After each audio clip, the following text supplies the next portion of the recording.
Доброе утро, дамы и господа. Просим вас за прекрасный день в пятницу. Очень приятно встретиться с вами на международной конференции по тюркским государствам в 30-й год независимости и сотрудничества. Мы рады, что у нас в гостях прекрасные партнеры из Азербайджана и также члены Тюркского совета. И мы благодарны, что они приняли наше приглашение и готовы к нам присоединиться на этой конференции. Сегодня будет очень длинный день. Мы будем разговаривать о будущих проектах, с одной стороны, о том, как мы можем продвигать наше сотрудничество, как сотрудничать экономически. Также мы смотрим на предыдущие 30 лет независимости и поговорим о тех мероприятиях, которые произошли последние 5 лет, проанализируем ситуацию и в Азербайджане, и в Турции с помощью наших друзей. Мы рады, что мы могли снова встретиться лично и также мы хотели бы попросить моего друга Фарида,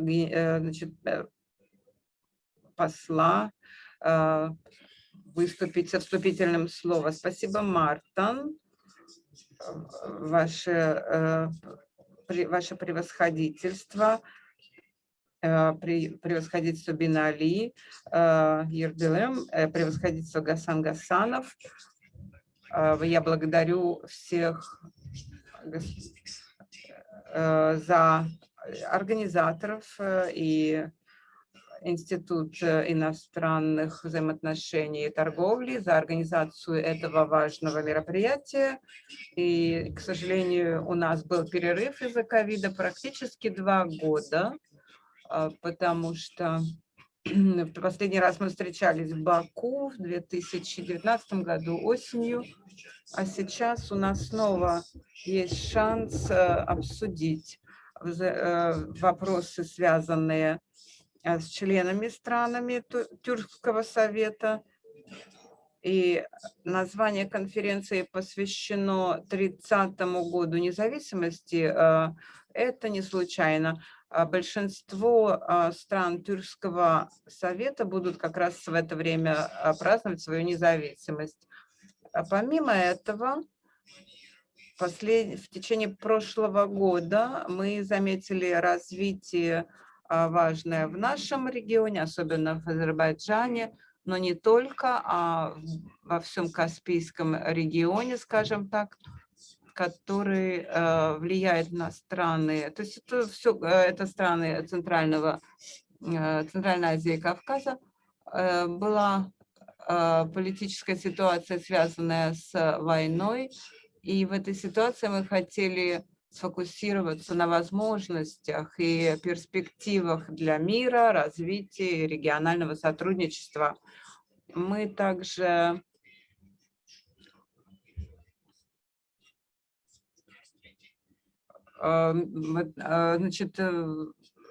празднуем очередную годовщину договора Карст, где затрагивалась ситуация Южного Кавказа. И мои коллеги также будут говорить о подписании декларации между Турцией и Азербайджаном. Также ряд вопросов развития в Центральной Азии, открытие после ограничений ковида. Мы здесь говорим также о развитии региональных взаимосвязей и транспортных сообщений. Я очень много не хочу говорить во вступлении. У нас прекрасные докладчики будут, которые будут говорить по их конкретным темам более профессионально, с более профессиональным взглядом на конкретику. Благодарю вас снова за внимание. Благодарю вас за ваши добрые слова.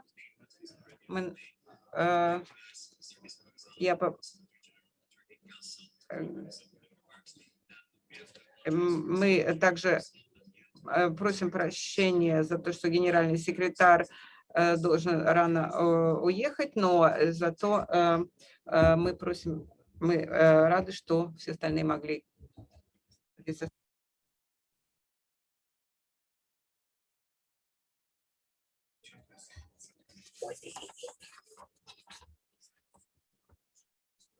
Это он. Уважаемые дамы и господа, я очень рад вас приветствовать в Будапеште на этой конференции.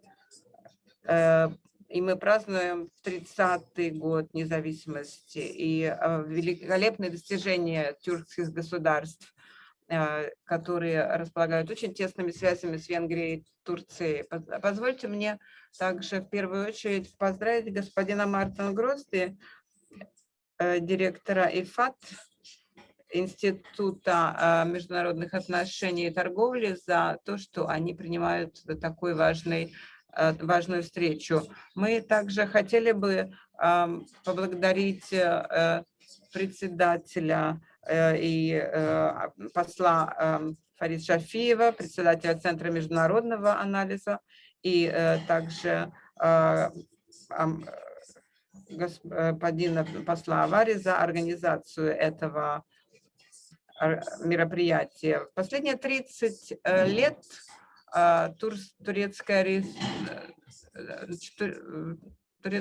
Турция и другие страны из этого региона прошли очень серьезный путь. В эти страны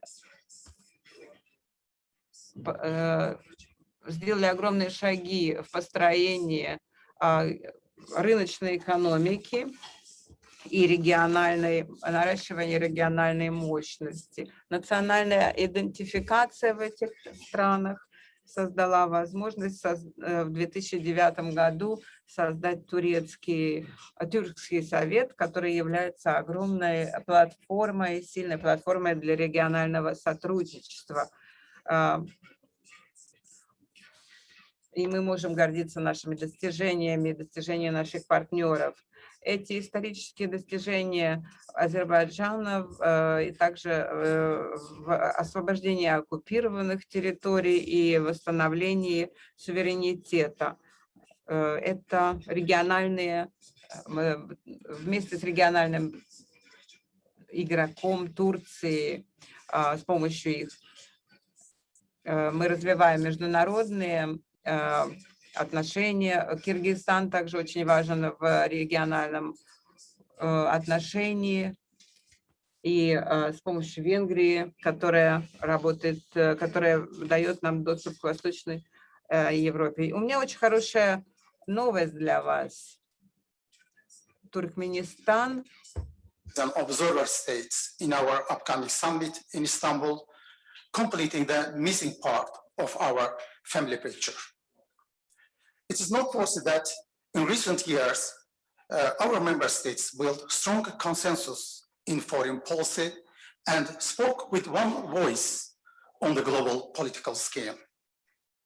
These positive developments in the Turkic world created the momentum for a significant number of other countries to express their interest in obtaining observer status in our organization, which shows how the Turkic Council has become a desirable platform in the regional and international cooperation arena.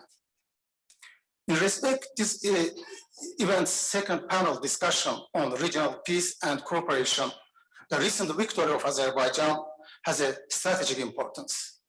Their triumph in its battle for homeland during the 44 days patriotic war is a main factor in ensuring lasting peace and security in the region. It's also a solid foundation for further development and prosperity in Azerbaijan. As you all know, the Turkic Council and the Turkic world have always supported the just position of Azerbaijan and its territorial integrity, and without any hesitation stood by Azerbaijan. In addition, during the Turkestan summit held on 31st of March 2021, all participating heads of state of the Turkic Council expressed solidarity with the government and the people of Azerbaijan in their effort to rehabilitate, rebuild, and reintegrate conflict-affected territories. They supported the normalization of relations between Armenia and Azerbaijan on the basis of mutual recognition of and respect for each other's sovereignty, territorial integrity, and inviolability of internationally recognized borders. We hope that long-awaited peace, security, and stability will prevail in the Southern Caucasus, and we should do our best to ensure its peaceful and stable development. Lastly, I would like to touch a bit on the Zengezur corridor, which has a significant symbolic value for the Turkic world. By creating a direct land and real connection between Nakhchivan and Azerbaijan, the country's old separation of the Turkic countries could finally end. This corridor can be the catalyst for restoring the widest ranging cooperation and convergence among all Turkic countries with its obvious positive economic benefit. Therefore, this corridor can bring socioeconomic, geopolitical, and geostrategic benefits by opening numerous trade routes from China to Turkey, connecting Asia, the broader Caspian region, and hopefully Armenia. This initiative provides an opportunity to extend the railway network between Russia, Azerbaijan, Turkey, Iran, and Armenia. So Armenia could significantly benefit from the corridor, ending its economic isolation. By joining the regional transport projects, and more importantly, by getting a land link to the market of the Euro-Asian Economic Union, Armenia could overcome one of its main economic obstacles in recent history. Therefore, this is a win-win proposition for everyone. As you know, yesterday we convened a fifth meeting of ministers in charge of transport here in Budapest. Together with our ministers, we discussed this corridor to identify possible avenues of cooperation among the member states. The ministers demonstrated strong support to act together in this direction. We also called our private sector to take advantage of these opportunities. One more aspect I would like to emphasize that upgrading transport connectivity has been set as one of the main priorities of Turkic Council Vision 2040. This priority aims to close the gap between member states' transport networks by removing physical and soft bottlenecks that hamper the smooth functioning of intra-regional market. In conclusion, as we all agree, we have come a long way over the past 3 decades, both as independent nations and us as an international organization. We will continue our work diligently and passionately and carry out achievements to new heights. Thank you for your attention. Wishing everyone productive deliberations in the upcoming panels. Thank you.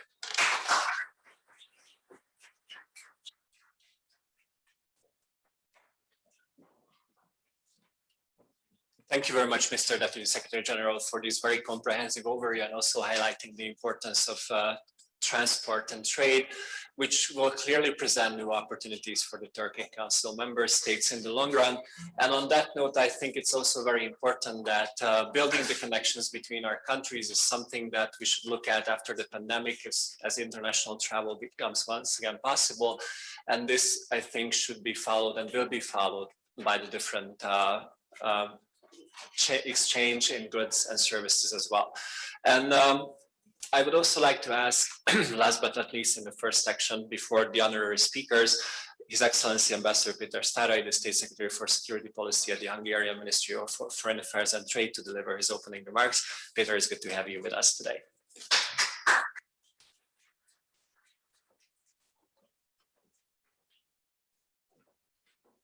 Good morning, ladies and gentlemen. It's a privilege and honor to be here with you today at this very important conference on regional peace and cooperation in the South Caucasus. I apologize for being a bit late. I had a very important meeting in the parliament. We have a Hungarian cooperation forum for Hungarians from outside our borders and Hungarians living in Hungary proper. So with that, I'd like to say a few words about how we see the Turkic Council from a Hungarian point of view. A couple of words about Nagorno-Karabakh, which is a very topical issue today, and then also about cultural cooperation, and a few words about economic cooperation between Hungary and the region and the Turkic Council states. So with the collapse of the Soviet Union, Hungary received again its freedom, regained its freedom, and regained the possibility of leading a sovereign foreign policy. And the country strengthened its links to wider Central Europe through solidarity rooted in our common historic experiences, to the European Union, as well as to the Transatlantic Alliance, NATO. Looking back, Hungary unquestionably endeavored to benefit from the challenges of the post-Cold War period. Hungary intends to utilize a long-awaited freedom of its own foreign policy and wishes to connect to the Turkic peoples through kinship and linguistic ties, as well as our common historic heritage. The Eastern opening strategy is the guiding principle of Hungary's foreign policy towards Turkic-speaking countries. I'm proud to say that Hungary enjoys excellent relations with the Turkic Council member states, who are all important strategic partners of ours. From the very beginning, we have followed with sympathy and interest the development of cooperation between the countries of Turkic identity. Based on the common cultural heritage, our main goal has been to strengthen cooperation with all of you in all areas possibly, especially as regards trade and economic relations and culture. Looking at our mutual linguistic and cultural heritage, the Hungarian people consider Turkic people as brotherly nations. In Hungary, Turkology and Oriental studies have an outstanding tradition. Based on the Turkic linguistic and cultural kinship, Turkic countries and Hungary consider each other, as I said, brotherly nations, which provides an excellent foundation for further broadening and strengthening our relationship and our cooperation. The Turkic Council has been experiencing the most intensive and fruitful period of its history for the last years. We welcome the strengthening of the Hungarian-Turkic relations in the recent years, and the cooperation between Hungary and the member states, as well as the affiliated organizations of the Turkic Council, has extended to multiple areas since Hungary became an observer in the Council, which is a great privilege to us, I have to underline. The representative office of the Turkic Council has been operating in Budapest since the 3rd of February 2020, and project managers from member states have already started their work in Budapest, which is a very important step in our ever closer cooperation. And I'd like to thank Ambassador Hovary, who is one of our best experts on the subject and a very good friend and colleague of mine, because I think in his hands, the Turkic Council European representation in Budapest is in the best hands. Now, the title of this section is Regional Peace and Cooperation. So I have to underline that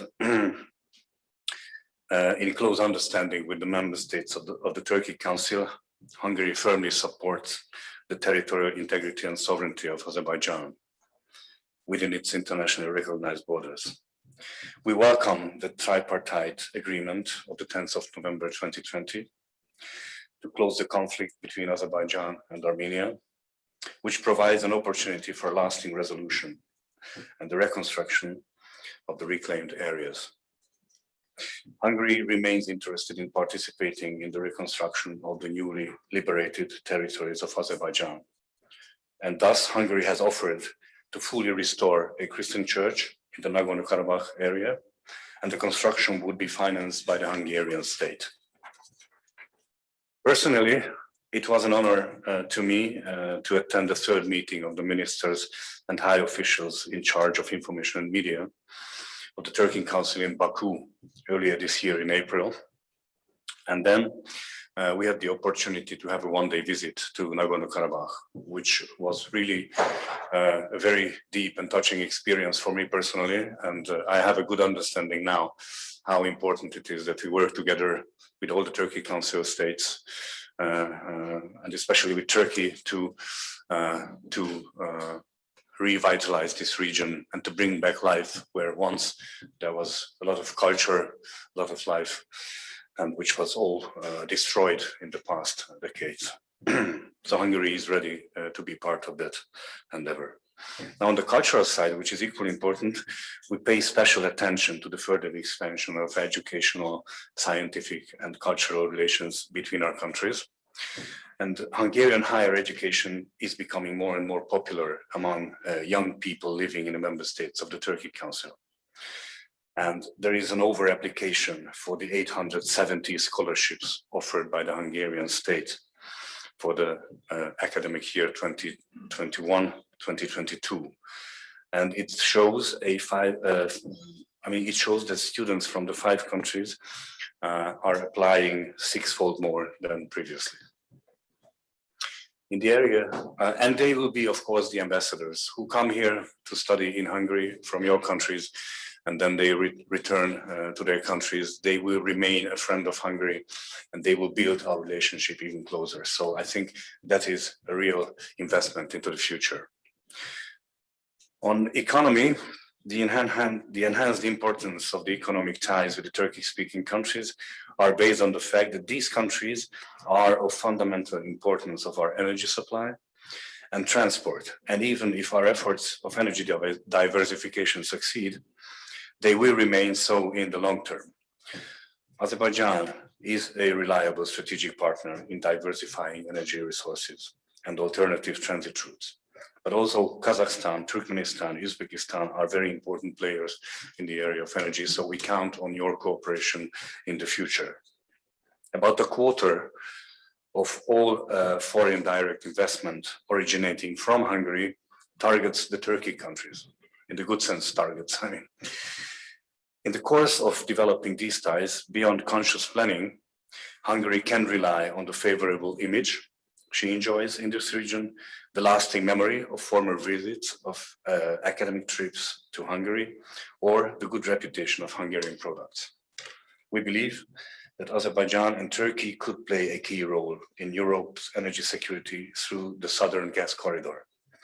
In order to diversify our energy sources, the connection to the Southern Gas Corridor is another priority for Hungary.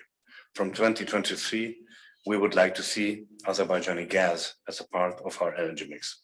But in broader terms too, I think there are plenty of areas where the Turkic Council states and Hungary can deepen their economic cooperation to the mutual benefit of all the participants.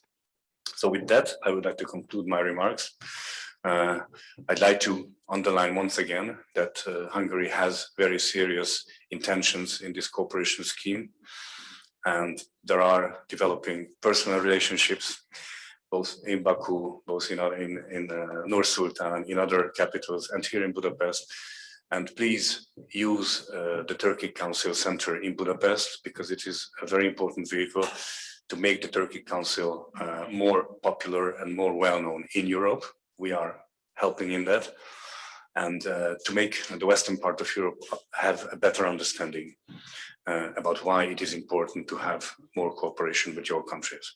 So with that, I conclude my remarks. Thank you for the invitation, Márton, and I wish you important and interesting deliberations today. And also, I wish you enjoying the wonderful weather and Budapest, which is a lovely city, a city of mine. Thank you so much.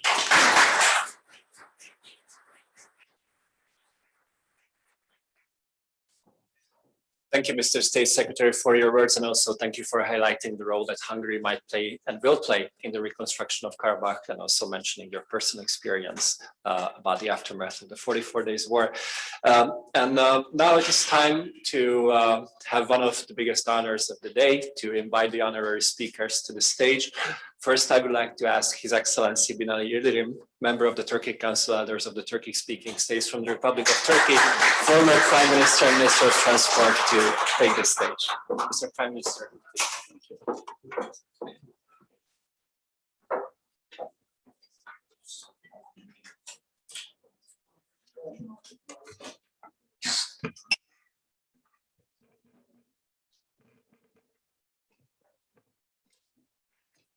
Sayın Başbakan,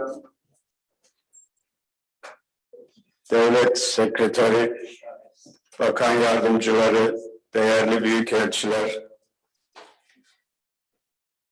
değerli katılımcılar, hanımefendiler, beyefendiler. Bugün Macaristan Dış İlişkiler ve Ticaret Enstitüsü'nün ev sahipliğinde çok da isabetli bir zamanda düzenlenmekte olan uluslararası konferansa iştirak etmekten büyük bir memnuniyet duyduğumu belirtmek isterim.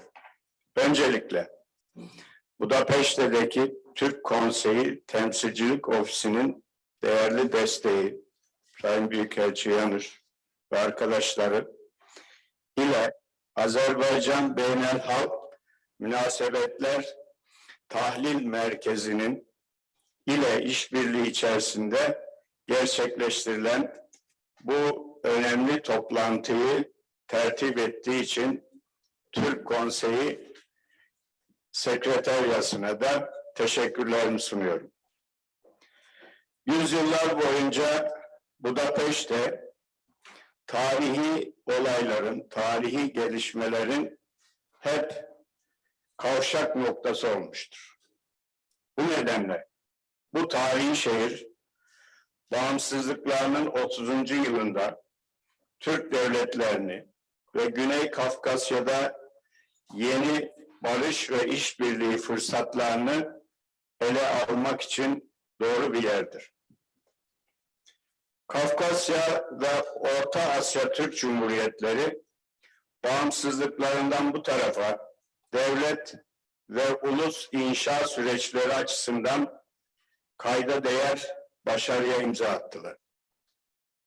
Geçmişin omuzlarındaki yüküne rağmen 30 yılda iyi işleyen bir ekonomi, uluslararası siyasi ve ticari sistemin ayrılmaz bir parçası olmayı başardılar.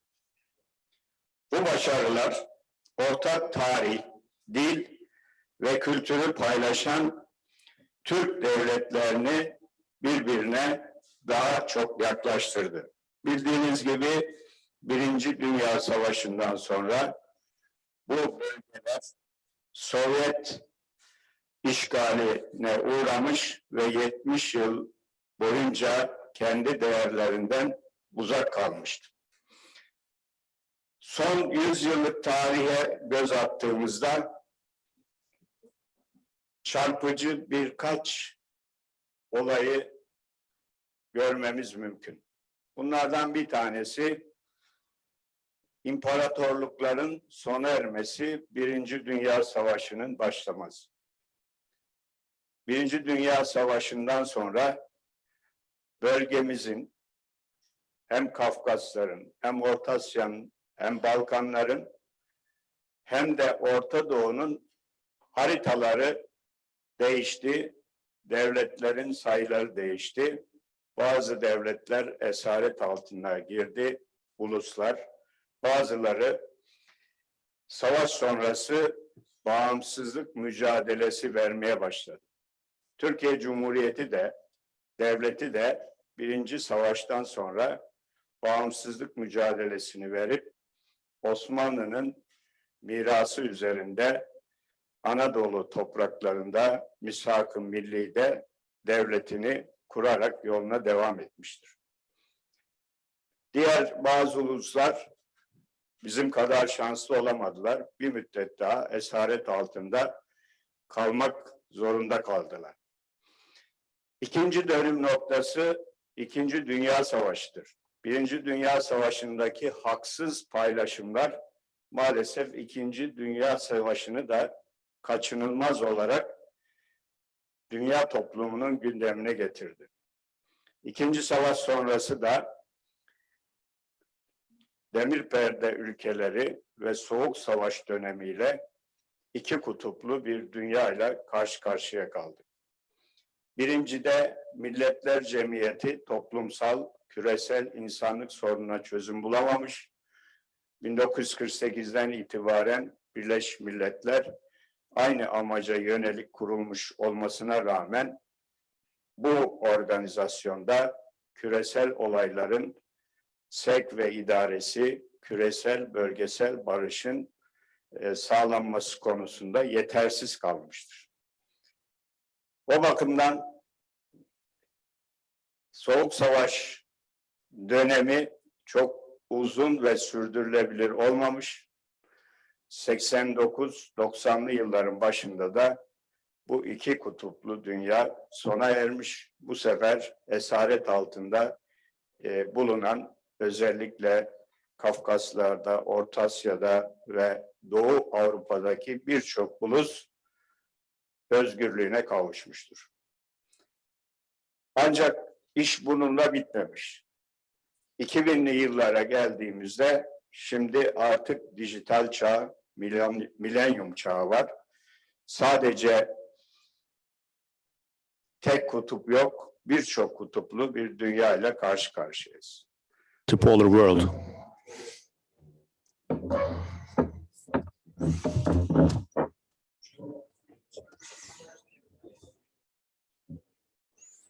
It's not easy to predict what's going to happen in the global era.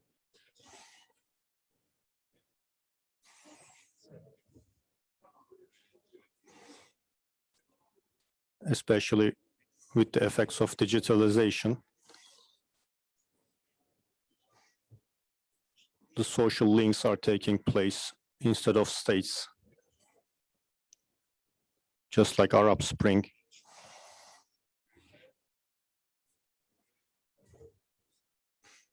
Many states, they had problems they had faced with civil strife.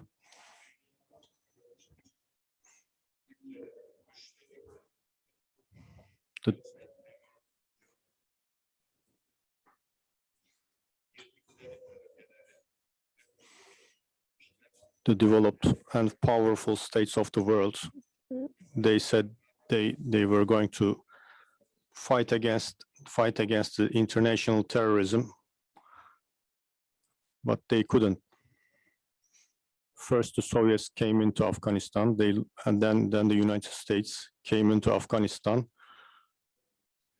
They destroyed peace, although promised that they were going to solve the problem of terrorism.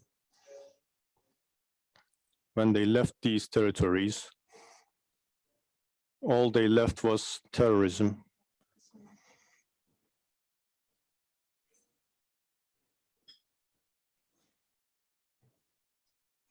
The terrorist groups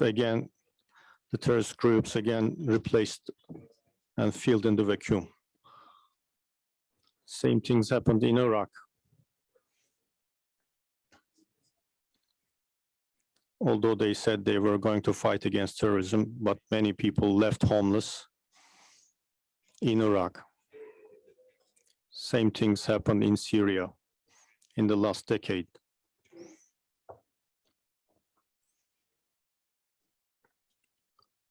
All of these happenings put a strong burden on the shoulders of Turkey. Today in Turkey,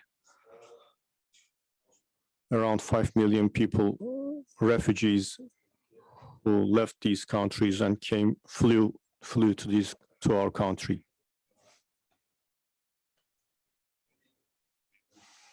We are sharing our food, we are sharing our shelter with these refugees. We are trying to build our future together with these people. the Syrian babies who were born in Turkey since 2000 is around 1 million.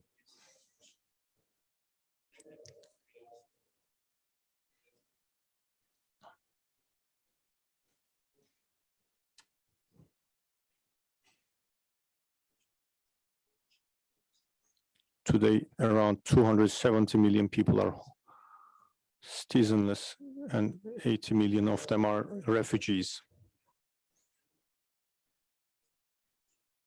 Therefore, regional and global peace is very important, just like food and water.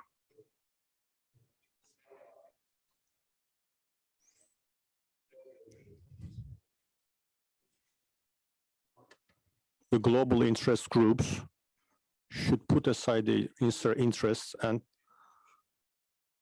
they should put their hands under the stone. They should take the responsibility for the future of the world.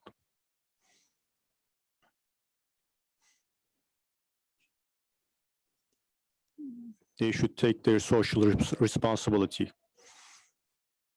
The sharing should be more just.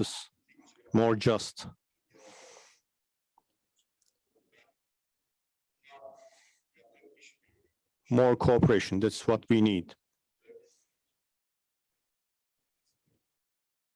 Today in Caucasus, in South Azerbaijan, is more important than anything.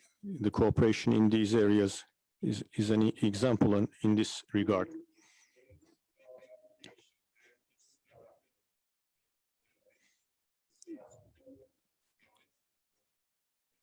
Without the consent of the Turkic States who are changing the rules of the game, it's not possible to change anything without them.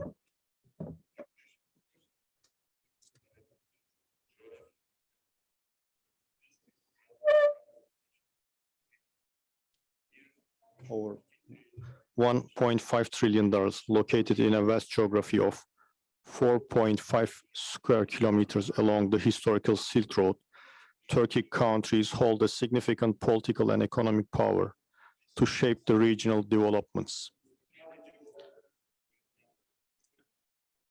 As a responsible regional actor with its member states, Azerbaijan, Kazakhstan, Kyrgyzstan, Uzbekistan, and Turkey, and observer state Hungary, Turkic Council significantly constitutes the melting pot in this direction.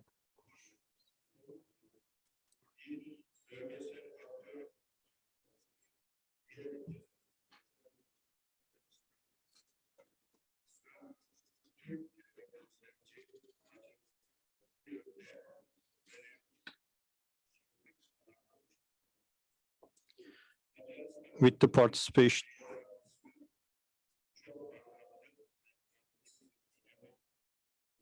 I would like to point out that Hungary's position is very important in the taking part vis-a-vis the Turkic Council.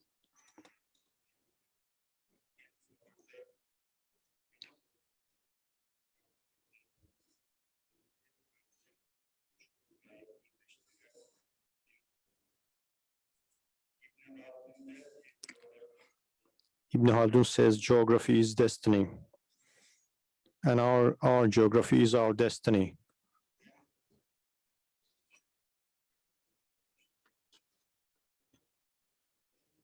The most cultural interaction, the most of the wars which take place in our region is our region. The big Istanbul airport is the number 2nd in the world, and it's not only linking Europe to Asia, but also Europe, Asia to Middle East. It's an important point, and it's helping the whole world.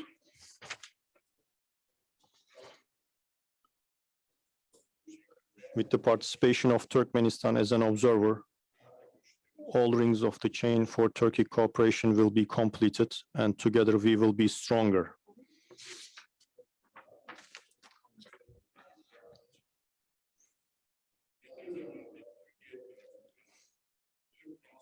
As the member of the Council of Elders of the Turkic Council, appointed recently from Turkey, and within the framework of my previous duties as Prime Minister and Minister of Transport, I have been closely following the opportunities of cooperation that the Council has been offering in a wide range of areas, from foreign policy, economy, transport, customs, tourism, media, education, diaspora to youth and sports. The Turkic Council acts as a catalyzer for cooperation among the member and observer states.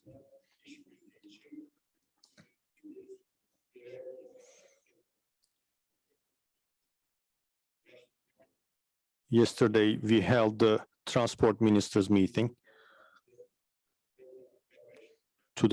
Yesterday took place in Budapest with the host of Hungary.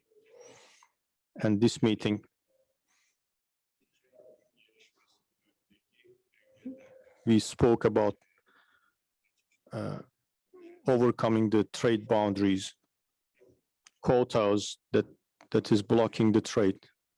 We spoke about these in detail.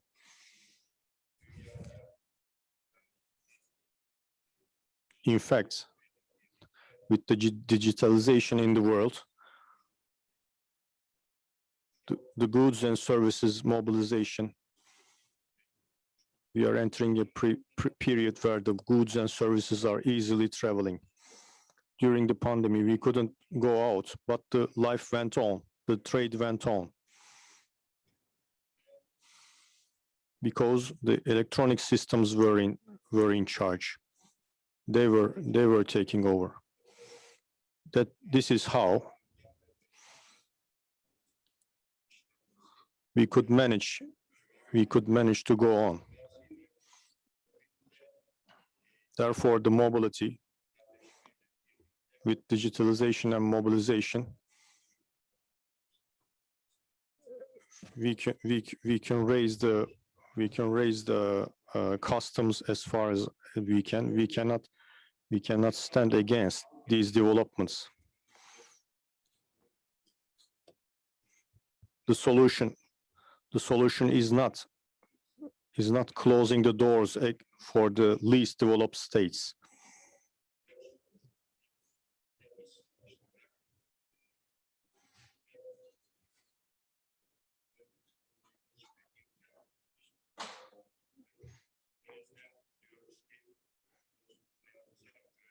We should increase our friendship and decrease animosities against each other. In a short period of time after the establishment of the Council provided installation of cooperation in the Turkic region. With its comprehensive and inclusive approach, it translated the rhetoric of collaboration into action. Hungary's active participation in the work of the Council broadened and deepened this cooperative spirit. Thus, yesterday,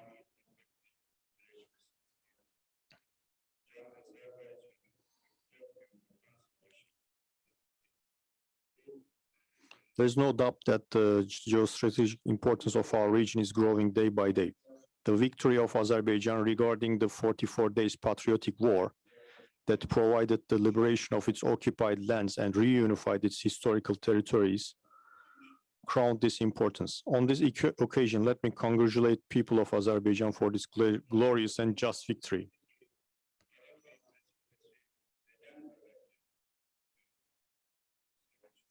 And Azerbaijan's success in Karabakh has been a day of pride and victory for the entire Turkic world.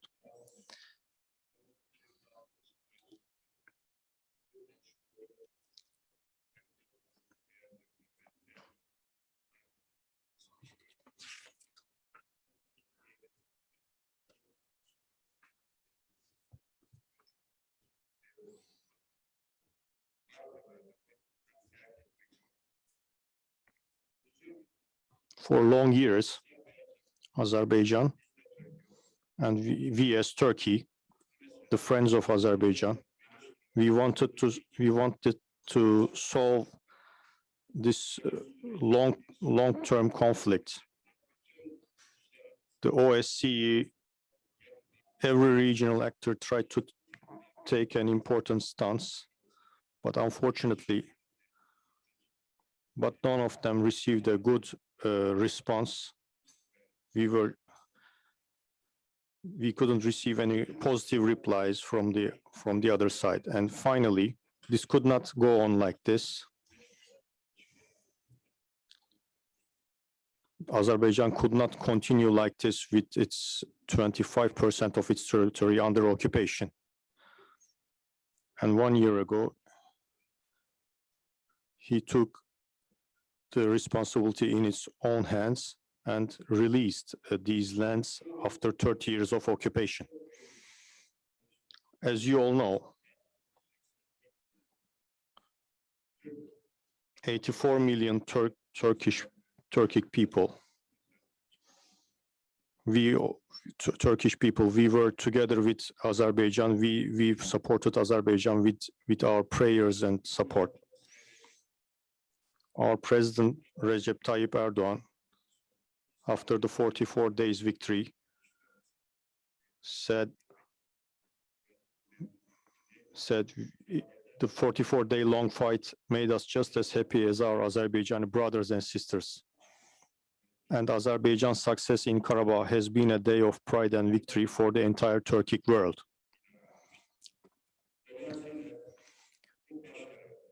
Hence, this is not only a historical achievement for Azerbaijan, this is a long-awaited victory by Turkey and all Turkic states.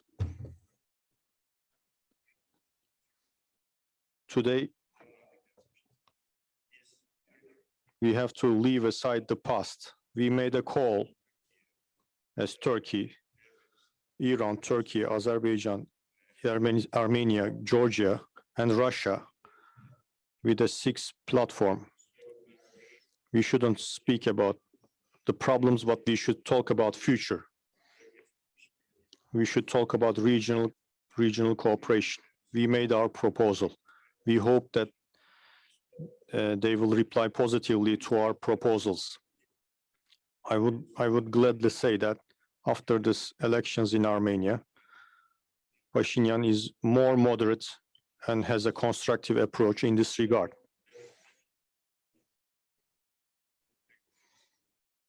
But we will see how sincere he is in time. But this is a good start. I would like to mention this. Of course, Azerbaijan, after 30 years of interval, after 30 years of war, as our president went with Janab Aliyev, we went to the area. There's a serious construction in the area. The roads are being built, the airports are being built, because there were 1 million people who had to flee from this region. Now they are going back to their region. They will start living under their flag. These are under construction. This is why. And I am very happy that we are taking every single action for them to be happy in their area, in their region.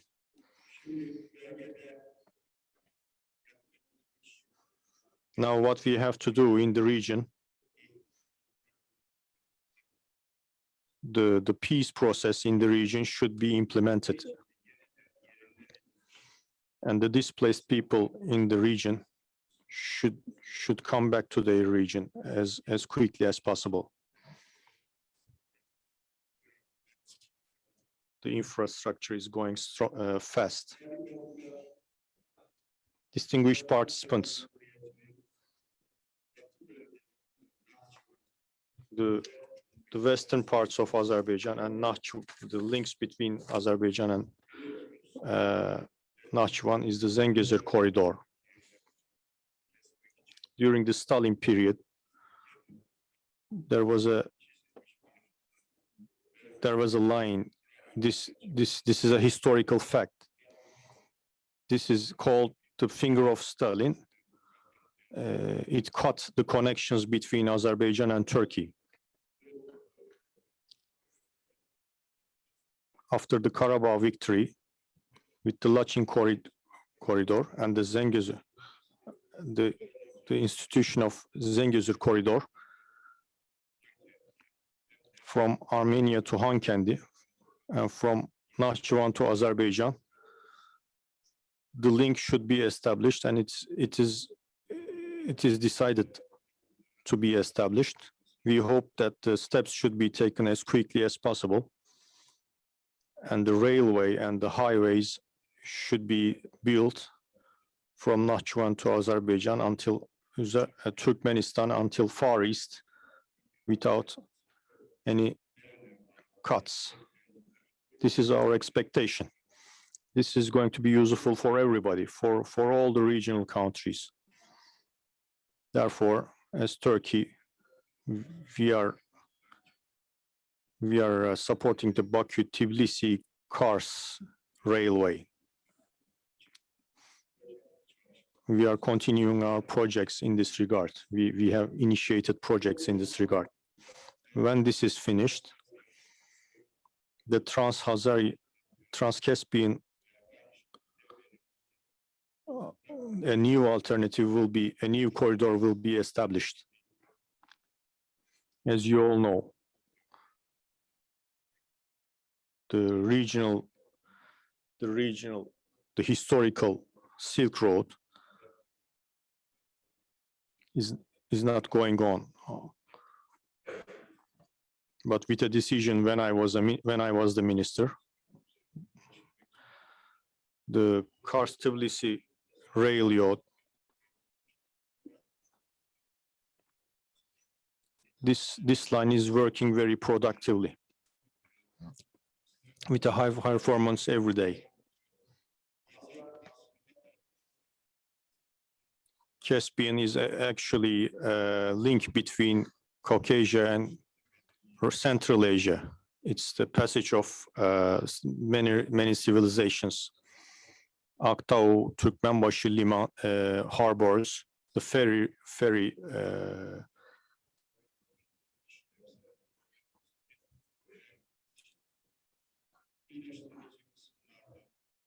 Of course, there are some sides that to do it better.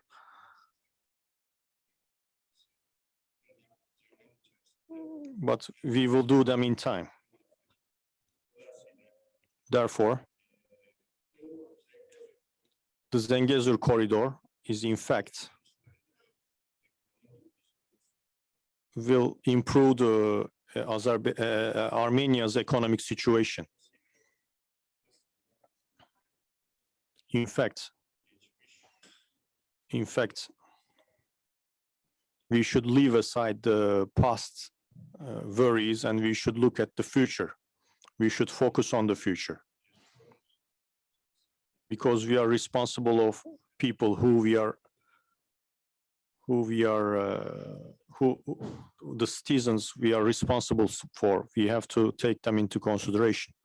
We should build a good future for our sons and daughters. They don't want to hear about wars, blood.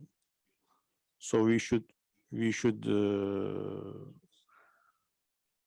work in hand with Europe through Hungary.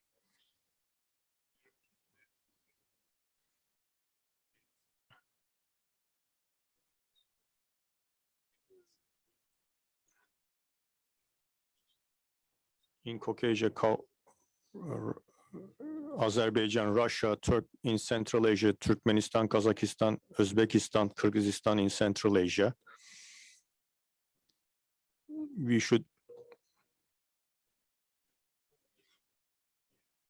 It's a strategic region. The Turkic Council is representing these countries.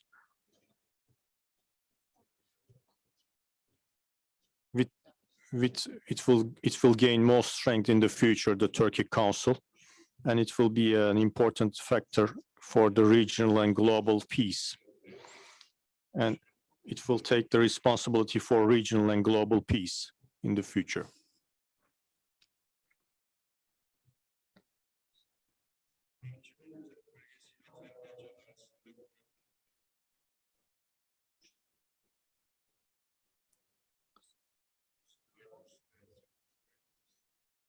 By constituting a direct road and rail line between Nakhchivan Autonomous Region and Azerbaijan, it will end the centuries-long physical separation between the Turkic countries and the people.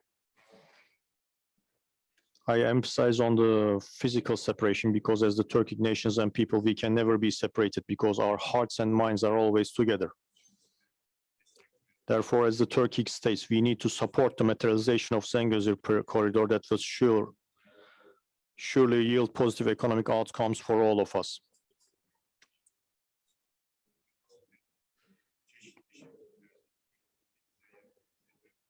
The Turkic Council 8th summit will be an historical summit which will be held in Istanbul this year on 12th November.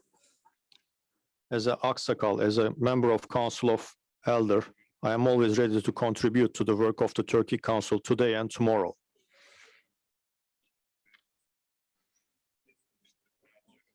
On this occasion, let me also firmly congratulate Azerbaijan, Kazakhstan, Kyrgyzstan, Turkmenistan, and Uzbekistan for their 30th anniversary of independence. As written in the Orhon inscriptions, if the sky above did not collapse, and if the earth below did not give way, Turk people, who could destroy your state and your institutions? This visionary perception is and will be always valid for sure.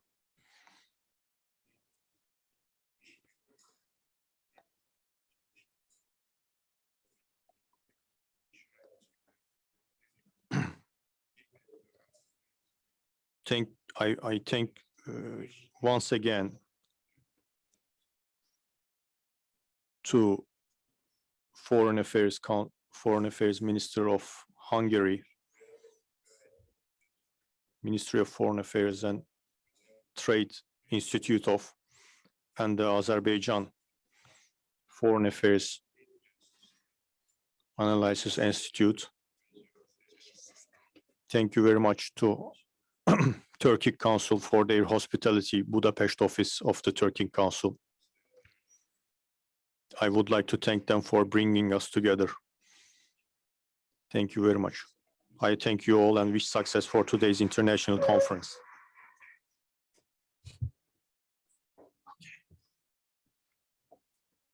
For your remarks. And without any further ado, I would like to kindly ask His Excellency Hasan Hasanov, who is the member of the Council of Elders of the Turkic-speaking states from the Republic of Azerbaijan, and also former Prime Minister of his country and currently serving as Foreign Minister, to deliver his opening remarks. Mr. Hasanov will speak in Azerbaijani and we will provide English translation with the devices. Mr. Minister, over to you.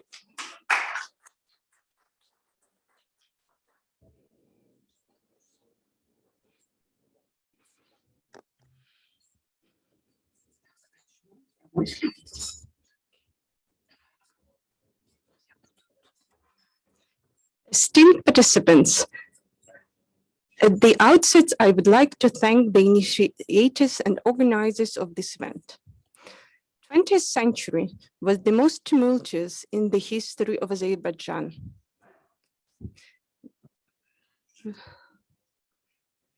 Began that century as a nation reserved rights under the patronage of a foreign empire.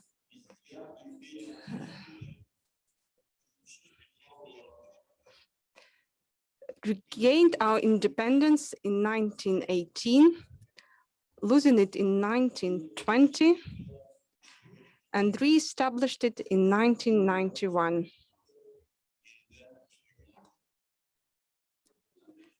We witnessed the support of our fraternal Turkic states on the way to the restoration of our independence. I must note with utmost gratitude that Turkey was the first to recognize the independence of Azerbaijan again in November 1991, as it did in 1918. I should especially note that as a permanent representative of Azerbaijan to the United Nations at the time, the assistance provided by brotherly Hungary within the scope of the Armenian-Azerbaijan conflict is an inviolable one. The resolution of the UN adopted at the time on this conflict played a decisive role in the just settlement of the problem.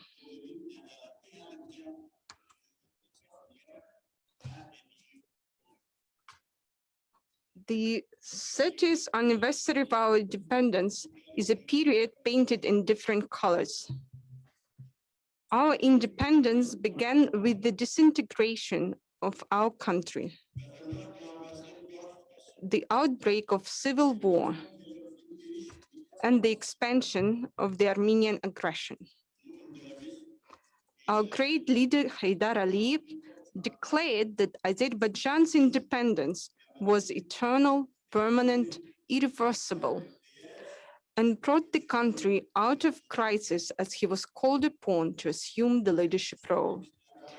The eternal, permanent, and irreversible nature of our independence was proved once again during our 44-day patriotic war.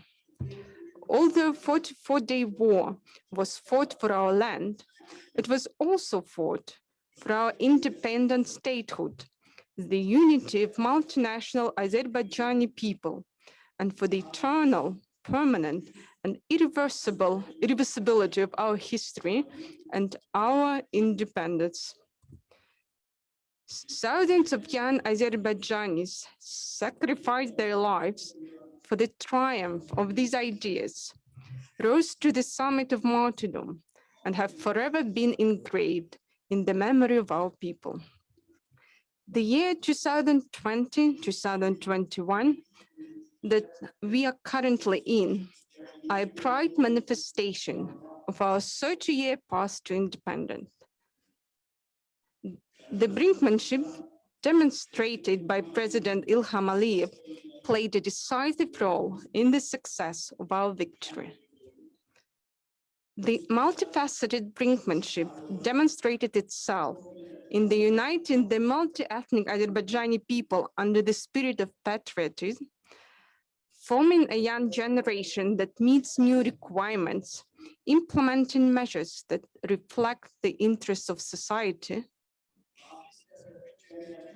In domestic politics, developing Azerbaijan economy in foreign policy, and importantly, creating national and spiritual unity among our officers and soldiers, as well as equipping our army with the state-of-the-art equipment.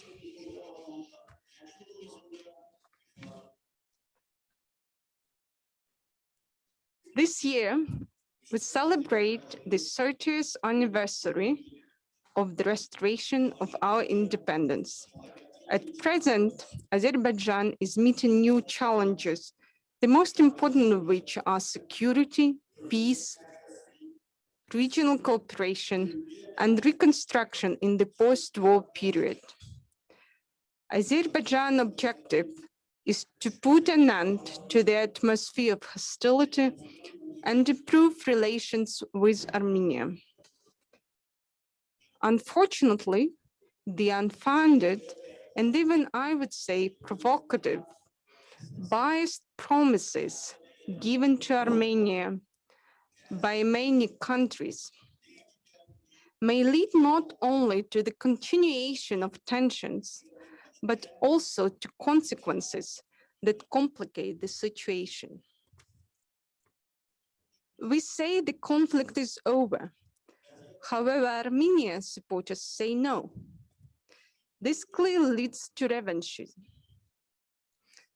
We say that the conflict is over and let's sign a peace agreement. Proponents of Armenia say no. At the outset, Armenians should be given a special status. What they mean by status is that we have to give a large part of our recognized land to Armenia. We say that the conflict is over, that appropriate communications should be fully restored. However, Armenian supporters are coming up with unreasonable claims. They say that only communication that reflects their interests should be activated. Even the neighboring country intervenes and threatens that the opening of communications will violate their interests and give them a reason to intervene. We say that the conflict is over and we should demarcate our existing borders. Armenia, on the other hand, says no. Only the borders that I desire can be demarcated, not the existing ones. We say that the conflict is over and new armed interventions must come to an end. Armenia, on the other hand, sends armed terrorists to our territory and creates a false publicity around the world by demanding their release once they are arrested. We say that the conflict is over and the people want to return to their homelands. To ensure this, they should provide maps of mines scattered randomly in the territories. Armenians are playing every trick in the book to prevent this. As a result, innocent lives have been lost and many have been injured. We say that the conflict is over and the territories occupied by Armenia in Kazakh region and the Nakhichevan, which are distant from Karabakh, should be returned. It falls on deaf ears on part of Armenia, while the world turns a blind eye. We invite the whole world to come and witness first-hand account of the Armenian savagery, of how they have destroyed mosques, schools, hospitals, museums. Instead, the response we get is that Armenians should be allowed to come and worship in their church. In the current situation, Azerbaijan considers effective cooperation with fraternal states a determining factor.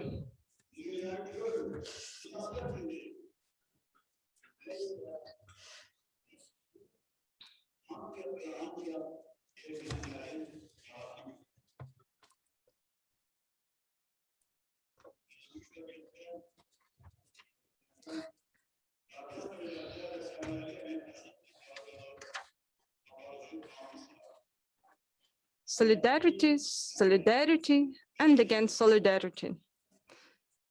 Because today, there are certain challenges lie ahead, not only for Azerbaijan, but also for each and every one of the countries that we deem as brothers. Together, we can be more successful.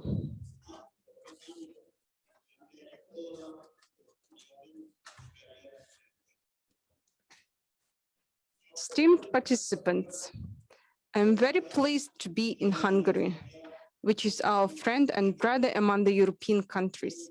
I have been fortunate enough to represent Azerbaijan in this brotherly country for 6 years within the course of my life.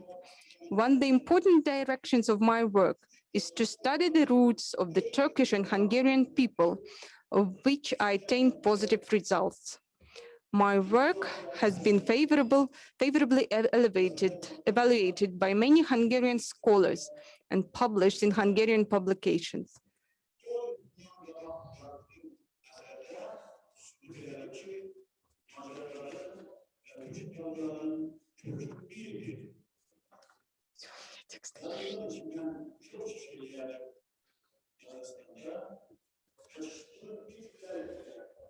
Не надо, он заканчивает.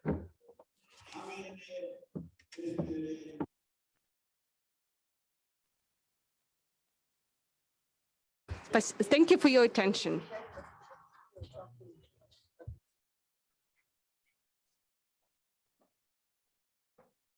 Thank you very much, Mr. Minister. I'm very grateful that you have mentioned your time in Hungary, because the minister himself used to be the first ambassador of Azerbaijan to Hungary, so is a special guest of us today. And last but not least, I would like to ask His Excellency Tarik Tagizadeh, of the current ambassador of the Republic of Azerbaijan to Budapest, to deliver his remarks. Tarik, over to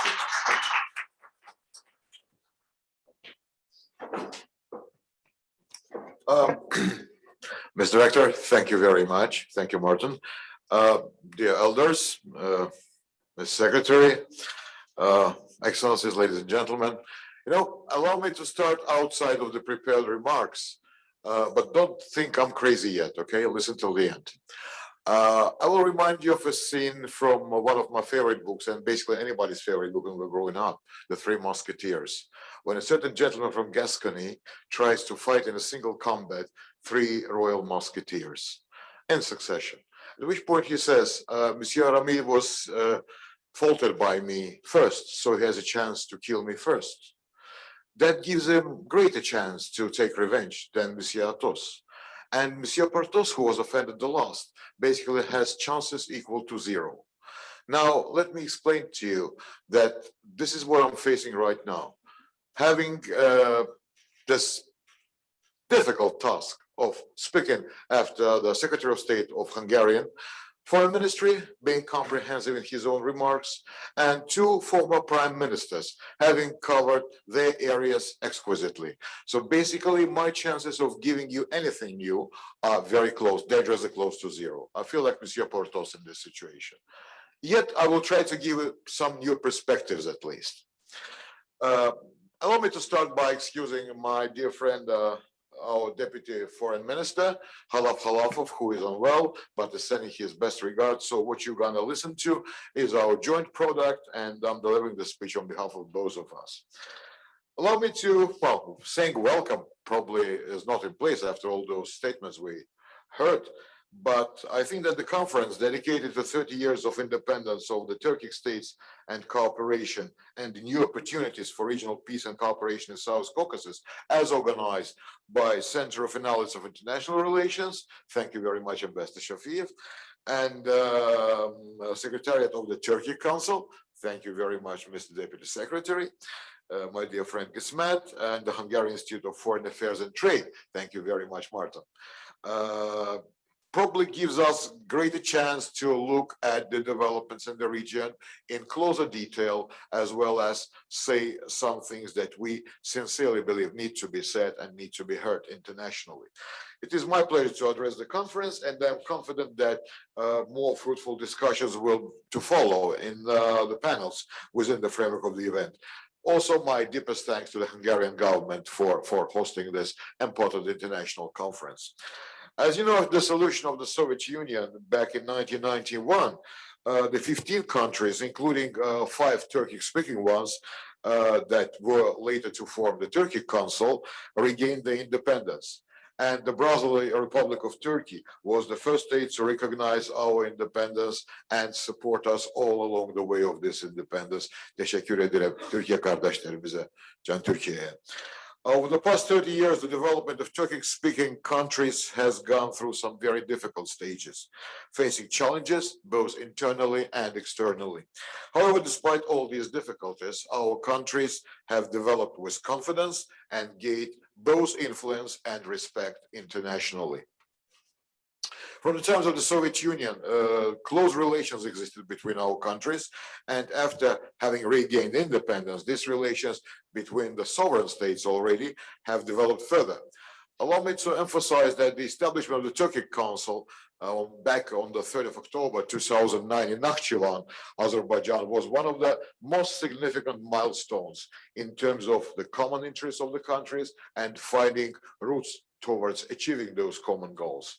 The organization, which envisages cooperation in political, economic, transportation, humanitarian, cultural, tourism, and other fields, has undergone significant development in recent years. And Hungary's gaining observer status in the organization back in 2018 has given a new, if you wish, European dimension to the Turkic Council. We also consider it as a first step in establishing future partnerships with regional platforms, including the Visegrad Group, as we discussed, Ms. Secretary. And after Turkic Council becomes a full-fledged international organization, which is to come very soon, hopefully these chances and this perspective will become even more real. It is gratifying that Hungary has been extremely active in this group from the first days, as evidenced by the fact that back in 2019, at the initiative of Hungary, representative office of the Turkic Council was opened in Budapest, aimed to expand and deepen cooperation between the Turkic Council and the European institutions. Köszönöm, Ambassador Howard. We are also looking forward to, as was mentioned earlier by the distinguished elders, welcoming Turkmenistan as an observer state to the organization.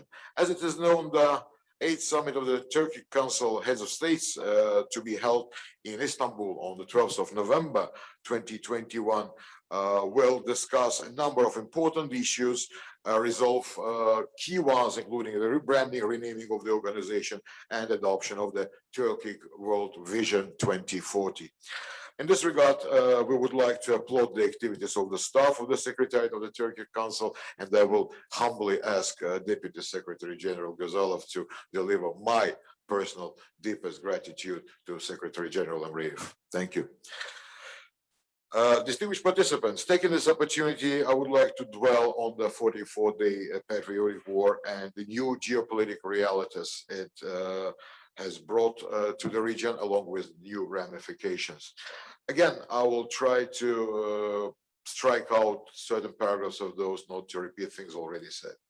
First of all, allow me to take a brief look at history. As you're aware, the conflict, which became in the late 80s by or through Armenia's open and unsubstantiated territorial claims to Azerbaijan's historic lands by a series of provocations and acts of terrorism, culminated in military aggression towards my country, against my country. As a result of Armenia's military aggression, which lasted for about 30 years, 20% of Azerbaijan, of its internationally recognized territory, have been occupied. More than 1 million of my compatriots have turned into either refugees or IDPs, anyway, having been expelled from their homes.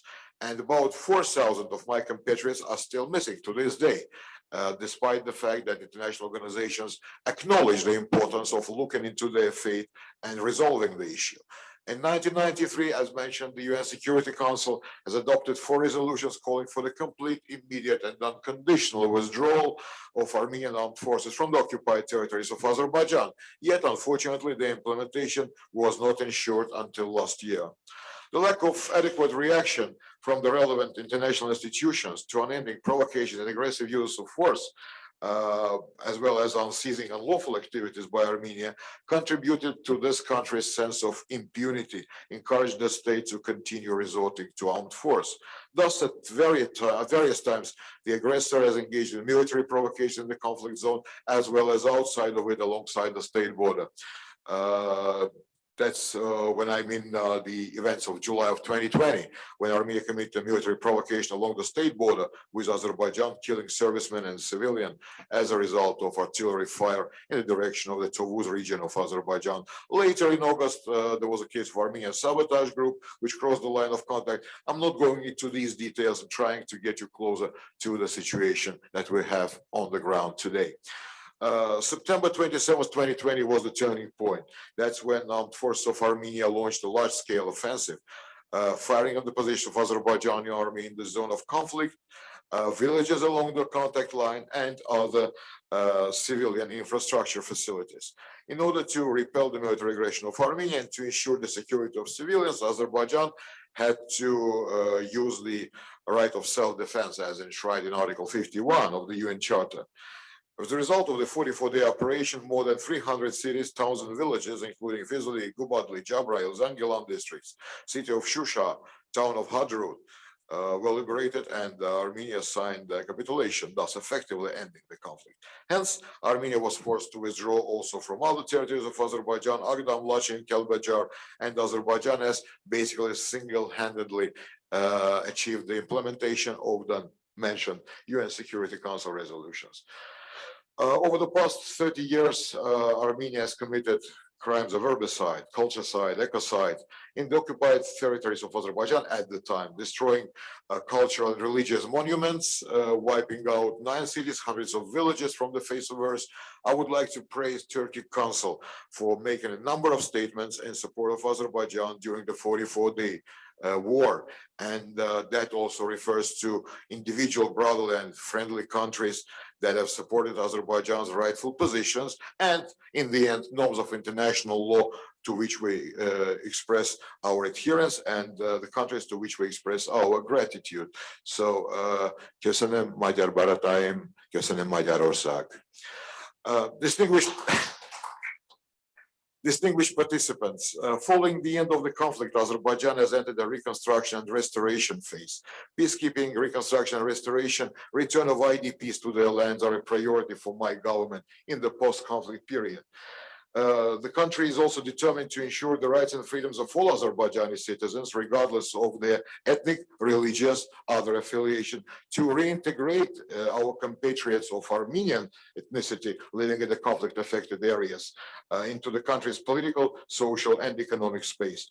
From now on, the process in the region will develop on the basis of new realities. Yet, unfortunately, the situation is not quite where we can talk only about the peaceful means of reconstruction. You have followed the news coming from the region, and the last 2 days there were at least 2 very unpleasant, not to use a stronger word, episodes in the formerly zone of conflict, where a Azerbaijani civilian convoy was shot at 2 days ago. Thanks God, without any casualties. And then Azerbaijani serviceman, Azerbaijani private was killed yesterday. Unfortunately, these things show us that the after effects, if you wish, the shock wave of the conflict that was resolved still continue. The joint statement of the leaders of Azerbaijan, Russia, and Armenia, dated November 11th, was further developed in particular with the trilateral statement dated January 11th, 2021 on the opening of communication lines in the region, activities to be launched in specific directions to open transport communications in a broader vicinity. The most important one being the Zangezur corridor, and active work is already underway there. Transport, communication, and infrastructure projects meet the interests of each of the participating states. I'm confident that this will contribute to peace, security, lasting development in the region, and will create additional opportunities for the entire Turkic world, as mentioned by Sayın Binali Yildirim during the 5th meeting of the Ministers of Transportation of the Turkic Council. As well as countries outside of the region, and probably our economic ties are showing their best potential these days in under the conditions of relative quiet. Quite recently, there was an agreement reached between brotherly Turkey and Azerbaijan with regard to 11 billion cubic meters of natural gas to be supplied to Turkey to complete the Turkish demand in natural gas through the following 3 years. This gas to be delivered from Shah Deniz gas field. The establishment of new communication and transport corridors in the region will further strengthen cooperation, increase trade turnover. We hope that partner countries, especially Hungary, will also take advantage of these opportunities, and we're highly encouraged to see 6 Hungarian companies to accompany Minister Szijjártó during his visit to Azerbaijan. We hope that this brings up yet another possibility of broad cooperation between our 2 brotherly nations. Karabakh and Zangezur have been declared green energy zones by the president, and it's not by chance that I'm mentioning that right after Minister Szijjártó's visit, liberated territories of Azerbaijan have proven renewable energy potential. This is yet another area where can be broad participation and cooperation by our partners. A large-scale construction work is underway in the liberated areas. Azerbaijan is building new cities, villages from scratch, applying modern urban planning methods, the concepts of smart city and smart village, and does all this work at its own expense. And the participation of companies from friendly countries in this reconstruction is important for us. In this context, the business forums that the Turkic Council has pursued recently in Baku as well as in Budapest are very, very important. The main difficulty is the heavy and indiscriminate mining of the liberated areas by Armenia. That was mentioned already in the previous addresses. As you're aware, since the end of the war, 30 Azerbaijani citizens have been killed and more than 130 were injured and or maimed by mine explosions. This delays, unfortunately, the rehabilitation process and the return of IDPs to their homes in the liberated areas. Demining and reconstruction of the liberated territories is one of the main priorities for Azerbaijan. Close participation by companies from friendly countries and governments of our brotherly nations is extremely important. In this connection, again, our thanks go to the Hungarian government and this generous gesture. It did not go unnoticed, believe me. Thank you very much. The failure to provide accurate maps of the minefields by Armenia and or desire to tie this up with other issues unrelated to this per the trilateral statement of November are unfortunately complicating the situation further and comprise yet another act of grave violation of the principles of international law. Should be noted that Azerbaijan is a country pursuing an independent policy, building relations with our neighbors and all other countries on the basis of mutual respect, being ready to cooperate for the future development of the broader region. Thus, the framework of real political cooperation in the region is being determined. 3+3 cooperation, which has been already mentioned, mechanism has been put forward in the region, and the countries of the region can join this platform. At the same time, we can look at other regional cooperation formats. Have to particularly note that the partnership with neighboring countries as well as consumers in the field of delivery of energy resources is another important dimension for our foreign policy. Alternative routes of supply are of utmost importance in ensuring continuous and effective transport of hydrocarbons, and the export of Azerbaijani gas through the Southern Gas Corridor and otherwise, because the one delivered to Turkey will actually go through Baku, Tbilisi, Erzurum. So the earlier lines and the later lines, all in a combination, would contribute to the energy security and diversification of Europe. Azerbaijan has already stated its readiness to start negotiations on a comprehensive peace agreement based on the principles of mutual recognition of each other's sovereignty, territorial integrity, and delimitation and demarcation of borders between Azerbaijan and Armenia. In this context, I would like to note that the last meeting between the foreign ministers of Azerbaijan and Armenia within the framework of the 76th session of the UN General Assembly was deemed as constructive and gives us some measured degree of careful optimism to look in the future.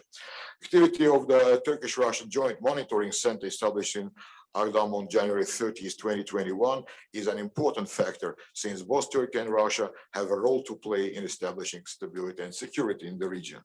Would like to emphasize that the President of the Republic of Turkey, Sayın Recep Tayyip Erdogan, during his visit to Shusha, liberated Shusha on 15-16th of June 2021, signed with President Ilham Aliyev a Shusha Declaration, which has enormous political and historical significance. We hope that in the future such visits will be also made by other friendly countries, and we're very much looking forward towards the new ways to develop cooperation between the 2023 European Cultural Capital Vesprem and 2023 Turkic Culture Capital Shusha. In conclusion, I would like to note that work must be done to prevent any action that would undermine the positive and fragile process of building lasting peace and reconciliation in our region. Azerbaijan is a supporter of peace and supports stability, not only in the region, but also in other regions of the world, as was probably documented on many occasions through the last brief period of time. Azerbaijan did that both multilaterally and unilaterally in its capacity of non-aligned movement chair and in other formats, both on COVID-19 pandemic and other issues of regional, sub-regional, and global significance. Thank you very much for the kind invitation to participate. Hopefully I did not hold you for too long. Thank you.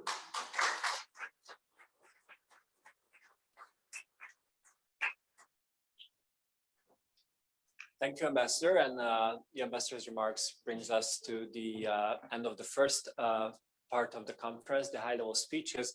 And without any further ado, we would like to move to the first panel discussion on the last 30 years of independence of the Turkic States and their growing relations with Hungary and Turkey. And for that, I would like to call my colleague Viktor Sztáray on stage, who will be moderating this panel. And joining him will be Mr. Orhan Akhmetov, the director of the National Institute of Strategic Studies under the President of Kyrgyzstan, as well as Ms. Alva Joldibayina, the deputy director of the Institute for Strategic Studies under the President of Kazakhstan, Mr. Sanjar Valiev, who's the deputy director of the Institute for Strategic and Regional Studies under the President of Uzbekistan, as well as His Excellency Mr. János Hóváry, the executive director of the Representation Office of the Turkic Council in Hungary. So, dear colleagues, if you could please come on stage, that would be great, and Viktor will be leading the discussion. Thank you very much.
So, Excellencies, distinguished guests, ladies and gentlemen, welcome you. Good morning.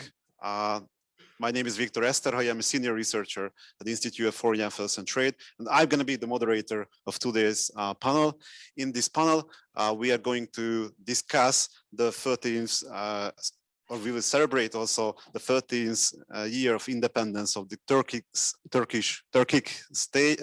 States and its growing relationship with Turkey and Hungary.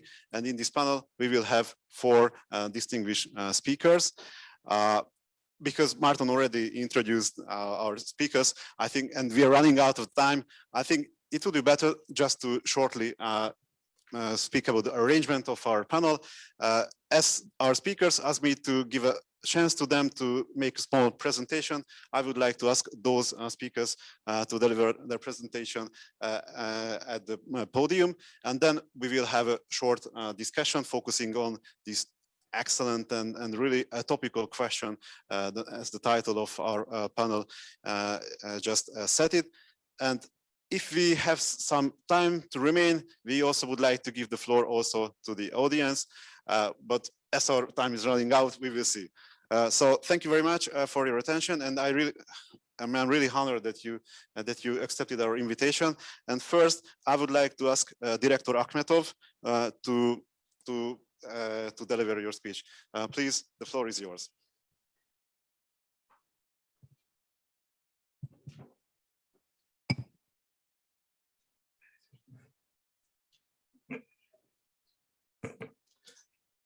Ladies and gentlemen, dear colleagues, participants, I'm with great honor and privilege would like to greet the participants of the international conference.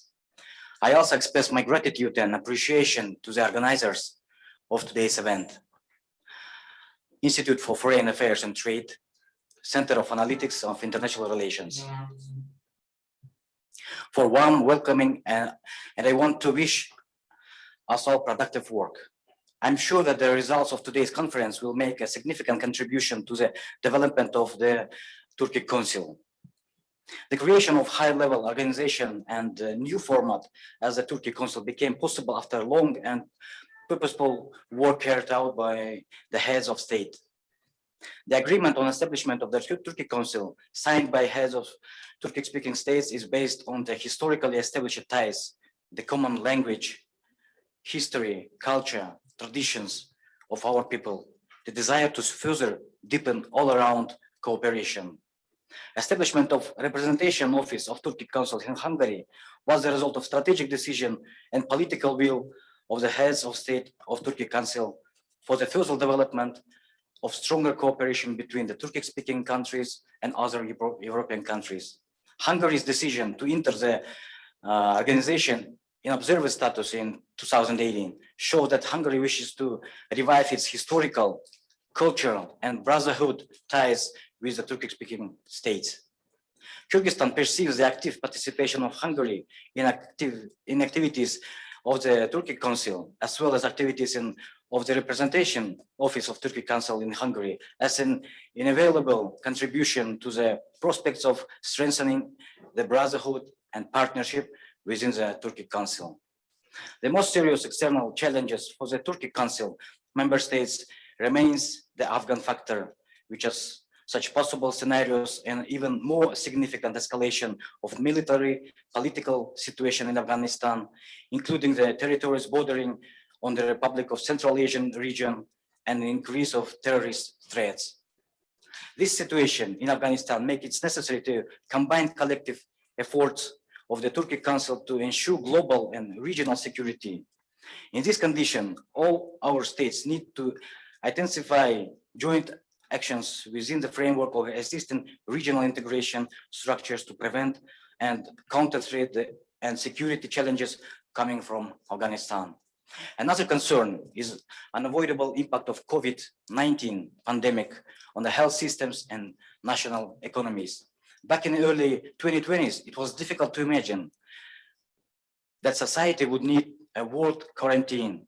The impact of the pandemic has spread far beyond medicine, making radical change in the usual rhythm of everyday life. The threat of coronavirus infection is pushing modern society to rethink a foundation of understanding stability and security. The lack of ready-made solution forces us to look at a situation from different angles in search of new approaches to crisis management. In a situation caused by pandemic, the most important factor for success is ability for the state and public to mobilize financial, technological, and human resources in the shortest possible time. Dear colleagues, on the 31st of August 2021, Kyrgyzstan celebrated its 30th anniversary of independence. In 1991, Supreme Council of the Kyrgyz SSR declared the independence of Kyrgyz Republic. For 3 decades, Republic went through the challenges, experienced many difficult periods of its development, dramatic moments of formation of statehood. There were achievements and failures, but it retained the main asset of the state, independence. I would like to note that this year is marked by the 30th anniversary of Kyrgyz-Turkish bilateral relations. Turkey is the first country recognized the independence of Kyrgyzstan. During the years of the independence, a number of mutual visits and contacts have been made at the highest level. In September 2018, President Erdogan made an official visit to Kyrgyzstan, during which the 4th meeting of Supreme Council for Strategic Cooperation between Kyrgyzstan and Turkey was held. In June 2021, the official visit of the President Kyrgyz Sadyr Japarov to Turkey took place. The 5th meeting of Supreme Council for Strategic Cooperation between Kyrgyzstan and Turkey was held, in which issues of further cooperation and development were discussed. Thanks for joint efforts, it was possible to develop bilateral relations to the level of strategic cooperation to establish effective interaction in the political, trade, economic, cultural, humanitarian, scientific, education, and military technical spheres. Dear guests, in April 2022, we'll mark the 13th anniversary of the establishment of diplomatic relations between the Kyrgyz Republic and Hungary. During this time, a long and productive path have been covered. Our relations have moved to a new level. Last year, in September, joint declaration on strategic partnership was signed in Budapest. So, as a part of official visit to Bishkek in April this year, the Minister of Foreign Affairs and Trade of Hungary, Péter signed an agreement on establishing the Hungarian Kyrgyz Development Fund. The purpose of the foundation is involved Hungarian companies in the process of modernization and development of Kyrgyz economy. We are confident that the fund will become a unique platform for the implementation of priority projects in agriculture, tourism, energy, and other areas. On September 8th this year, President Kyrgyz Republic signed a decree on establishment the embassy of the Kyrgyz Republic in Hungary. The Kyrgyz side, expressing its readiness and interest in further cooperation in commemoration of 30th anniversary of the establishment of diplomatic relation between Kyrgyzstan and Hungary, proposed to hold joint events next year dedicated to this significant day. It's grateful to note that within the framework of the 6th Turkic Council Summit, Turkish President Erdogan and Hungarian Prime Minister Orban had the opportunity to take in the opening ceremony of the 3rd World Nomad Games as a guest of honor. Ladies and gentlemen, to implement common goals and objectives, it's necessary to clearly define the main direction and perspective of cooperation. The successful development of relation between countries will create conditions for expanding cooperation with other countries and international organizations. The 8th Summit of the Cooperation Councils of Turkic-speaking states will be held next month in Istanbul. The agenda of Istanbul Summit will be very rich and will give a new impetus to cooperation within the organization and bring relation of Turkic Council to a new level. In this regard, all states of Turkic Council should play a key role in effective functioning and development, considering the needs of expanding cooperation in all areas of common interest. We suggest the first, creation of solid economic community of Turkic Council states, in particular by creating new transport rail corridors between Europe and Asia. Development the tourism industry. Cooperation in the field of international tourism has great potential since our countries have common history and culture. Identification of new trends, studying the possible prospects for economic integration. Initiate the development of common strategic documents, which will be aimed at developing a common position on cooperation between the participating countries and observers in the Turkic Council in the long term. Development of legal mechanism to improve the activities and functioning of Turkic Council. Initiate the development of joint measures within the Turkic Council to establish peace and security in Afghanistan, including through joint coordination of actions at the international level. Creation of the special structure or platform in Turkic Council for interaction to counter the COVID-19 pandemic and other diseases. Creation of an expert council for conducting an expert dialogue and discussion that best meets the interest of the Turkic Council countries on cooperation in the field of security, culture, economic cooperation, trade, transit, and etc. I will suggest holding such discussion meeting between analytical centers of the members and observer states in the Turkic Council as often as possible. The joint promotion of science and expansion of academic exchange can serve as the basic for ensuring the inclusive development of the countries, an important tool for educating the younger generation in understanding the common historical roots and belonging to a single civilization. In conclusion, I would like to emphasize that the complementary of the potential of our countries in the case of equal rights and equal access to resources will only contribute to peaceful and constructive interaction in the region. Dear colleagues, I express my gratitude to the Representation Office of Turkic Council in Hungary, to Institute of Foreign Affairs and Trade, Center of Analytical International Relations, for organizing this international conference at such high level. Thank you for your attention. Thank you very much, Director Akhmetov, for your deep and comprehensive speech. And then I would like to ask our second speaker, Deputy Director Zsoldi Balina, to deliver her speech. Please, the floor is yours.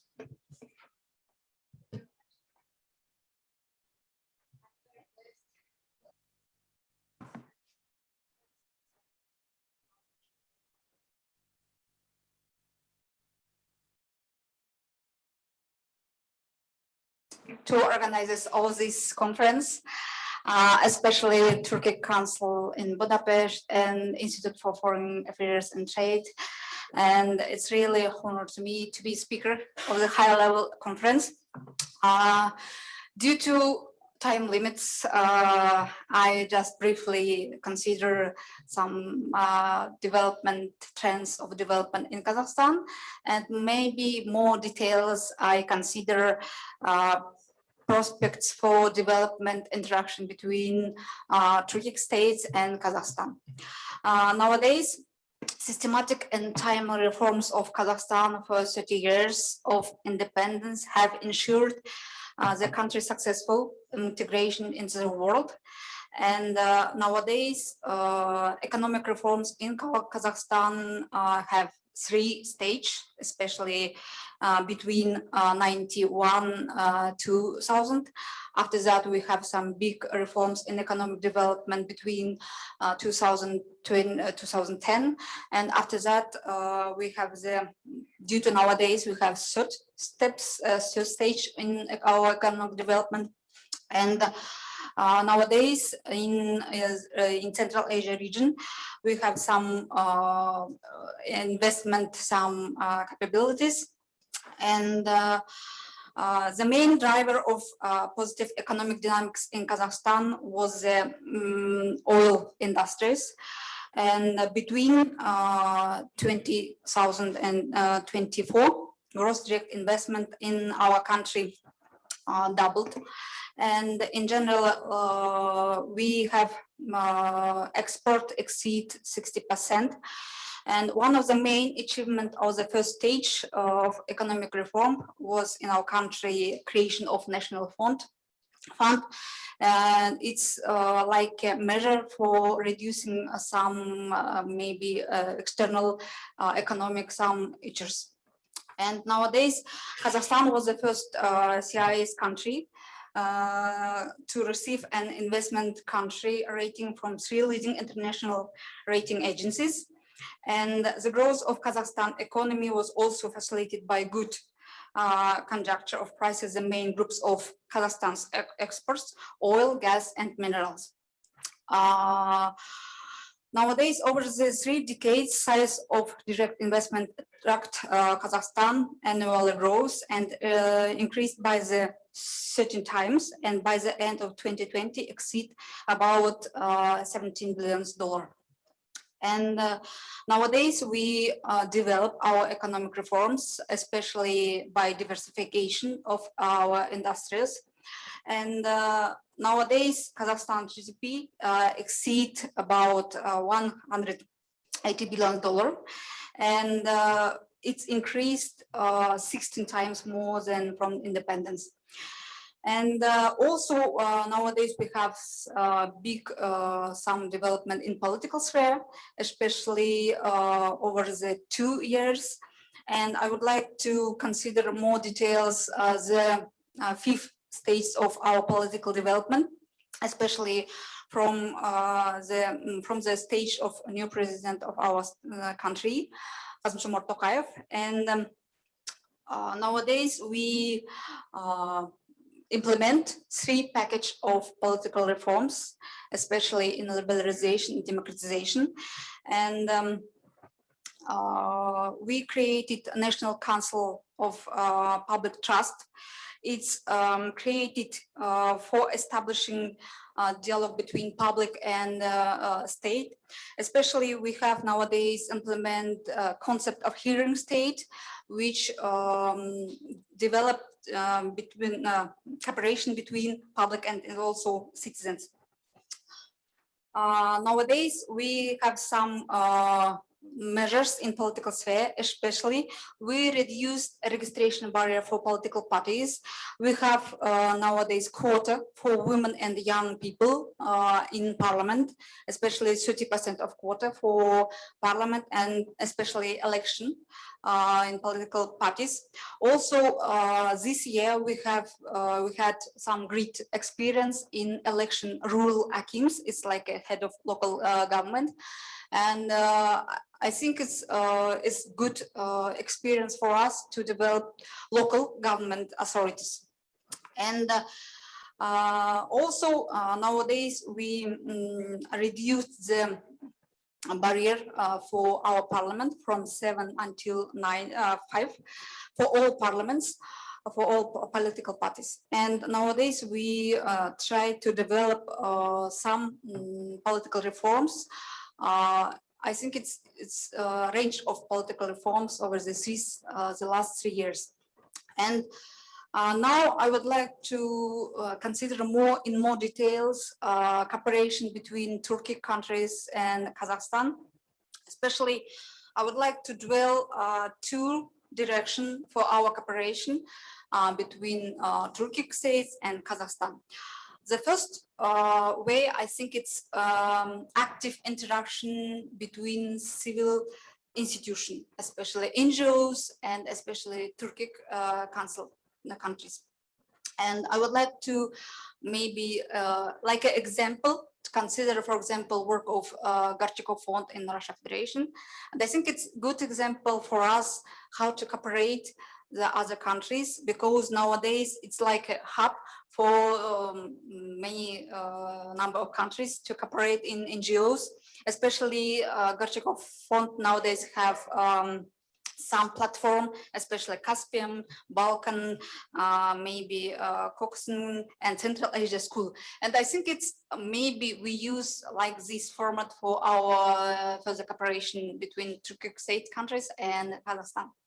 Second way to enhance to our cooperation, I think it's maybe cooperation between think tank, Turkic State Council and Kazakhstan. Nowadays, European Union have excellent experience in development this platform, especially nowadays, maybe we can use online symposia for interaction our expert. Secondly, maybe we have some online network research between our institute and develop our connection in Turkic state countries. Also, maybe it would be a good opportunity to enhance our relation and online platform for young professionals. And I think it's young professional, it will be future our relationship. And I think as we enhance this work. For example, maybe we create some idea factory for young professionals, and maybe they have some summer school on some interaction between each. Also, nowadays, one of the, due to pandemic situation and due to some maybe cooperation where we have maybe online brainstorming between our experts and exchange our experience in development, economical, political, and social development. Also, maybe it would be a wonderful way or measures for our cooperation online database, because we have some exchange with our data or our research, and would be it enhance our cooperation. And I think it's this example maybe influence or impact good for our relationship. And I know maybe we have lots of cooperation in cultural, social, economic sector. However, I think it's NGO and think tanks, maybe implementation, also maybe opportunities we create and we have enhanced. And also, again, I would like to gratitude, thanks to all participants in this conference. And it's really an honor for me to share my ideas about Turkic state cooperation and our country. Thank you very much. Deputy Director Jordi Barina, thank you very much for your excellent speak. And then I would like to give the chance to Deputy Director Sanjar Valiyev. Please deliver your speech. The floor is yours.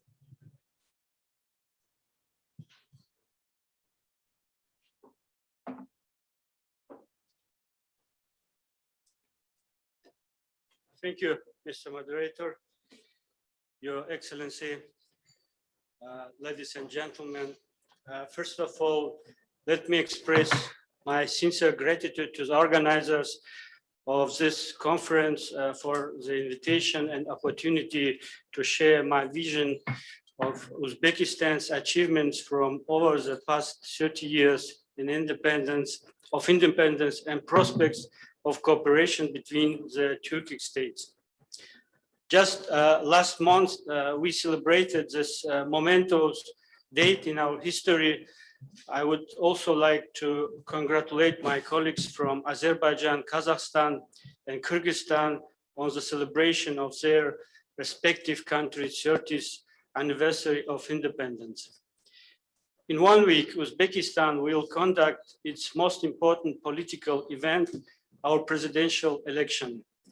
We have arrived at this date while carrying out large-scale reforms and implementing the action strategy in 5 priority areas of development.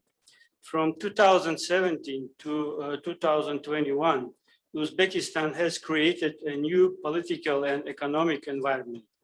There is a noticeable increase in the populace standards of living and the growth of social and political activity of civil society institutions. Significant steps have been taken to reform the national economy in the liberalization of the foreign exchange market, removal of barriers to trade and investment, creation of favorable conditions for conducting business, and the opening markets in order to attract investment and stimulate imports and exports. As a result, from 2000 to 2020, the country's economy grew by 24%. Industry grew by 34%. Foreign trade has increased from $24 billion in 2017 to 36 billion by the end 2020. In January, June, for a half year in 2021 alone, the volume of trade increased by 13% compared with the same period of last year. The level of investment activity has significantly increased as well.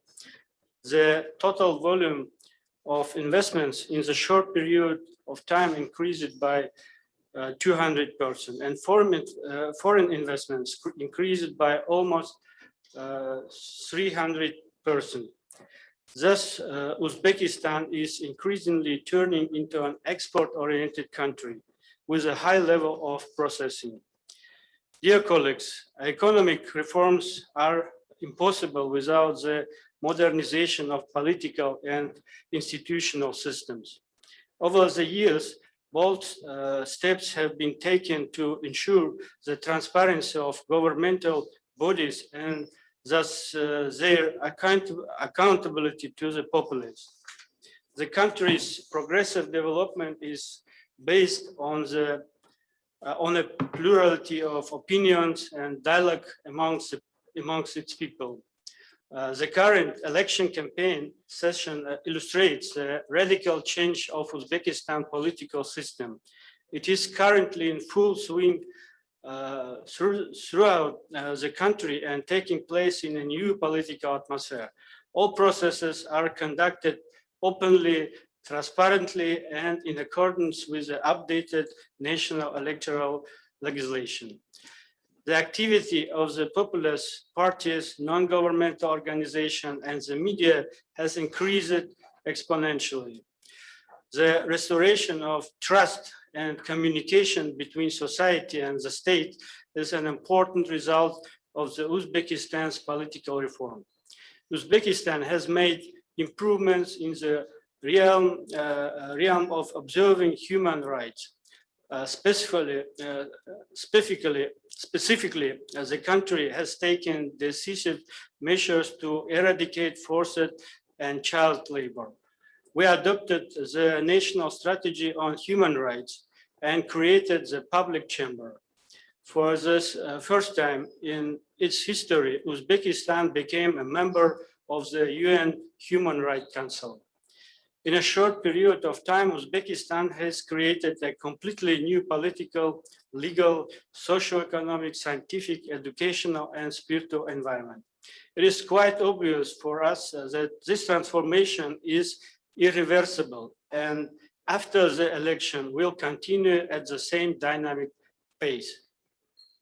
Ladies and gentlemen, it is extremely important that after President Shavkat Mirziyoyev came to power, the approach to the implementation of foreign policy was immediately reviewed and revised. Uzbekistan has now moved on to the implementation of an open, constructive, and mutual beneficial foreign policy.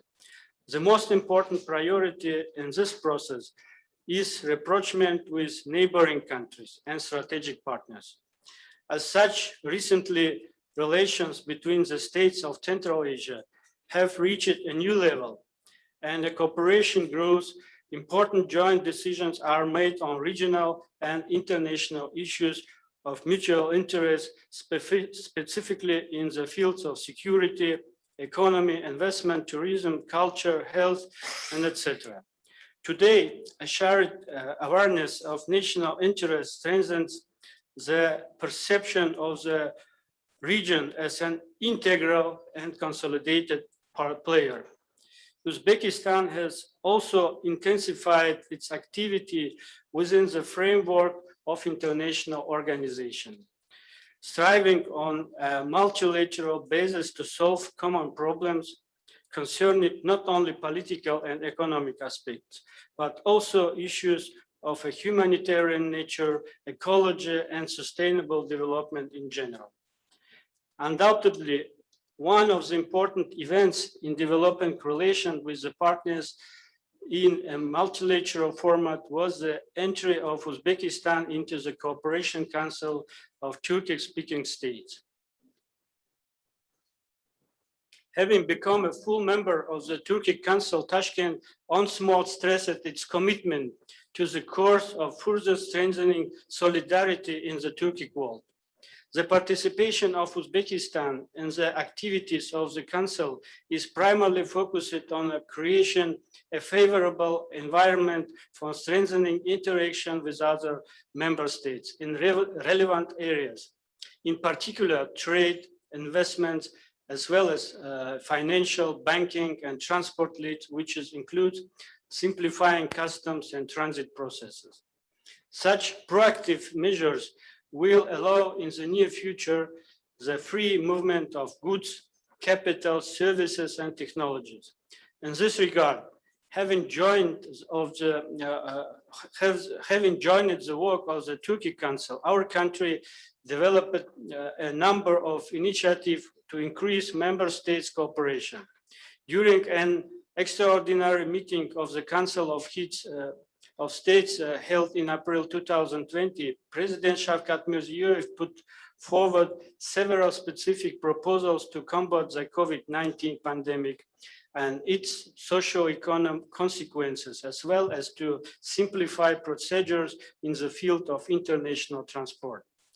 One of the results of the implementation of those initiatives was the signing of a memorandum of understanding between the Cooperation Council of Turkic-speaking states and the World Health Organization in 2020.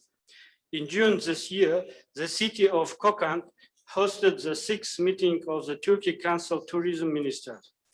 In this context, Tashkent pays special attention to the importance of the project Tabarruk Ziyarat, which is aimed at creating a pilgrimage to shrines located in Council member countries.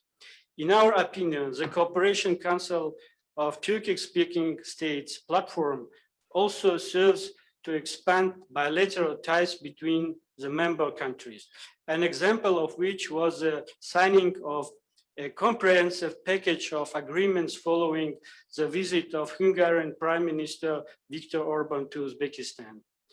It should be noted that in recent years, relations between Uzbekistan and Hungary actively developed and risen to a qualitatively new level. Over the past 4 years, the trade turnover between our two countries has almost tripled. The foundations have been laid for the further increase in cooperation. Several flagship projects are being implemented jointly, and the two countries' business circles long for a more engaged partnership.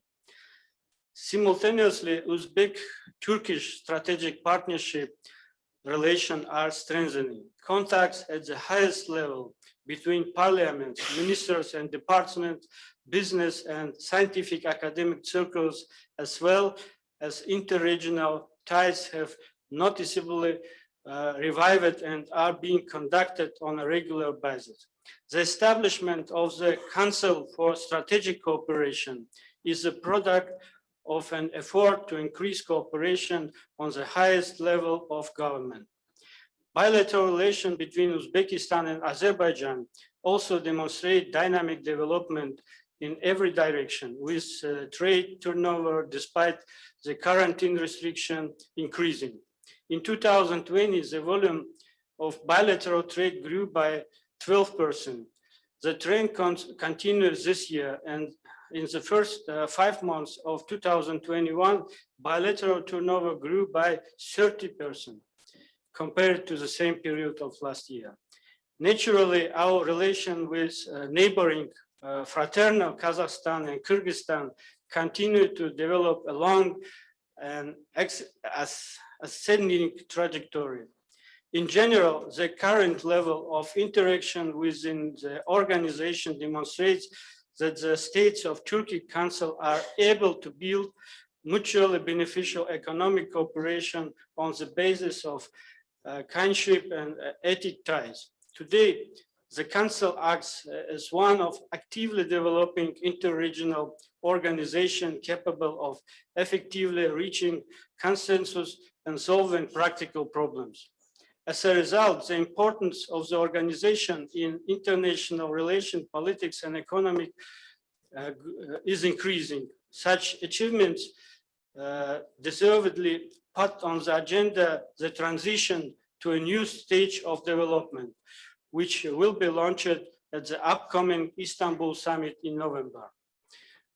All of us, being representatives of the expert community, participated in the preparation of the project's vision of Turkic World 2040 and strategy of Turkic Council 2020-2025. I'm convinced that the documents produced from those programs will allow our countries and populace to grow even closer to each other and enhance our role in international affairs. And consider it important to pay special attention to the following areas in the process of further cooperation. First, the transition to digital tools of the economy derives from the IT sphere. As such, all Turkic countries, member countries must demonstrate success. Uzbekistan is now rapidly creating a powerful training base for programmers and IT specialists. In the coming years, this will provide tangible results.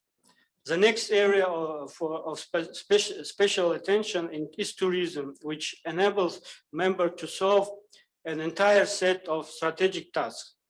The Turkic Council countries have every opportunity to become world leaders in this capacity.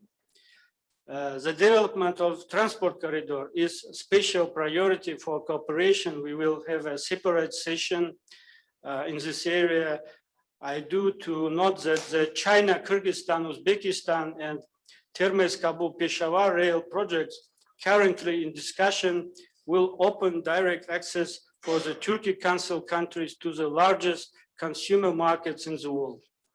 In conclusion, I want to emphasize that the further incorporation of the capabilities of the Turkic-speaking states will contribute to ensuring sustainable peace, stability, security, and prosperity. Thank you for attention. Deputy Director Valiyev, thank you very much for your deep speech.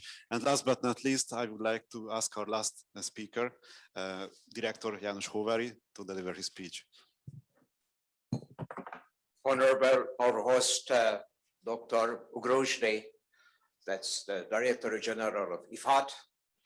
So, dear friends from Baku, Ambassador Shafiyev for the Air Center, dear Prime Ministers, Aksakas of the Turkic Council, Deputy Director General, Excellencies, ladies and gentlemen. I have a long paper that's about the changes in the Turkic world 30 years ago. I do not read it, all of it. So I will read only some parts, saving the time. But the text will be available, the whole text in English and in Russian, so that I could provide you after my lecture. The disintegration of the Soviet Union in 1991 was of the most significant turns of fate in world history over the past half century. After this, it was not only Central Eastern Europe that was in the hand of the Yalta Pact made in 1945. Prime Minister Binali Yildirim mentioned that the whole Central Europe was in the Second World War, so we became in the hand of the Soviet Union owing to the Yalta Pact made by the American president and Stalin and the British Prime Minister, and that in the late 80s, with many moves of the American policy, by the way, the Yalta Pact was over. It gave a new chance for Eastern Central Europe. So it opened the gate of freedom, and I think it had a huge impact on the Soviet Union, and the dissolution of the Soviet Union started, and owing to it, that many countries from the former Soviet unions, many that's member states, could get the independence. In the center, in Azerbaijan and the Central Asia, ancient peoples in a huge region between Caucasus and the Pamir Mountains regained their freedom lost a long time before. Azerbaijan and other states in the Trans-Caucasus won back their independence between 1918 and 1920. As far as territory and population are concerned, Kazakhstan and Uzbekistan became the largest independent states in the Central Asian region. The independent Kyrgyzstan and Turkmenistan became two further Turkic states in the New World. Today, the Tajik people speaking the Tajik, which belongs to the Iranian Indo-European language family, and their state constitute the eastern borderline of Central Asia. From the 18th century till the mid-30s and 19th century, Russia gradually expanded its power to Transcaucasia and Central Asia, as far as the border of sphere of interest of the Ottomans, the Iranians, and most of all, the British. Besides erecting their checkpoints, the soldiers of the Tsar were at beginning collecting only treasures from the Khans, Beys, and Emirs under the rule. By the way, today these are the blistering attraction of the State Hermitage Museum and other museums, not in Central Asia. Then the member of the exotic Central Asian Azerbaijan elite themselves had to appear in the palaces in St. Petersburg and admire the westernization of Russia, only to decide whether to accept the subjugation of their own people or undertake the service of the empire and have a good and nice career in the Russian Empire. In the larger towns in the region, Russian and other mentioned settled down, who beside colonization as a broad economic dynamism and rearranged the Silk Road with the view to the interests of Moscow and St. Petersburg. At the same time, they also gained throughout the knowledge of geographical and economic features of the region, owing to many Russian experts and explorers. The inhabitants of the region, I mean Azerbaijan and Central Asia, provided troops to the armies of the Tsars, the 200 millions, and later the secretaries of the Communist Party. At the end of the First World War, several Turkic, several leaders in the Turkic world, especially the jihadists, had confidence in the Bolsheviks. They believed they would be able to live their national lives within the Soviet framework. And the modernization of the vast backward geographical region might be launched. Expect of Baku, because it is a very developed city. And you see, it is a new Baku. The old Baku is a beautiful, Baku was the second and the third most developed city of the Tsarist Russia. However, that's the endeavor of the Turkic leaders failed to materialize because with the time Sovietization had different aims. The Turkic leaders who were sided with Lenin were convicted in show trials in the 1930s. Some of them were executed, Çobanzade, for example, who studied in Budapest, by the way. Some others were sent to the Gulag, and the fortunate ones managed to escape abroad. Collectivization, as you know, making kolkhozes and sovkhozes, eliminated the traditional way of life that had a peculiar coexistence with the administration of the Tsar, both in the ancient cultural territories along the rivers and the nomadic animal husbandry on the expenses of the steppe. The perishing of the animal held it together to centralized station caused by the Bolshevik. They made a collectivization. They collected all the animals, and this caused the pandemic, which proved to be fatal, especially for the Kazakhs. As a consequence of the famine, similar to the one in Ukraine, the Holodomor flared up. It is called by the Kazakhs Asharshilik. Millions of people fled from their homeland to Mongolia and China. And later, that the Second World War brought some concession from Moscow, but as a result of the life during the war, the hinterland, Central Asia became a hinterland, that's a large ethnic Russian bloc of people emerged in the region. After the occupation of Berlin in 1945, large crowds of disabled soldiers arrived back home to Afghanistan and Central Asia. And the ones who had been taken prisoner by the Germans, as it was described by Chingiz Aytmatov in an excellent way, appeared to the radar of the KGB. The terror of Khrushchev times was swept away by the concepts of Leonid Brezhnev and his advisor to waste nature. The breaking of the virgin lands on the steppe has caused a damage to the environment that can be felt even today. One has to add that the Soviet leadership was making attempt to avert the emergence of regional economic inequalities. It was the region rich in mineral resources and Uzbekistan forced to cultivate cotton in the form in monoculture that they were covering the cost of developing the poorer regions in Central Asia. They also contributed to the budget of the Soviet Empire in Moscow to a significant degree. The leaders of Azerbaijan and Central Asia perceived of the crisis of the last years of the Soviet Union in the late 80s, that they were very well with everything because many of them had been serving in high positions in Moscow. With the advent of the policy of the openness, I mean the glasnost of Gorbachev, regional and ethnic aspiration were manifested all over the Soviet Union.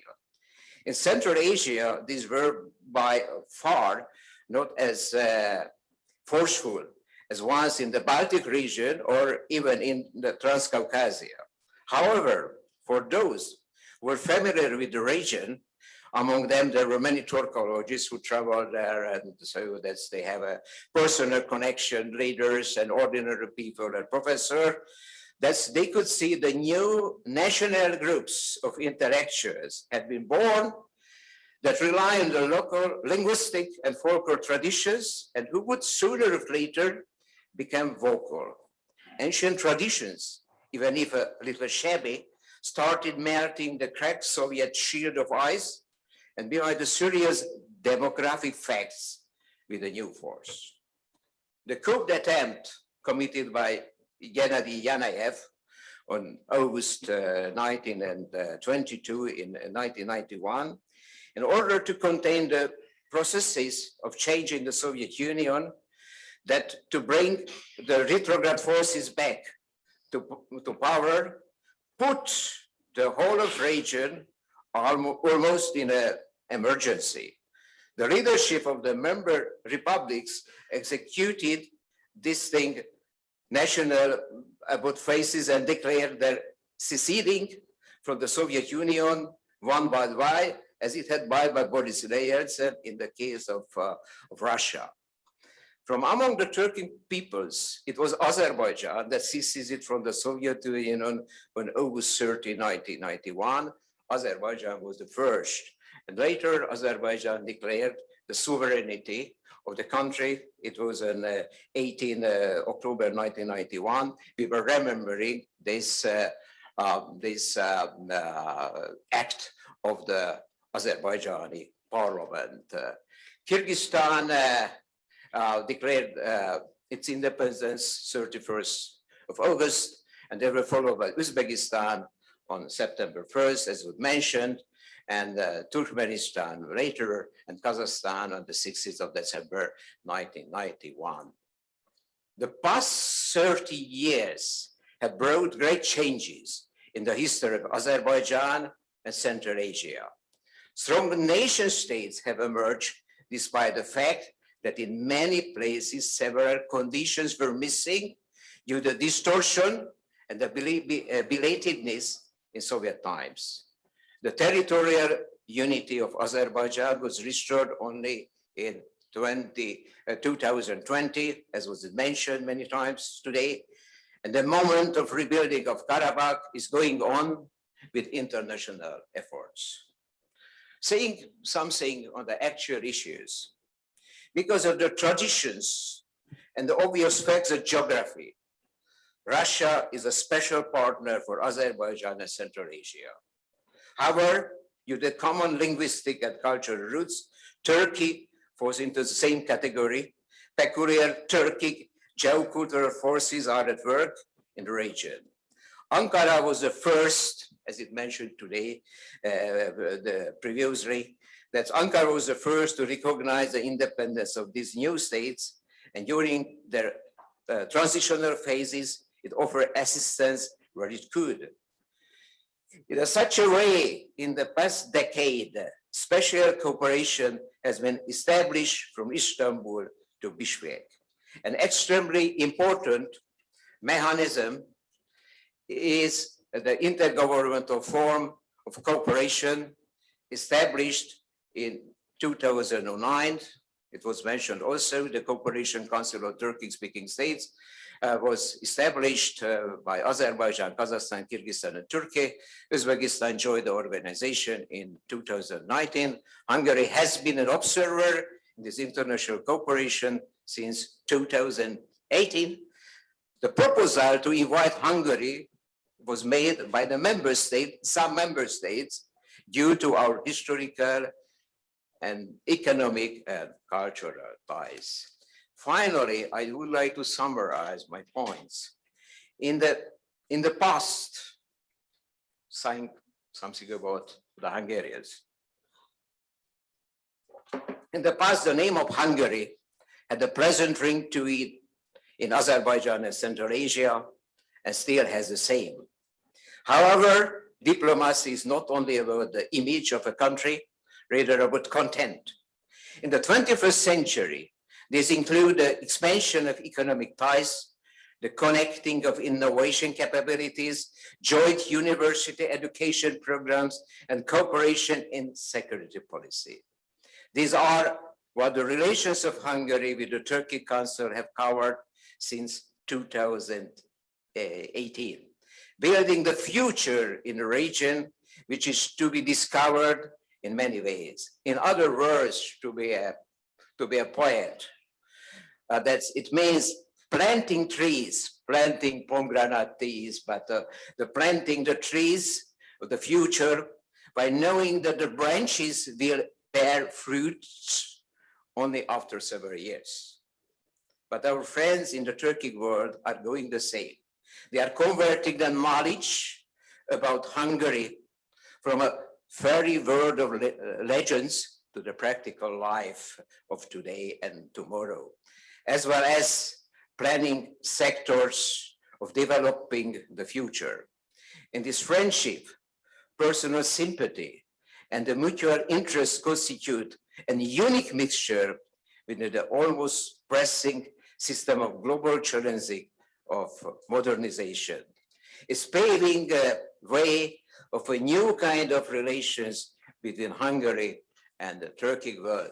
Thank you very much for your attention.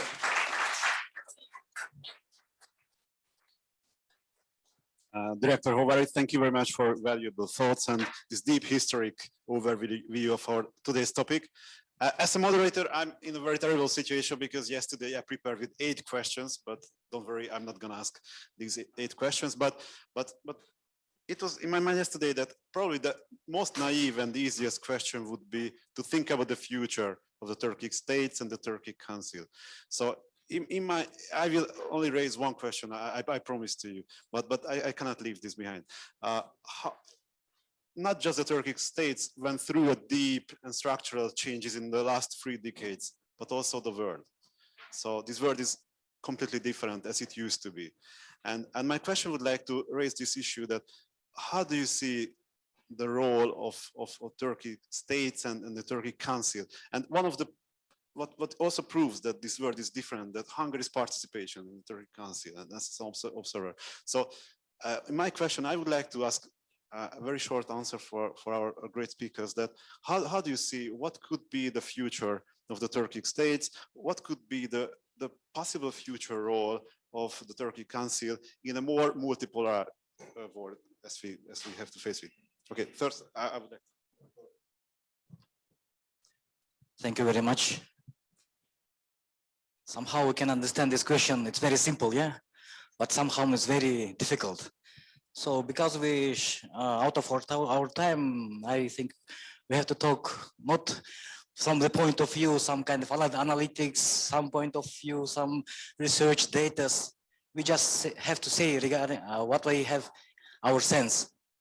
But all the speakers was in one sense, is sense of brotherhood.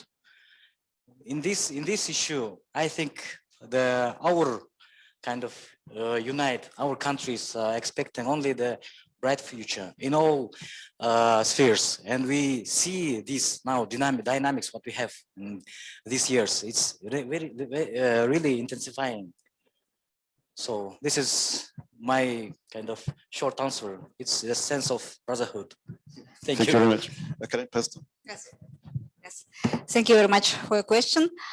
I think it's we have more strong relationship between Turkic states, and I think it's we activate our cooperation in every sphere. I think it's we pay attention to our young people, because it depends on our young people. The exception of our country depends our future. So I think it's we'll pay attention for projects we devoted to young people, and maybe we have more relation between young people, young projects, and maybe in culture and scientific in all sphere. And because nowadays our young people maybe not so have maybe strong acceptance and strong view about what's important Turkic state and Turkic Council, and I think it's we maybe more focused on our young people, and it depends on our future. So thank you. Я тоже хотел добавить. Наверное, очень важно то, что на сегодняшний день сотрудничество в рамках Тюркского совета очень хорошо ощущается простыми людьми, гражданами наших стран. во взаимных поездках, визитах друг к другу, в очень многих деталях, которые делают действительно наши связи более близкими. И это закладывает очень мощную основу для дальнейшего будущего сближения. Институционально у нас есть отличная стратегия, у нас есть хорошие конкретные программы, которые охватывают все сферы сотрудничества. Причем это очень практические сферы, очень динамично развивающиеся сферы. Это и IT-технологии, транспорт, торговля и многое-многое другое. Поэтому я считаю, что очень важно, чтобы вот эта динамика, которая наблюдается последние годы в рамках организации, она сохранялась, и мы уделяли достаточное внимание постоянному развитию сотрудничества. Спасибо. Thank you very much. And last but not least, I would also like to ask you to specify also the question on what could be Hungary's role in the future of the Turkic States. First of all, you should know that the Turkic word from Istanbul to Bishkek has been formed into a new geopolitical unit of the world. Of course, so that we had a long ties for the 90s, a geocultural unity, but this geocultural connections and cooperation changed in the last 2 decades. That this region is a huge industrial, economic, demographic potential. And this huge region is between Asia and Europe. That it is obvious that, that you are forced to cooperate. That is, there is no other way. So because the northern part, Russia is our friend, has its own geopolitical interest and system. And our friend China is doing the same. You are between the two geopolitical units. And you are lucky Central Asian Azerbaijanis, you have a connection to the sea through Turkey. You are landlocked as we are Hungarians, but with Turkey, you are not a landlocked.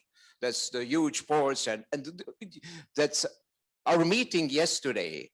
There's a meeting of the Minister of Transport in Budapest. It was about it. It is forming a huge potential.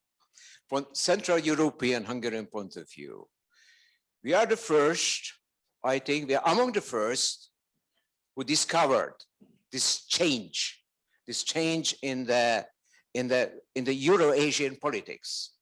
Of course, we could do because of connection with the Turkologists and our special knowledge, what we have and we are keeping in Budapest.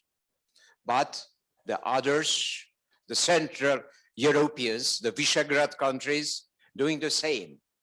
We are trying to explain to our friends in the region, so this Turkic word is an important player, and this huge region needs that's new attention, greater attention, cooperation in the field of education, industry, and innovation.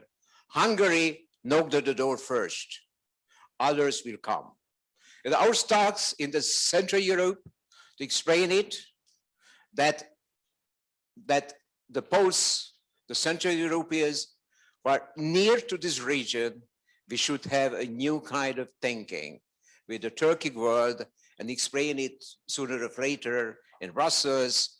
And we have a connection with the German Orientalist, and we are talking. We had a lot of in the last year. We had a lot of small conferences. They are very important. I think so. We are building a very special, promising future. We are building bridges. Bishkek, Budapest, Nur-Sultan, Budapest, Baku, Budapest, Tashkent, Budapest, and of course, Ankara, Budapest, and sometimes Istanbul, Budapest. Thank you very much.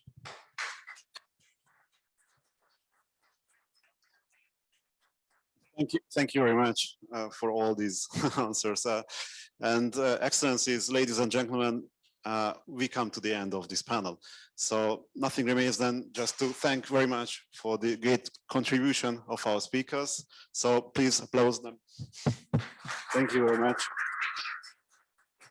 Because these are really deep and really overview of the question we discussed today. And then I also would like to thank for the audience to being here with us. And now there is one more thing, a very, very pleasant thing to announce, and this is the lunch break. So I would like to invite all of you to the outside of the door just for a wonderful lunch, and I hope we can continue our discussions. So thank you again very much. Enjoy your meal.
All right, ladies and gentlemen, the second panel is starting in 2 minutes. So if you could come back and take your seats, that would be perfect.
Okay, good afternoon, everyone. Welcome to the second panel, which is titled New Opportunities for Regional Peace and Cooperation After this 44 Days War. Some people are still outside and getting back from lunch, but in the meanwhile, I think we can start with the panel. Okay, I will give some short introduction on the panel, and then I'll give the floor to our speakers. The speakers, I will ask them to, if possible, limit their interventions to 15 to 17 minutes. And then later we can leave some time for some Q&A session and some discussion. Okay, so everyone witnessed what happened last fall, 44-day war that actually changed the entire security situation in the South Caucasus region. And the war and its aftermath brought new realities to the region. It also opened up the region for new opportunities for cooperation and also the chances for building the lasting peace that never actually existed in the region since the independence of these countries. And new initiatives, new projects that are being launched and discussed extensively, such as the establishment of the Zengezur corridor, as well as the cooperation platform that was initiated by Presidents Ilham Aliyev and Recep Tayyip Erdogan last year, 3+3 cooperation platform that would engage the all countries of the region in the cooperation. And also all these developments in the region, which obviously behooves new thinking and fresh perspectives. So in this session, we will try to look at those issues and try to get the perspective from the experts in the field. And therefore, without much ado, I want to give the floor to the first speaker on my list, Mr. Alper Aktaş, Acting Deputy Director General of SAM from the Republic of Turkey. And speakers, you can both use the rostrum and also you can speak from the sitting positions as well. So it's the matter of your choice. The floor is yours, sir. Good afternoon. Can you hear me loud and clear, ladies and gentlemen? Back seat. So if I may, I would like to start with 2 heads up, okay? The first one is for the translators, interpreters. I'm gonna start in Turkish, but immediately I will switch back to English, so you don't need to be panicked, okay? It's gonna be very diplomatic introductory remarks. And the second heads up is for the dear audience. I'm gonna cut myself very short. I plan to do it in 10 minutes. You know that under normal circumstances, as a Turkish diplomat, I'm expected to speak for about 1 hour, but I promise you that, and also to the dear moderator, I'm gonna do it within 8 minutes, maybe 10, but maximum 15, okay? Ekselansları, Sayın Direktör, saygıdeğer hanımefendiler, beyefendiler, Kor Diplomatiğin tüm değerli yetkilileri, sizleri saygıyla, hürmetle selamlıyorum ve ailesinin bir parçası olmaktan gurur duyduğum Stratejik Araştırmalar Merkezi adına sizlere Budapeşte'ye hoş geldiniz diyorum. Bizlere bu fırsatı verdiği için tüm Macar ve Azeri dostlarımıza da hürmetlerimi, saygılarımı sunuyorum. And now we will be back to English, to square one. Your Excellencies, Mr. Director, honorable members of the Diplomatic Corps, distinguished participants, ladies and gentlemen. It is my great pleasure and privilege to be with you at this international conference in Budapest, representing Center for Strategic Research of the Ministry of Foreign Affairs of the Republic of Turkey. First and foremost, taking this opportunity, I would like to extend my sincere gratitude to Institute for Foreign Affairs of Trade, Secretariat of the Turkic Council and its representation office in Budapest, and Center of Analysis of International Relations of Azerbaijan for the successful organization and kind invitation. Turkey has deep-rooted historical and cultural ties with Southern Caucasus, which serves as a bridge linking Turkey to Central Asia. As Mr. President Recep Tayyip Erdogan has stressed, Central Asia, our ancestral land, is the geography where Turkish identity was born and took root in history. The South Caucasus is a bridge that connects us to this region. Main aspects of Turkey's Southern Caucasus policy are strengthening the independence and sovereignty of the countries of the region and supporting their integration efforts with Euro-Atlantic structures, while preserving and enhancing regional cooperation and political and economic stability. If I may, I would like to quote remarks of the Minister of the Foreign Affairs of the Republic of Azerbaijan, His Excellency Mr. Ceyhun Bayramov. His Excellency Mr. Bayramov, in his speech at the Antalya Diplomacy Forum in June 2021, stated that the new situation which emerged after the end of the 44 Days War created new opportunities for peace and cooperation, and this is not a zero-sum game. As far as I know, and as far as I can understand, just yesterday, His Excellency Mr. Ceyhunov reiterated this position once again in Belarusia, in Minsk. This is a spoiler alert indeed, but I must mention that this is what I will try to explain for the rest of my humble speech. Subsequent to the 44 Days War, we now have better opportunities for regional peace and cooperation.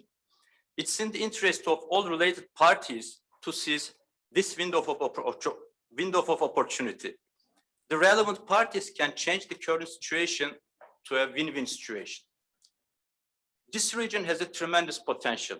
Regional cooperation will be the key to unlock the true potential of the South Caucasus to achieve prosperity. Turkey sincerely wants normalization across the region and has demonstrated this determination on various occasions. New political and security landscape offers a realistic opportunity to establish enduring peace and stability. This, ladies and gentlemen, should not be missed. The relevant parties should take the necessary steps. In this context, I'm mostly optimistic because Turkish and Azerbaijani sides have already stated their willingness for regional peace, stability, cooperation, and prosperity. Mr. Erdogan has stated that we can gradually normalize our relations with Armenia if they take concrete and sincere steps. Turkey will reciprocate the positive steps from Armenia. We expect Armenia to be part of regional cooperation projects. Taking into consideration the dire economic situation in this country, I mean Armenia, this will certainly be interest of the Armenian people too. Azerbaijan is also showing its intention of peace in many platforms. Just a couple of months ago, President, His Excellency Mr. İlham Aliyev, repeated his intention of signing a peace agreement with Armenia, as long as all the provisions of the November 10th trilateral agreement are implemented.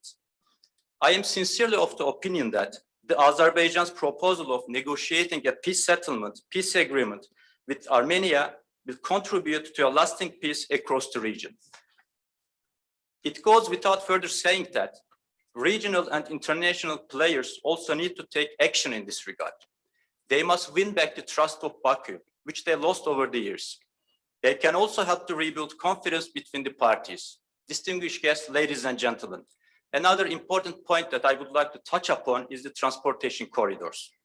In line with the declaration of 10 November and 11 January between Azerbaijan, Armenia, and Russian Federation, we want the rail and motorway connections across the region to be reopened and economic activity to resume. Lachin Corridor is functional as agreed by the declarations. Zanzibar Corridor that will connect Nakhchivan and Azerbaijan should be also opened. This connection will not only connect mainland with Nakhchivan, but also connect the member states with Turkey. There will be a direct connection from Mediterranean Sea to Caspian Basin, and from there to Kazakhstan, Uzbekistan, and Kyrgyzstan. In other words, Turkic states will have an access to open seas. Enhanced regional connectivity will increase the east-west connectivity. It also means prosperity for the people of the region, because enhanced connectivity surely increase the trade volume and create a better economic outlook for all the relevant parties. Taking this opportunity, I would like to very shortly touch upon the mines placed by Armenia during the occupation. Turkey's priorities are indeed very simple and stressed over the time. Compliance with the ceasefire, reconstruction, I mean rehabilitation, unimpeded transportation, and economic revitalization. In this context, mines placed by Armenia during the occupation are still an important threat to civilians and humanitarian assistance.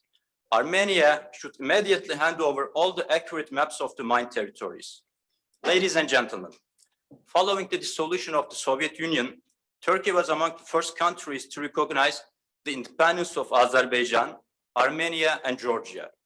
Turkey has developed good relations with Azerbaijan and Georgia in the following years. However, a similar momentum could not be reached in Turkish-Armenian relations due to the occupation of Armenia and Armenia's negative attitude towards Turkey.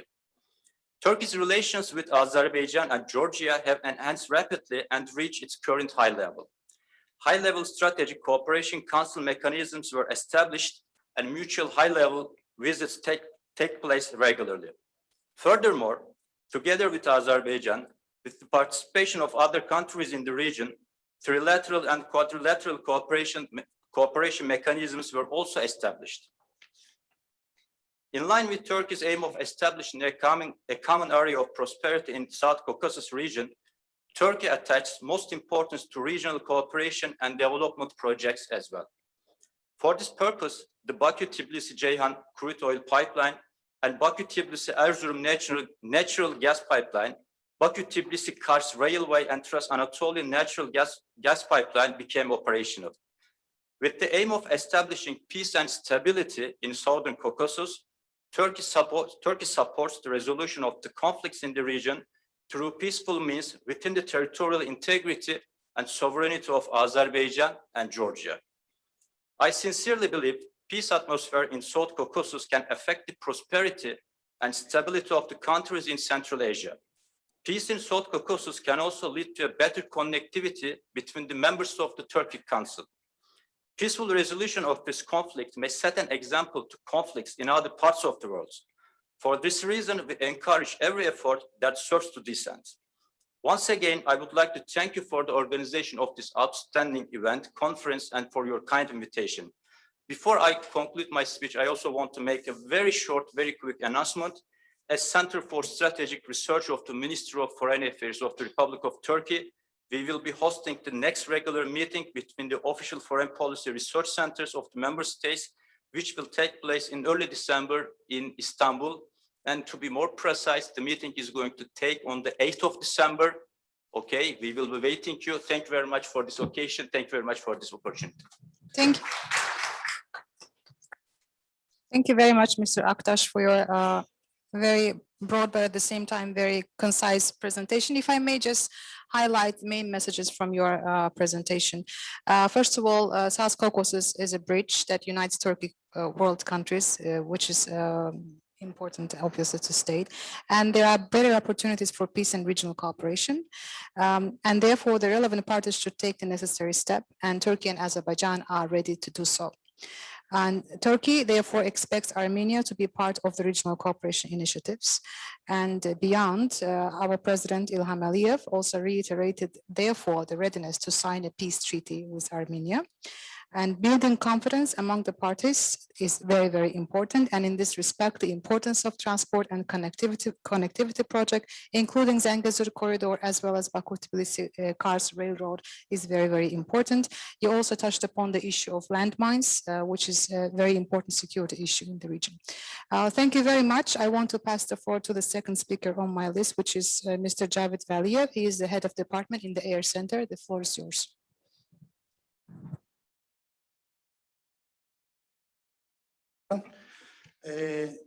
First of all, I would like to thank IFAT for hosting us and for the hospitality, especially the director of the IFAT, Mr. Márton Ugrósdy. It's my second time in Budapest. It's a beautiful city, and it's my second time here in IFAT conference hall.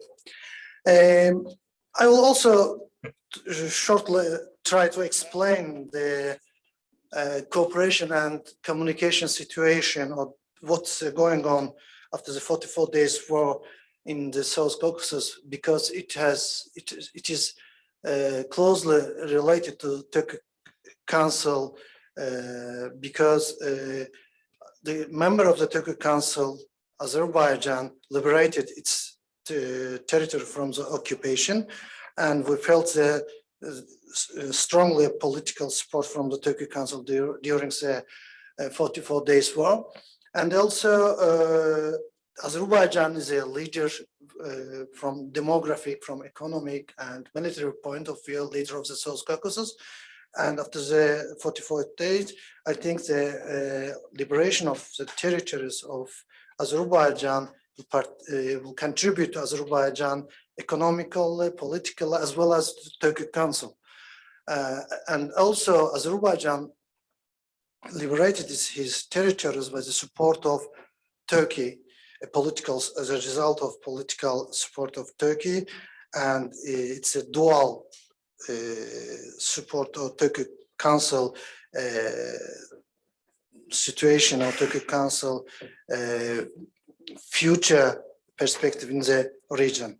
So, as many speakers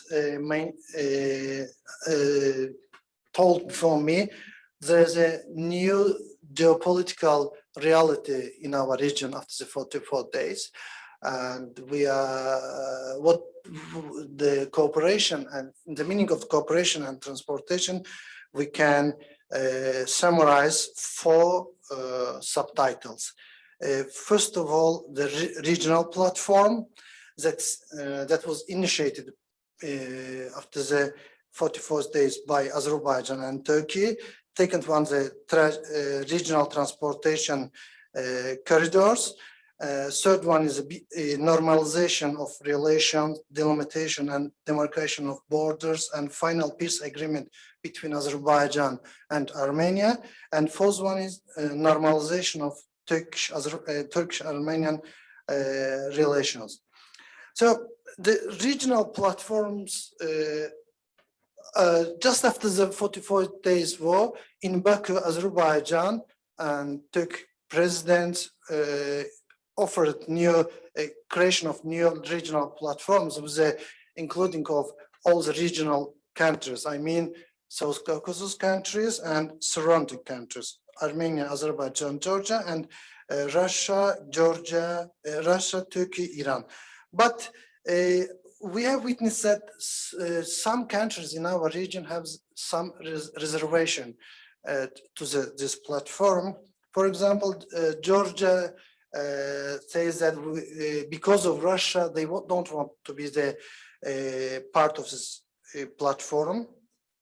Iran, previous government of Iran, they made some diplomatic attitudes in order to be part of this platform. A new government in Iran, we witness that they have some reservation to this new platform. But Azerbaijan and Turkey sometimes offer it to Iran or Georgia as a new platforms, 3+3 or 3+1 or 2++. This is a different part of mechanisms of this regional new platform. And as we see that, as we witness that, Georgia, despite that Georgia have some reservation, Georgia tries to be a part of this regional platform. But Iran is not so happy because of this regional platform. Iran tries to maintain its relations with regional countries, with Armenia, with Georgia, with Azerbaijan, bilateral relations. Always Iran officials and experts say that we don't need third parties in our bilateral relations. And I think that Turkey, Azerbaijan, and Russia, these three countries in favor of these regional platforms. But Armenia sometimes we hear different voices from the Armenia sometimes, but I think that Armenia doesn't have alternative way. At the end, they will also prefer to be a part of this 3+3 or 2+2 platform part. And second issue that is under the discussion after the 44 days war in our region, it's a opening of new transportation corridors. As you know that because of occupation Azerbaijan territories last 30 years, Armenia isolated from the regional transportation corridors. Now it is a new opportunity for Armenia to be a part of this regional transportation corridor. But in this issue, Armenia also have some different views, but the strong reservation came from the Iran. Iran thought that in the case of Zengezur opening of Zengezur corridor, Iran's connection with the South Caucasus will be cut.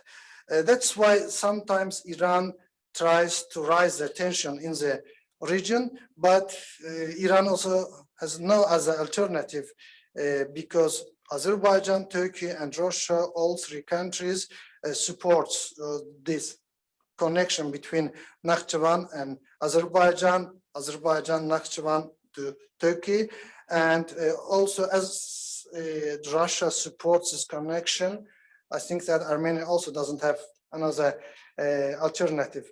Despite sometimes in this issue also we hear some different voices from the Armenia. Now Iran and some European countries try to build an alternative corridor to the Zengezur corridor. It's called South-North corridor, but it is financially it's very hard to finish this South-North corridor because it needs $3.6 billion. But nobody is in favor of the financial support this project.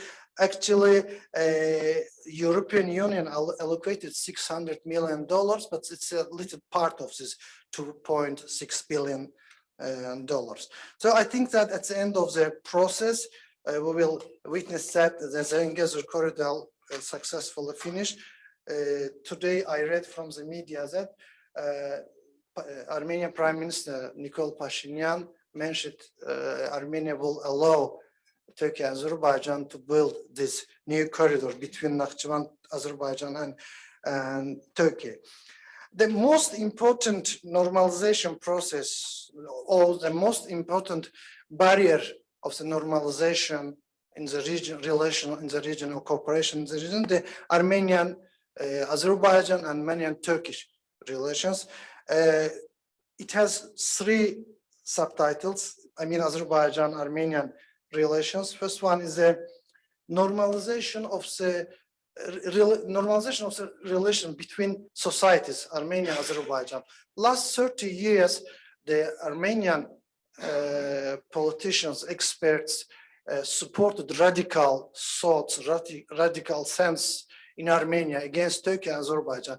And today it's too difficult for them also, for Armenian politicians also, to normalize these thoughts towards Azerbaijan and Turkey in order to sign some agreements with Azerbaijan and Turkey. So the main barrier between the in front of the cooperation in the region, the radical thoughts and attitudes of the Armenian society that's supported by the third parties also outside the region, and Armenian politicians as experts.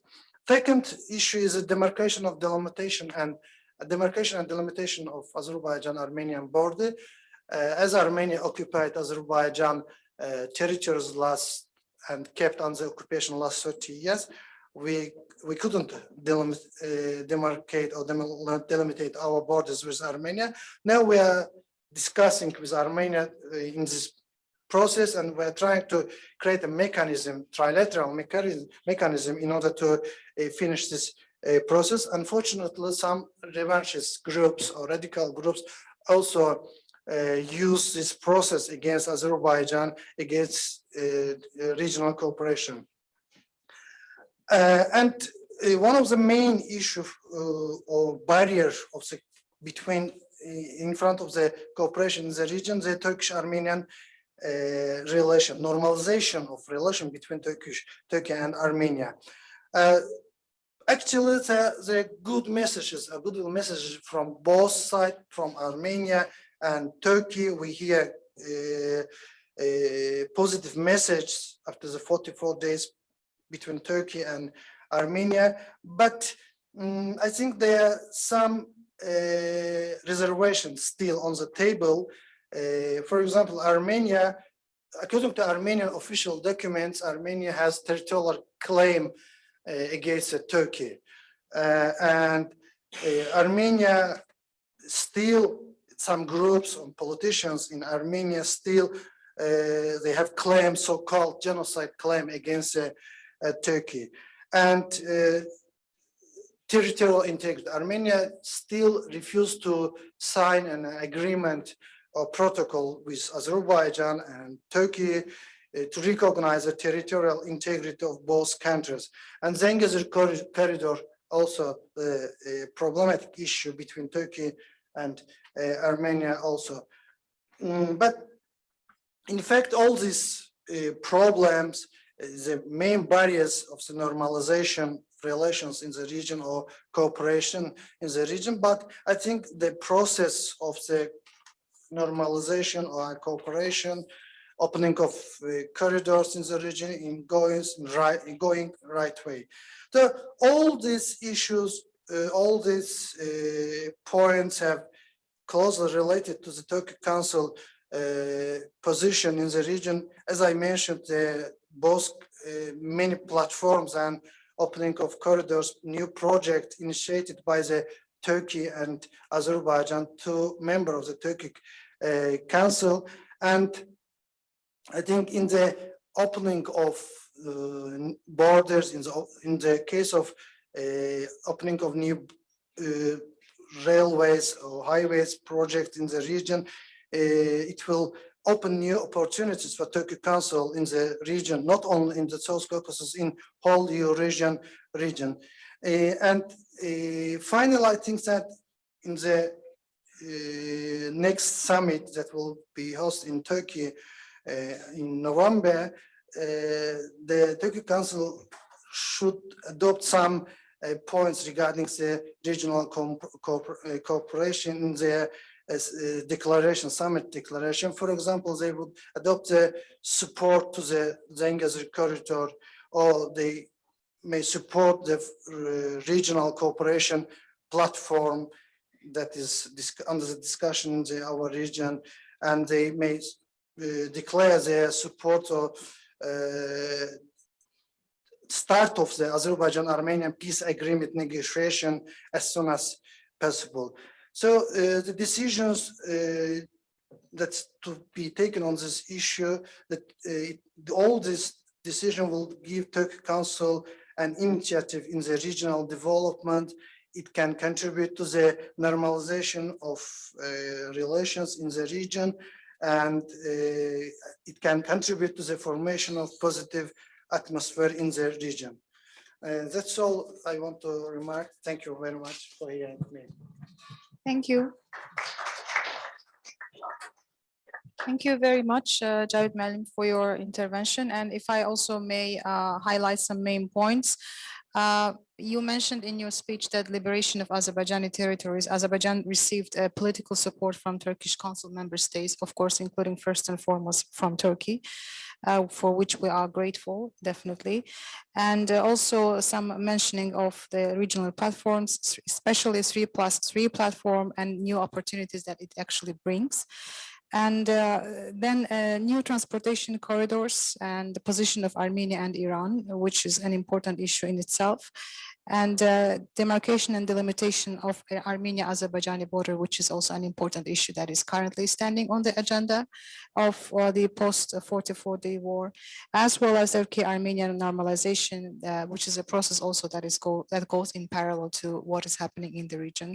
And also some mentioning of the new opportunities that actually it also brings to the Turkish Council member. I hope we'll have some time in the end to discuss in more detail about the opportunities that it actually brings for the Turkish Council, in fact. So I have last speaker on my list, Mr. Zoltan Egereshi.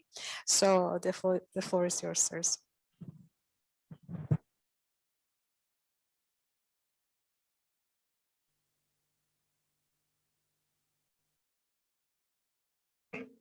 Okay, can you hear me? Perfect. So thank you for my nice presentation, and I would like to congratulate, because in Hungarian, I mean, my name for Hungarians is difficult to pronounce, so congratulations. For Turks or Azeris and so on, they are much better than ordinary Hungarians in pronouncing my name. Okay, it's just some interesting stuff. So ladies and gentlemen, it's a great pleasure to be here, and right now I'm representing IFAT, which is one of the co-organizers of this event. However, I would like to announce that in 2 weeks, if everything is fine, I will join the Air Centers team for a 1.5 months period, and hopefully I will have the opportunity to work more on Azeri-Hungarian and Turkic Council relations and situation. So I'm looking forward for this good opportunity. So starting from this situation, it's kind of inception for me to talk about this great topic, but I would like to highlight several messages or several geopolitical changes stemming from last year 44-day war. And here I have to confess that it's not that easy to talk about this geopolitical complication after these two marvelous speeches, but I would like to give a general framework. So first of all, especially from this Central European point of view, the 44-day war, probably most important implication was that Azerbaijan could deliberate or liberate the majority of the occupied territories. And even if we just got a ceasefire agreement, it was a major step towards the kind of final resolution for the Nagorno-Karabakh situation and conflict.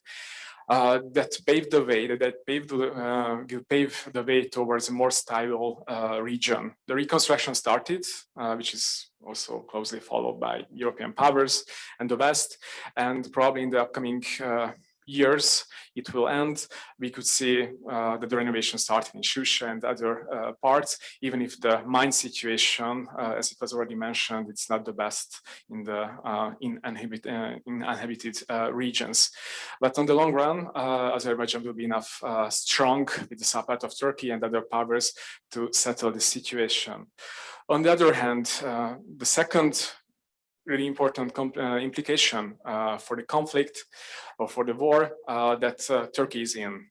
Turkey is already in the South Caucasus, and before the conflict, the Turkish and Azeri ties were already growing and flourishing. There were common military drills since 2013. Previously, several military agreements and of course economic and other agreements were signed between the two countries.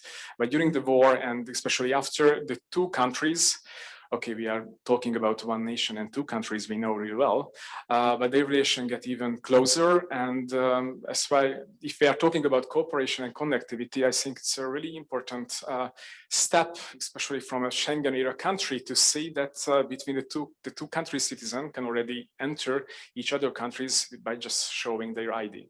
I think it's a really great implication concerning the development and approaching relations between Turkey and Azerbaijan. And here I also would like to emphasize the importance of the staying of Turkish troops in Azerbaijan. I'm talking about the Russian Turkish monitoring center, and about 60 soldiers, which is not a big number in military terms, but in symbolic and political level, I think the message is even stronger, not just for Azerbaijan and Turkey, but for the whole region.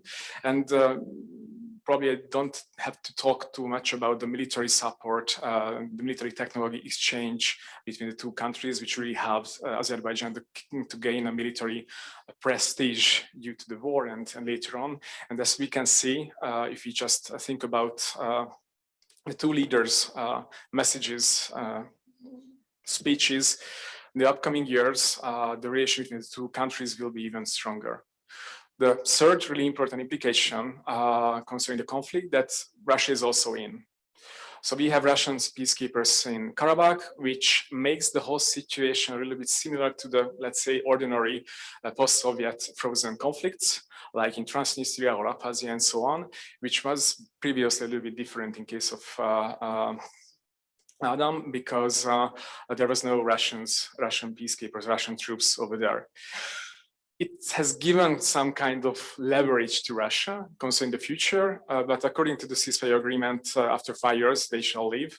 We will see what will happen, but at least still the situation from the Azeri and Turkish point of view is much better, and Turkey is in, as I already mentioned.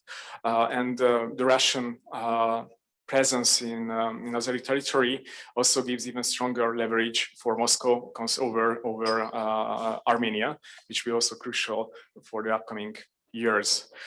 The third really important implication for the concerning the conflict, that as it was already mentioned, it opens the opportunity for new corridors. The Zangezur corridor was already mentioned, and I think the next panel we will have an excellent presentation about the Zangezur corridor. So I don't want to talk that much about it, but as it was already mentioned, it gives a really good opportunity to make a bridge between Central Asian Turkic countries towards Turkey, towards the West. And probably it will be the most important geopolitical consequences of the war at the regional or other international level, because it will totally change the previous transport lines in the South Caucasus.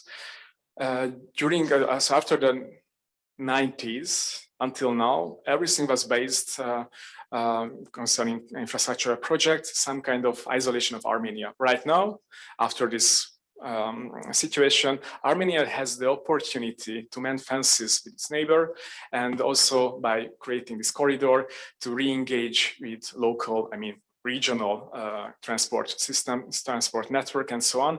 And we will see what will happen if the Armenian government, which is not in a really easy situation after the last year war, so they can push towards opening this corridor to mend fences with its neighbor. It will really ease the situation for Armenia. which will, and other political consequences, to weaken the geopolitical transportation hub features of Georgia.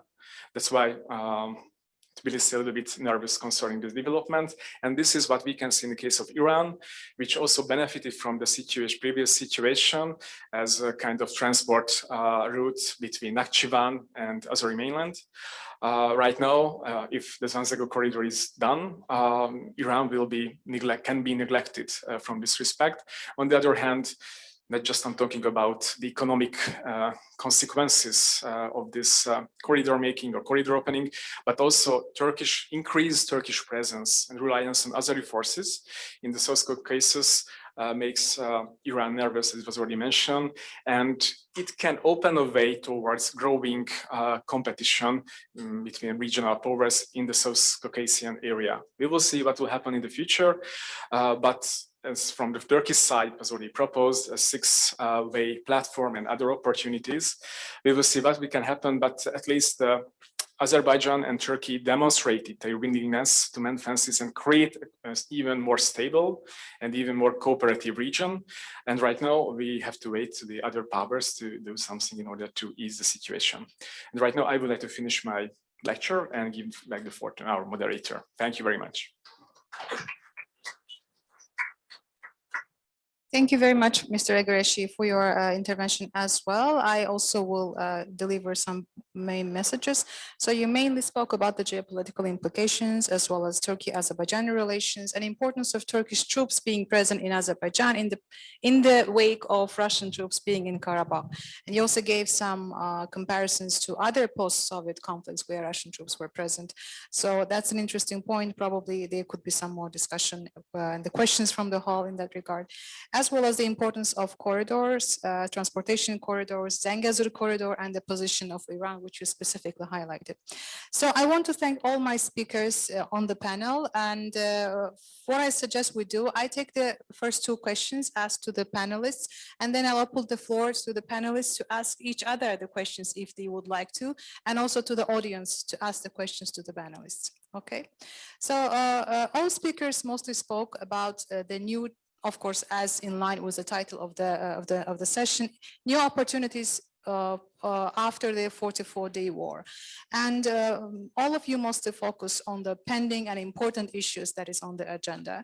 And Mr. Valiyev, you also mentioned, briefly though, you mentioned that the current realities will also bring in some opportunities for the Turkic Council in the region. So probably, as also we are in the under the umbrella of the Turkic Council and we are together, probably if there would be some more discussion on the role of the Turkic Council in the wake of the 44-day war and the new opportunities. So maybe it will be good if you can just give your brief reflections on how you see the role of the Turkic Council in the region post 44-day war.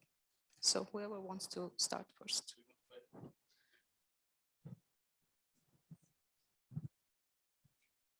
It's always easy to speak on behalf of the panelists as the first speaker, and I wish luck for the second and the third speaker. Before coming here, I asked myself and my colleagues at the Ministry of Foreign Affairs, I'm a Turkish Ministry of Foreign Affairs, what is the objective of the Turkic Council? Is it just to serve as a platform to exchange our views and opinions? Well, I don't think so. Indeed, the real objective, the real goal, the real motivation of the Turkic Council is the convergence of different policies in different fields. Take, for example, foreign policy, trade, economics, youth, employment, science, artificial intelligence, sky's the limit. The main motivation should be, and I think is, the convergence of the policies. And foreign policy, international relations, is just one aspect of this. Regarding the 44 days war, our main objective should be the convergence of the different foreign policies on behalf of the observer states and also the member states. This is the message that I would like to deliver. I think taking into consideration the reaction, the attitude of the member states and the observer states of the Turkic Council, it was a success story. I don't know, of course, I'm not entitled to speak on behalf of my Azerbaijani colleagues and the other member state members, but I think that was quite a success story. So once again, thank you very much.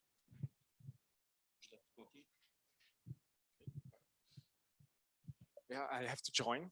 So practically, the announcement that we could see during the war and after the war, it was totally positive and supporting for Azerbaijan. And probably, I hope that you can hear me. Okay, and probably this was the most important political and diplomatic leverage or support that the Turkic Council member states could express concerning the war and the situation. On the long run, we will see what we can do or what these member states can do in order to help the reconstruction. And here the role of Turkey is again really important. And concerning Hungary, I'm sure that Hungary will be also ready to support Azerbaijan, as Hungary during the war also admitted the territorial integrity of Azerbaijan.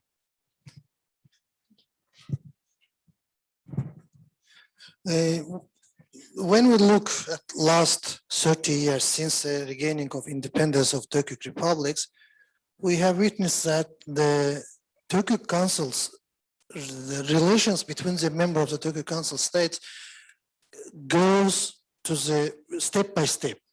For example, before the 30 years before, they have different positions regarding the, for example, former Nagorno-Karabakh conflict.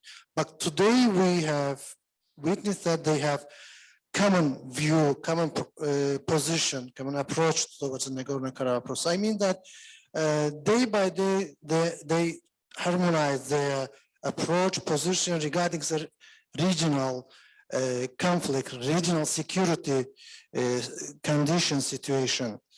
So, and secondly, regional countries, South Caucasus in Central Asia, around the Turkey, there are a lot of regional organization. For example, CSTO, Eurasian Union.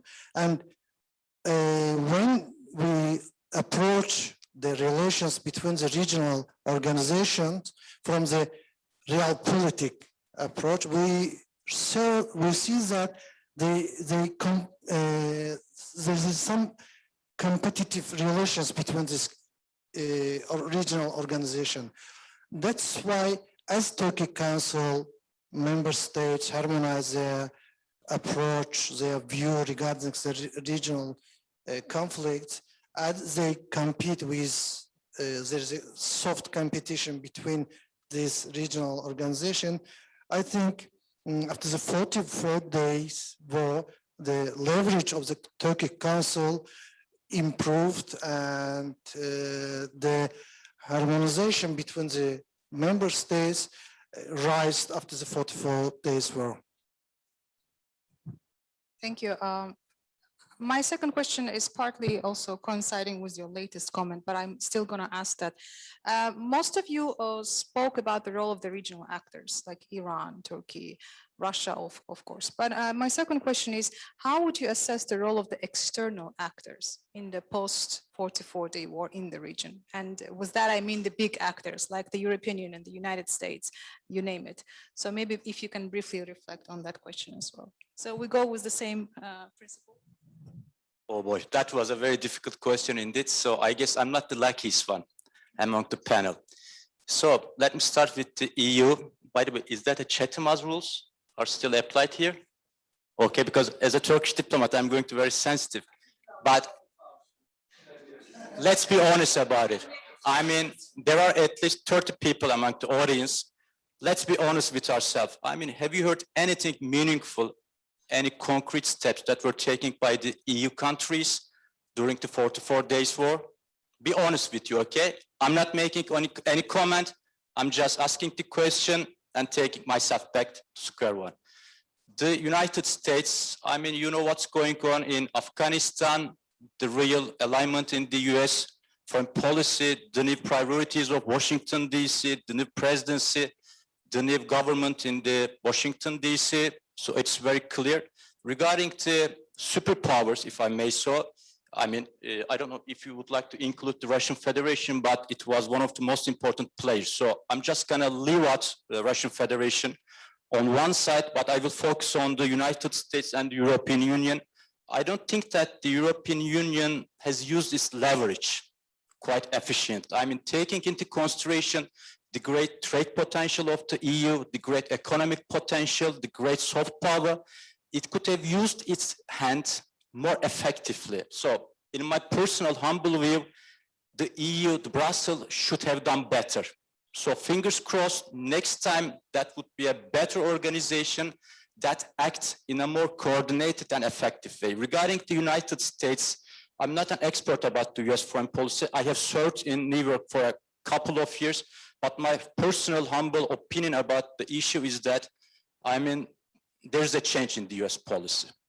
It's not anymore focused mostly on the Middle East, it's Mediterranean, South Caucasus. It's still very important, but you know that there is a very gigantic tectonic change in terms of the US foreign policy, and now it's going to the east, to Asia Pacific.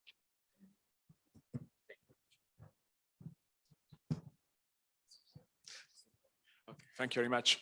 Yeah, I have to join to your words. But we could see last year that the Western powers were not prepared at all to the conflict. And also their leverage is disappearing in that, at least that area of South Caucasus. We have an international organization which is tasked to somehow handle the conflict since the mid-90s. We have the OSCE Minsk group with France and US and Russia, but practically didn't happen anything meaningful during the last years. And as far as I'm right, in September during a UN meeting, there was a meeting organized between the Armenian foreign minister and the Azeri foreign minister. But if I'm right, nothing meaningful happened over there. So no breakthrough. It's really important that they managed to, I mean, these powers managed to show some interest in solving the issue. But I think that France is not in a position to really express a great influence over the Caucasus. And I thought I have to also join what you told about the United States foreign policy. They are rather focusing on China and not on that region, and especially not on the South Caucasus. And just one small remarks. So last year during September, October, and November, the United States was rather preparing on presidential elections. So their internal or domestic energies were rather focusing on the internal affairs and not on foreign policy. Anyway, I wouldn't say that they could do anything more in case if there is another administration at that time. Okay, thank you. Thank you. After the 44 days war, there is a new geopolitical reality in our region, and Azerbaijan and Turkey together changed the reality of geopolitical reality in the region. And some states outside state or regional state is not so happy new geopolitical reality. Some states, for example, Russia Russia could harmonize its regional politics with a new real geopolitical reality. I think that Iran, France, United States of America, or EU, they couldn't harmonize their policies, regional policies, into the new geopolitical reality. So today, when they support the radical policies of Armenia, it doesn't mean that they like or they love Armenia, because their geopolitical interest in our region demands to support Armenia against Turkey, Azerbaijan, somehow Turkey, Azerbaijan, Russia trilateral relations, because they think that after the 44 days, the main winner of the geopolitical reality, firstly, Azerbaijan, Turkey, and then Russia. So, and last 1 year after the 44 day, well, the EU, France, and the United States of America, they had some difficulties to see new geopolitical reality. But last day we have witnessed that they tried to adopt this new reality and to harmonize their policies, regional policies to the new geopolitical reality. Last state who couldn't do it, it is Iran. And I think that in near future, Iran also will change its attitudes towards the region. Thank you.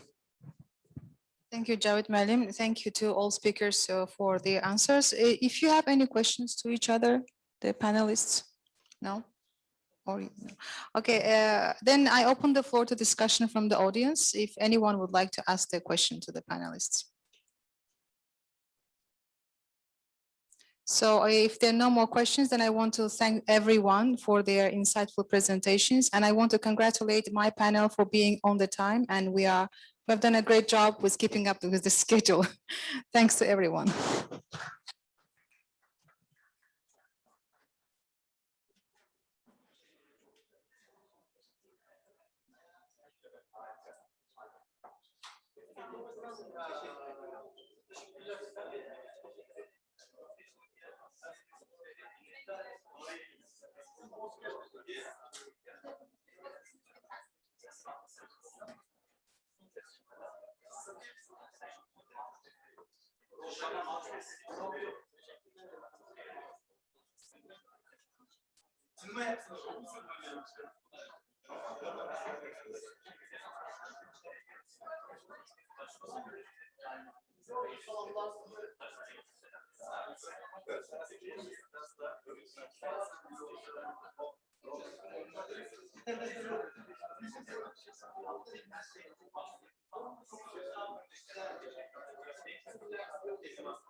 I can start.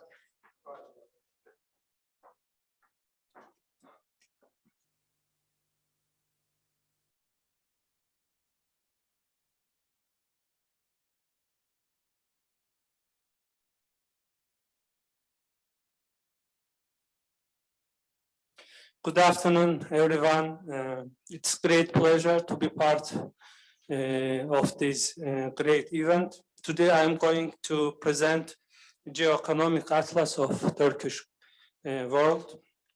We came up with this idea of creating of this atlas about a year ago when we were discussing with Mr. Cavit Valiyev about the future of the Turkic Council. We realized that there is not a single document or any atlas that shows from economic point of view how are the members of Turkic Council countries are integrated. So we decided that it's important and would be interesting to create this geoeconomic atlas of Turkic Council in order to see the bigger and clear picture of how are the economies of the member states of Turkic Council are developed and are integrated. I would like to take opportunity here to thank the Secretariat of the Turkic Council for providing us with all necessary information about the member states, so we were able to create the atlas. So, but the draft of atlas is ready, but we hasn't been published it yet, and we plan to publish it until the December. But first, we want to present it here in order to hear the suggestions or comments from other experts, so we can improve our atlas before printing it. Now, I want to turn attention to atlas itself. The atlas contains 4 main parts. First part is general information and main economic indicators of Turkic Council and its members. Second part is foreign economic relations of the member states of Turkic Council. Third part is transportation corridor of the member states of Turkic Council. And the last part is energy resources and pipelines of the member states of Turkic Council. First part starts with the general information about the Turkic Council, its history, and the total economic indicators of the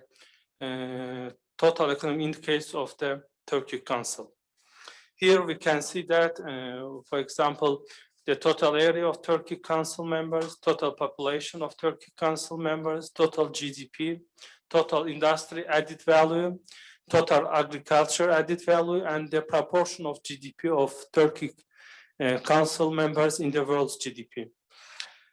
As we see here that the total share of Turkic Council is the 0.7% of the total area of the world. The share of population is 2%, and share of GDP in world's GDP is 1.77%. After that, in the next sections, main economic indicators of each member of the council were included. I took here Azerbaijan as an example because it's too big. I can't show all of the data. So you can find same information indicators about each member. So here is the population dynamics of Azerbaijan, then GDP dynamics, and then its industry added value, its volume, and its dynamics in last 10 years. And then agriculture added value dynamics of Azerbaijan. That's all for first section, and same information, same data, and charts are available for all the members. Then here is the second part of the atlas, which called Foreign Economic Relations of the Member States of Turkic Council. And first section is Foreign Trade Relations of Member States. It's here again, I used Azerbaijan as an example. You can see here the chart, the dynamics, and the number of the data about the trade of the member states.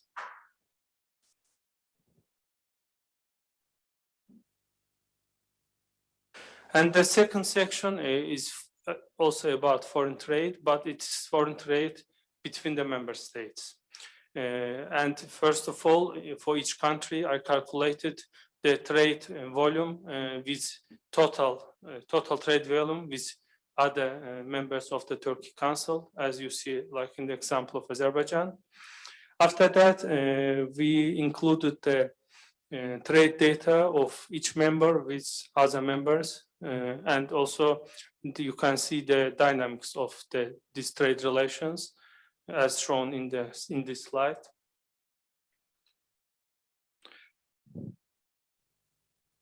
Then second part also includes the foreign direct investment section, which also shows the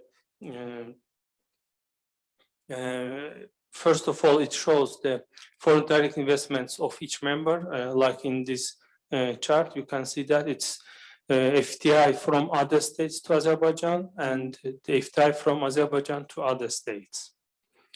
And the next section is also about the investments, but it shows the investments between the member countries.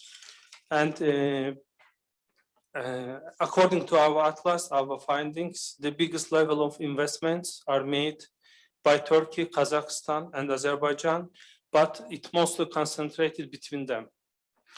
The FDI of Kazakhstan to other members is more diversified. So I think here is the more opportunities to develop investment relations and to decrease the problems that are existing in this sphere. As you see that even the trade, even the investments that made by Azerbaijan, Turkey, or Kazakhstan, the level is not too much. So I think we can work together on to increase the volume of investments between the member states. Next section is, next part is transportation corridors. And in the first section, we included the transportation corridors of each member that each member participates in. For example, Azerbaijan participates in Traseka, Trans-Caspian, East-West Middle Corridor, North-South International Corridor, Lapis Lazuli Corridor, and Belt and Road Initiative.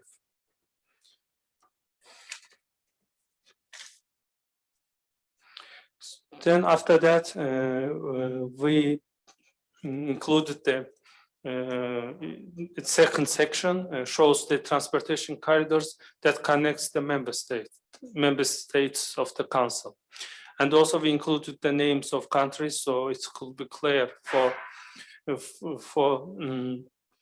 audience that which countries this mentioned corridor connects. For example, it's Traseka, it connects Turkey, Kazakhstan, Uzbekistan, Azerbaijan, Kyrgyz Republic. Then Middle Corridor, it connects Turkey, Kazakhstan, and Azerbaijan. Belt and Road Initiative from the Council, it connects Turkey, Kazakhstan, Uzbekistan, Azerbaijan, and Kyrgyz Republic.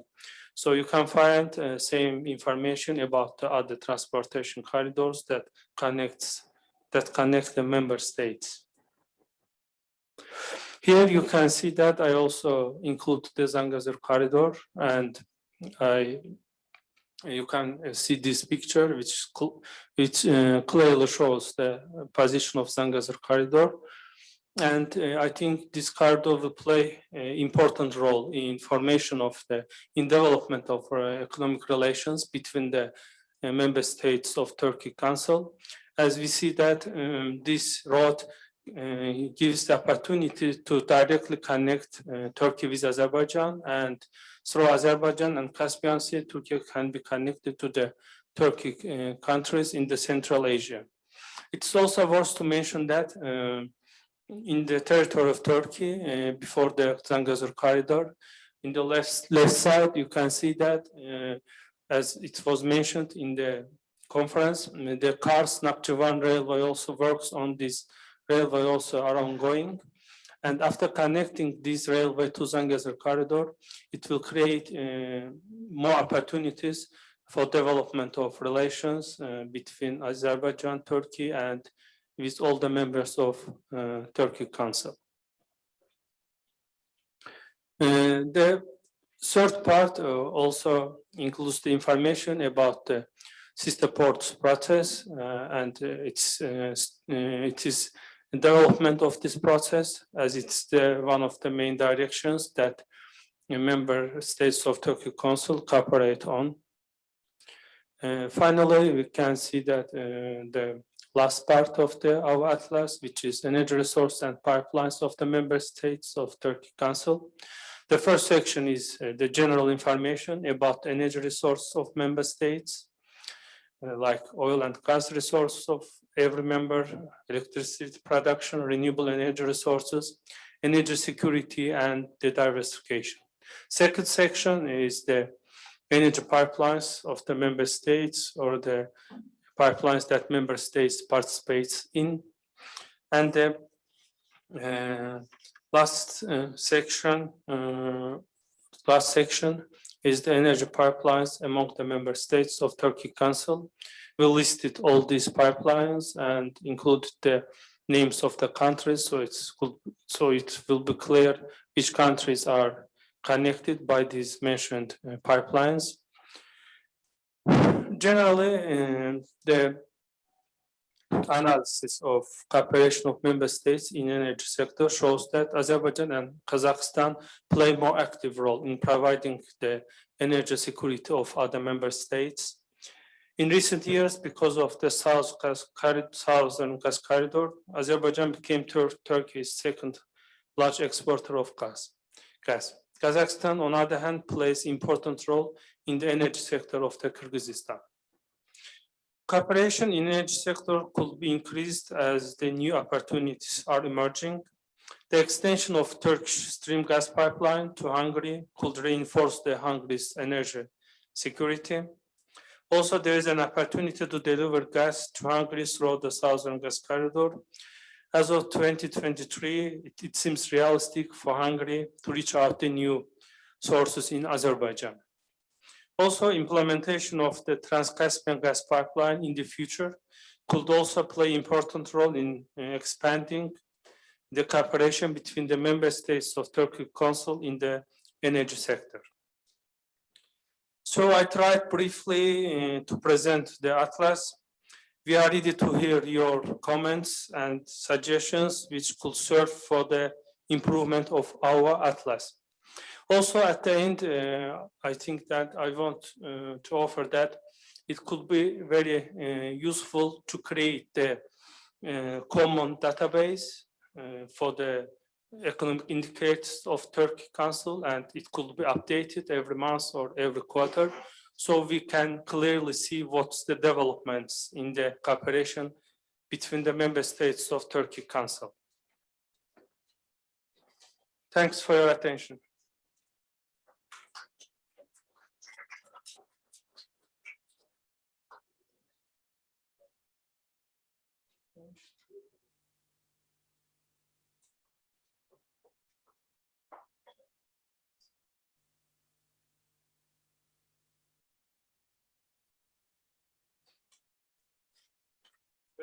Thank you very much.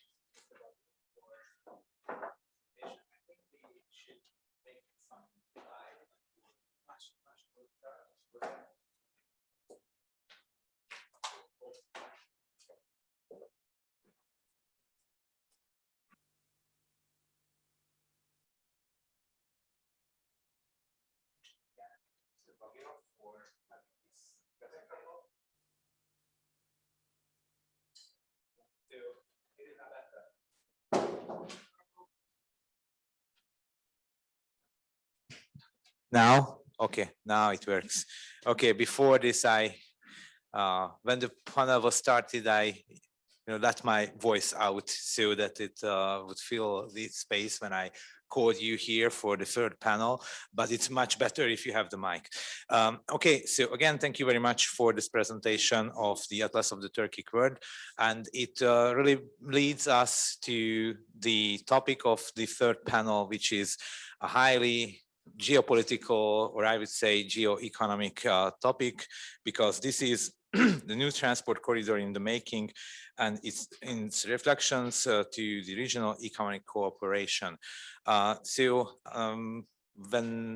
When in planning this conference, we had this trajectory in mind to see what was the past, what are the achievements that the Turkic states have been done in recent years, and also to chart a way forward, to chart the possible developments for years to come. And as you could see from the presentation of the Turkic Atlas as well, we saw that this region is full of potential, full of, I would say, potential that is not adequately used as of today, because it could be much better, much more developed. And this is part of the reason why we are sitting here. So let me introduce the members, further members of the panel. So my partners with whom I will speak about this regional development and the possible new transport corridor.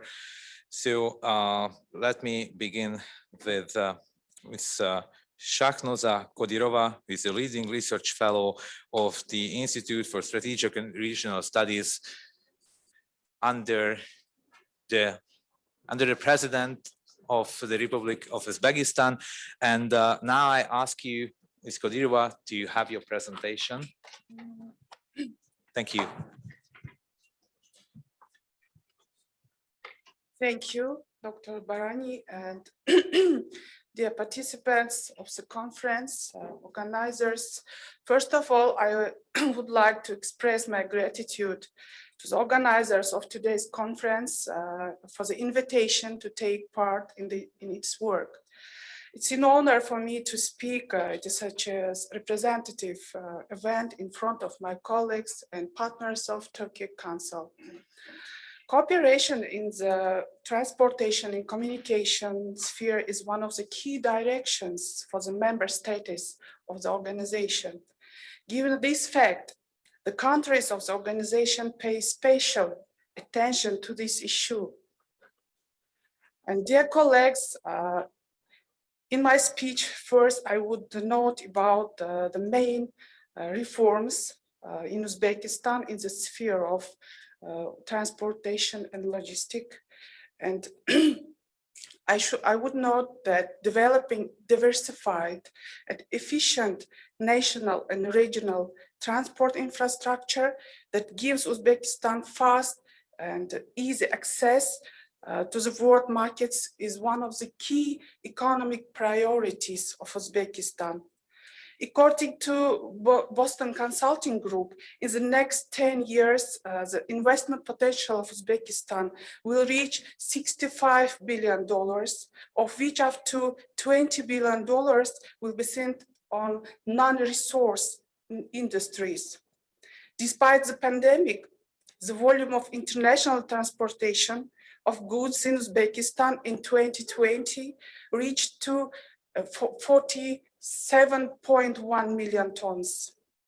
For Uzbekistan, a landlocked country without access to open sea and economic development is closely linked with increasing sustainable transport and transit potential of the country.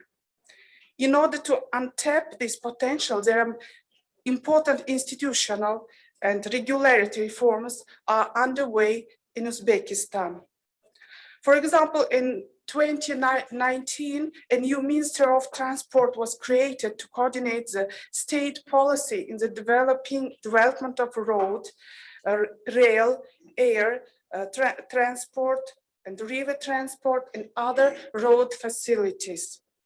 In 2018, a 5-year comprehensive program was adopted to develop new transport and transit corridors, network of logistic projects to expand the fleet of vehicles and aircraft. Currently, national strategy for the advancement of the transport system until 2035 is being developed. It envisages the improvement of the management and transport sector, introduction of new approaches to training and retraining of workers in this system. Uzbekistan is also paying major attention to the development of regional transport corridors in Central Asia, connecting north, south, and west-east roads. According to the World Bank, an integrated approach among the Central Asian countries to improve transport connectivity will contribute an extra 15% to the region's GDP. President Shavkat Mirziyoyev has identified the main priorities of Uzbekistan in the development of transport corridors in Central Asia. First, the implementation of transport and communication projects that allow connection of Central Asia with the largest seaports and world markets. Second, the formation of Trans-Afghan corridor with access to South Asia, as well as the construction of China-Kyrgyzstan-Uzbekistan railway. Third, a further development of transit potential and increase of the transport component in the national economy. Today, Uzbekistan has already managed to take practical measures to reach agreements with its neighboring countries on the implementation of new infrastructure projects, in particular, in recent years, automobile, air, aviation, railway communications with Afghanistan, Kazakhstan, Kyrgyzstan, Tajikistan, Turkmenistan have been actively developing. Furthermore, the Central Asian states have already succeeded in providing access to seaports to Iran, Georgia, Turkey, Azerbaijan, and Russia by using the potential of various transport corridors as Baku-Tbilisi, Kars, Kazakhstan, Turkmenistan, Iran, Uzbekistan, Turkmenistan, Iran, Uzbekistan, Kazakhstan, Russia. Taking into account the geographical position of our country, Uzbekistan outlines the direction. This direction is one of the key priorities of foreign policy. Within the Turkic Council, Tashkent is also interested in improving transport connectivity with partners of the organization. During the informal summit, the heads of the Turkic Council in April 2020, President of Uzbekistan called for more effective using of the strategic important transport and transit potential of the region. In order to provide access to markets of Asia and Europe, the President of Uzbekistan proposed to join opportunities in the implementation of the projects to expand the logistics infrastructure. The demand for cooperation between Turkic-speaking states in this direction determines a number of interrelated factors. In my opinion, the first is the creation of highly developed, multiple, and a sustainable transport network is vital for strengthening regional economic integration, increasing the competitiveness of the economies of Turkic-speaking countries. Second one is Turkic-speaking states are located in the heart of vast region of Eurasia and provide trade corridors linking west to east, north to south. In this regard, the expansion of the transport potential of Trans-Caspian corridor connecting the Central Asia region with the South Caucasus and Turkey will contribute the further revival of the Great Silk Road. And third, in case of successful implementation of transport corridors, such as China, Kyrgyzstan, Uzbekistan, the transit potential of the Turkic-speaking states will significantly increase. Subsequently, the Central Asia countries will turn into a natural land bridge capable to connecting Turkey and Azerbaijan with the South Asian region in China. And I would to say at the same time, today the territory of Turkey and Azerbaijan is already becoming an important land corridor for Central Asia. In particular, the use of the transport potential of the Baku-Tbilisi-Kars railway by the Central Asian countries provides the shortest access to European markets. And speaking about the creation of the Zangezur corridor, it should be noted that the use of its transit potential in the future would bring economic benefits to all of the countries of the vast region. The prospect of creating this corridor will undoubtedly become an essential step for establishing long-term peace and stability in the Caucasus. Unblocking transport links between two countries, two neighbor countries, Azerbaijan and Armenia, will objectively return relations between the two countries to a constructive track over time. The Zangezur corridor would supplement the existing transit routes. It's not intended to replace them. With the establishment of peace in the intensification of economic ties, the load on the entire transport network of the region will increase. And the corridor can become the basis of strengthening industrial cooperation of the Turkic-speaking countries, since the project will facilitate the exchange of goods among them. And thanks to the corridor, it will be possible to ensure deep integration of all countries of the Caucasus and Central Asia into global supply chains and active participation in the international transit of goods. And the importance of the Trans-Caspian transit routes for China also will increase. The growing interest of the Chinese side will accelerate the implementation of the transport and infrastructure projects in Central Asia. And also plans for the construction of China-Kyrgyzstan-Uzbekistan railway will receive a new impetus. And I would like to note in that one moment also in connection with the inclusion of the Kazakhstan, Uzbekistan, and Kyrgyzstan in the GCP plus system and the provision of trade preferences for 6.4 thousand items of goods produced in these countries, building a new transport network in the South Caucasus can remove another barrier on the way to intensify trade exchanges between Europe and Central Asia. Dear friends, and the construction of this corridor would only become expedient if its participants ensure maximum safety in the transport of international goods.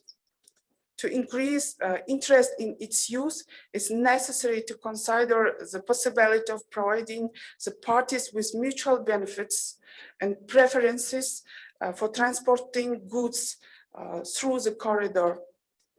In general, it seems important to point out the creation of this corridor is first of all an economic project. It's not of a geopolitical nature.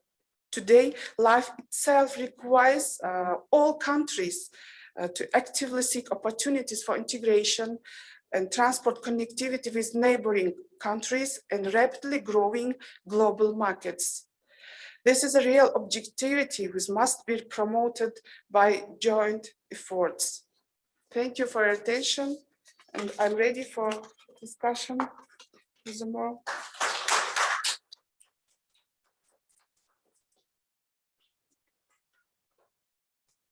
Thank you very much, Ms. Kodirova. So we have heard about the possibility part of how connectivity can shape this region and should shape this region. On the other hand, there have there have been serious impediments to the development of such mutually beneficial economic cooperation, because this is a region where geopolitics also plays a part and have been playing a huge part. So please let me welcome our next speaker. Professor László Vasa is a senior advisor of our institution, the Institute for Foreign Affairs and Trade, and also a senior research fellow who possibly will shed more light on the broader context of those regional developments. Mr. Vasa, the floor is yours.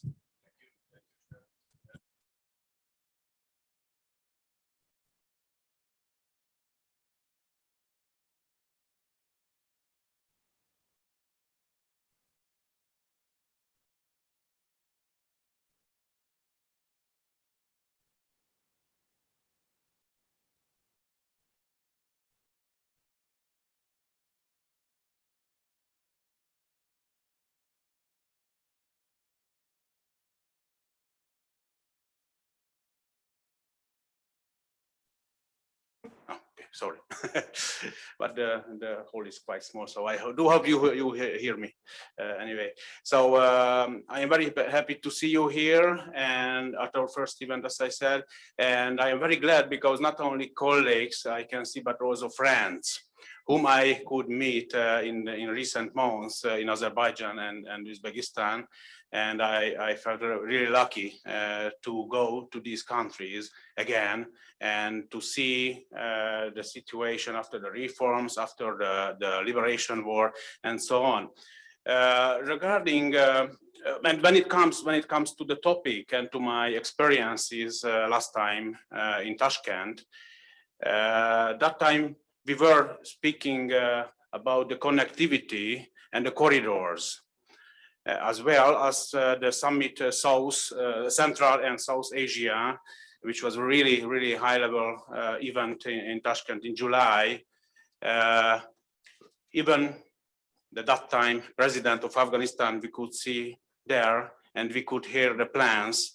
Unfortunately, these plans failed, but at least the plans were existing, and very rational plans these were. However, the geopolitical and war situation changed the plans, which is actually not a surprise in this regard, but it is this fact that with the involvement of Afghanistan in July, once again, so not nowadays, we were talking about how to connect Central Asia and South Asia. It is highlighting the fact that it is so important that we have to talk about it, because in this case, in the special case, with the fail of the Afghan regime,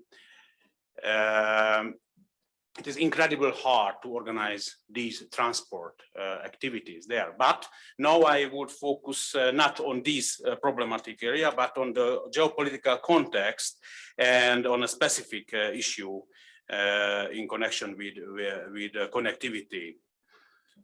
The region itself, Central Asia, just to my background, I am one of the few Central Asia researchers or experts in the country, or I would say also in the Central European region. We are only few who are researching this region, but it is absolutely clear for let's say outsiders as well that Central Asia, the Caucasus, and the Turkic speaking countries itself, with the leading Turkey for sure in economic and cultural terms, it is getting one of the emerging regions of the world, and most likely it will be one of the economic powerhouses, I mean the whole region of the world, because the conditions and the geographical situation is excellent for that.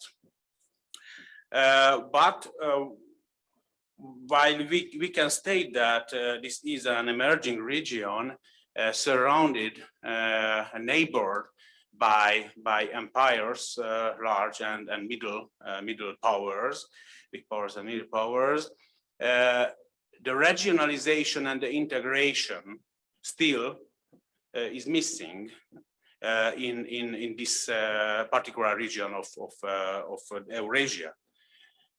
Even the informal integration is missing.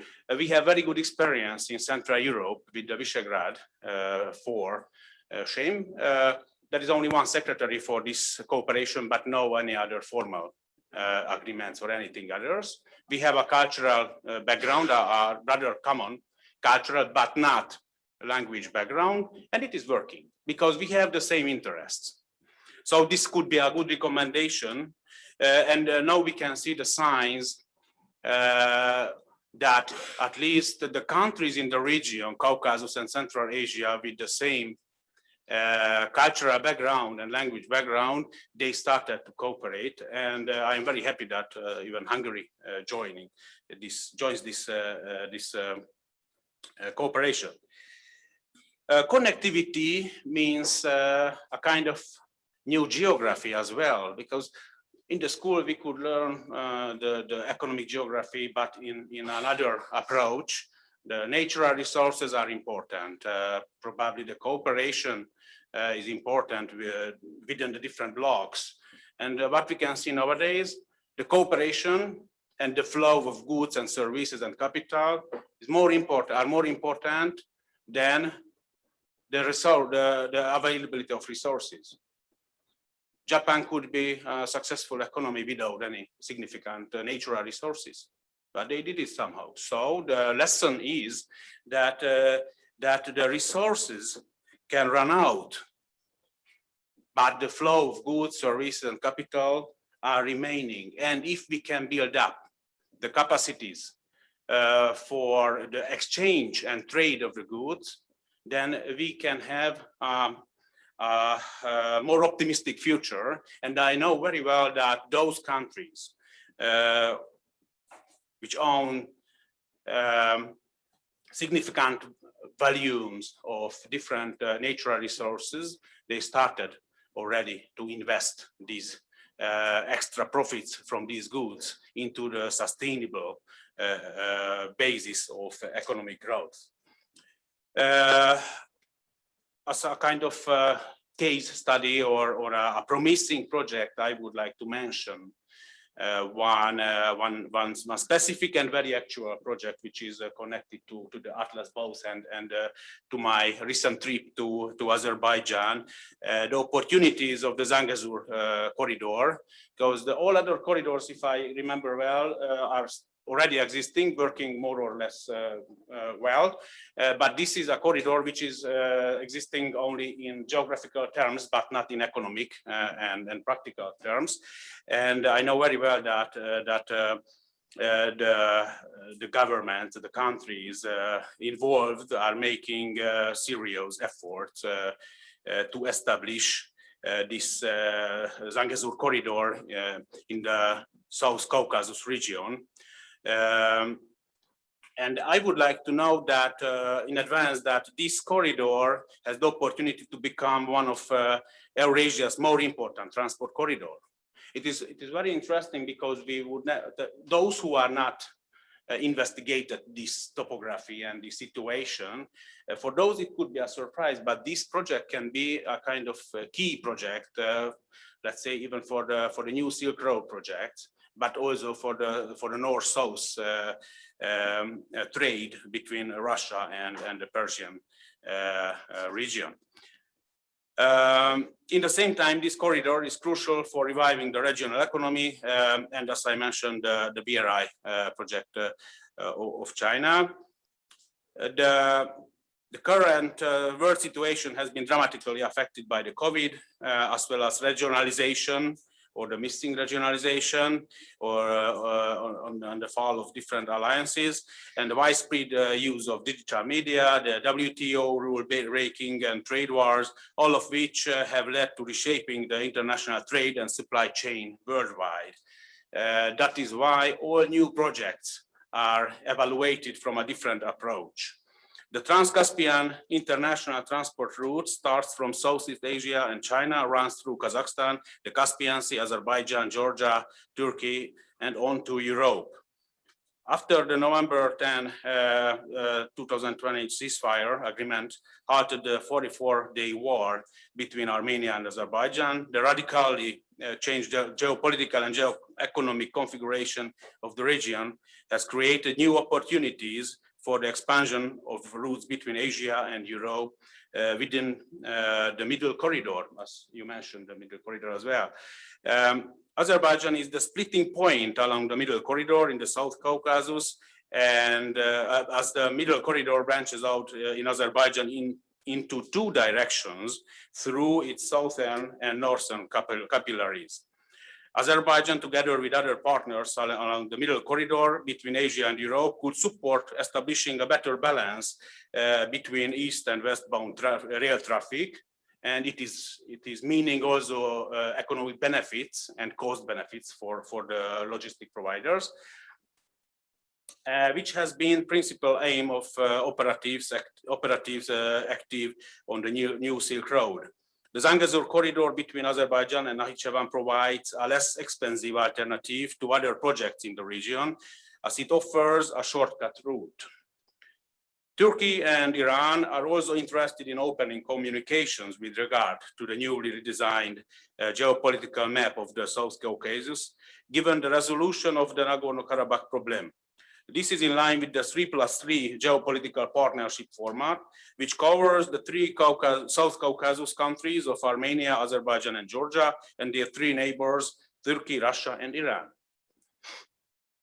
The Zangezur corridor provides a less expensive alternative to other projects in the region, as it offers a shortcut route, as I mentioned.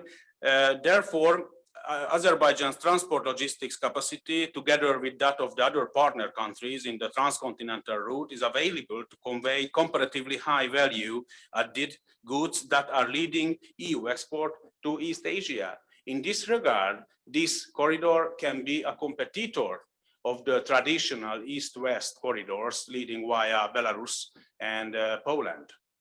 And this is a new development after the Liberation War. China and the EU, whose trade turnover amounted to 560 billion euros in 2019, are interested in the development of the Middle Corridor. At the same time, the Middle Corridor is important to the trade turnover between Turkey and Central Asia, which amounted to $6 billion US, while trade turnover between China and Turkey was $21 billion US in the same period. In addition, even Russia is interested because as Russia owns or manages the Armenian railways, and this corridor would would lead to a much easier access even for Russia to their Armenian partners. So via this example, I wanted to highlight the opportunities. One of the several very good opportunities of the region's connectivity, and how this region can be connected to the other parts of the world. And based on my knowledge, I can see very good chances how to integrate this until now a rather isolated region into the world economy. And we know very well, after the developments in the world economy and after the failed efforts of the real and free trade, that in these contexts and these relations, the good political and friendly relations mean also very good economic relations. Thank you very much.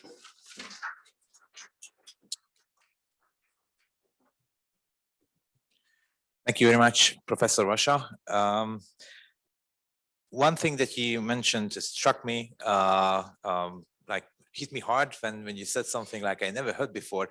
The connectivity in some way creates a new geography, and I think that's a very good idea, and it connects us back to the atlas of the Turkic world, because if we have this emerging new geography, then this new geography has to be mapped, and that's a very good news that it's in the process. It's something that we are constantly remapping, and never forget that this is the one thing that other countries, other regions do, constantly remapping their political geographies, because this is something that is in constant change. Thank you very much for your speech as well.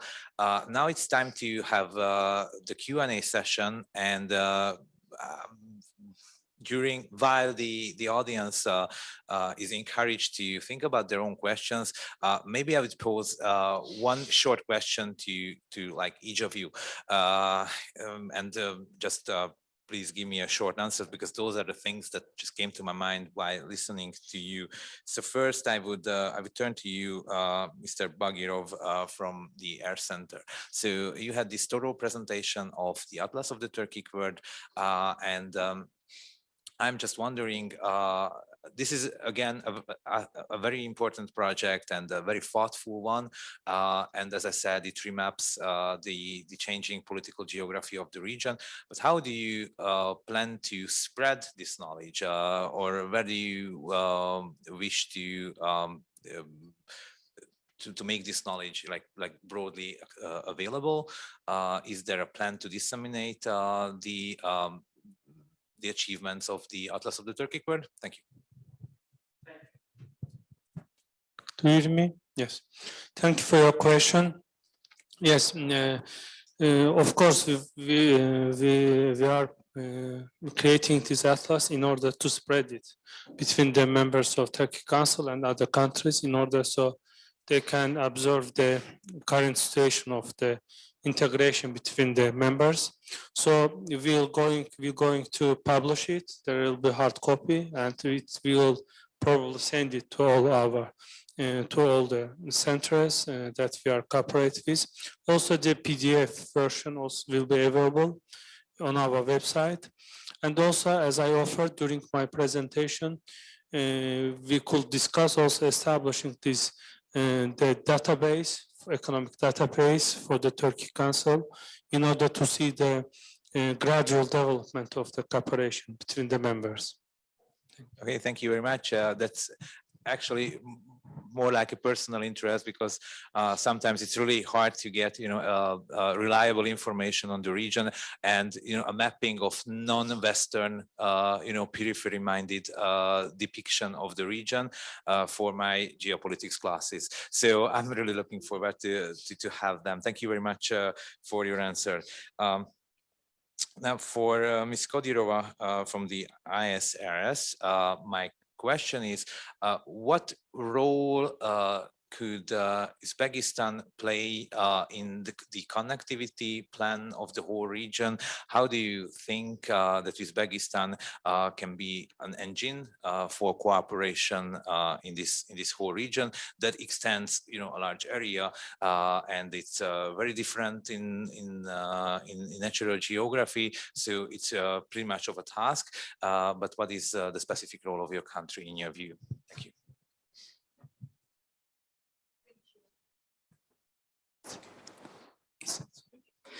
Thank you for your question. It's very interesting, actual question, I think. As I said, as I noted, Uzbekistan plays very actual and specific role in the Central Asia region, and has it had many seriously and actual initiatives in this sphere. And all other countries, Uzbekistan also emphasized that for each country, transportation facilities are the main artery for its economy perspective or its economy development. And today, Uzbekistan's position is to be in this process and support in each transportation or logistics spheres or projects, and they have to more safe and sustainable, of course, and multi-connected.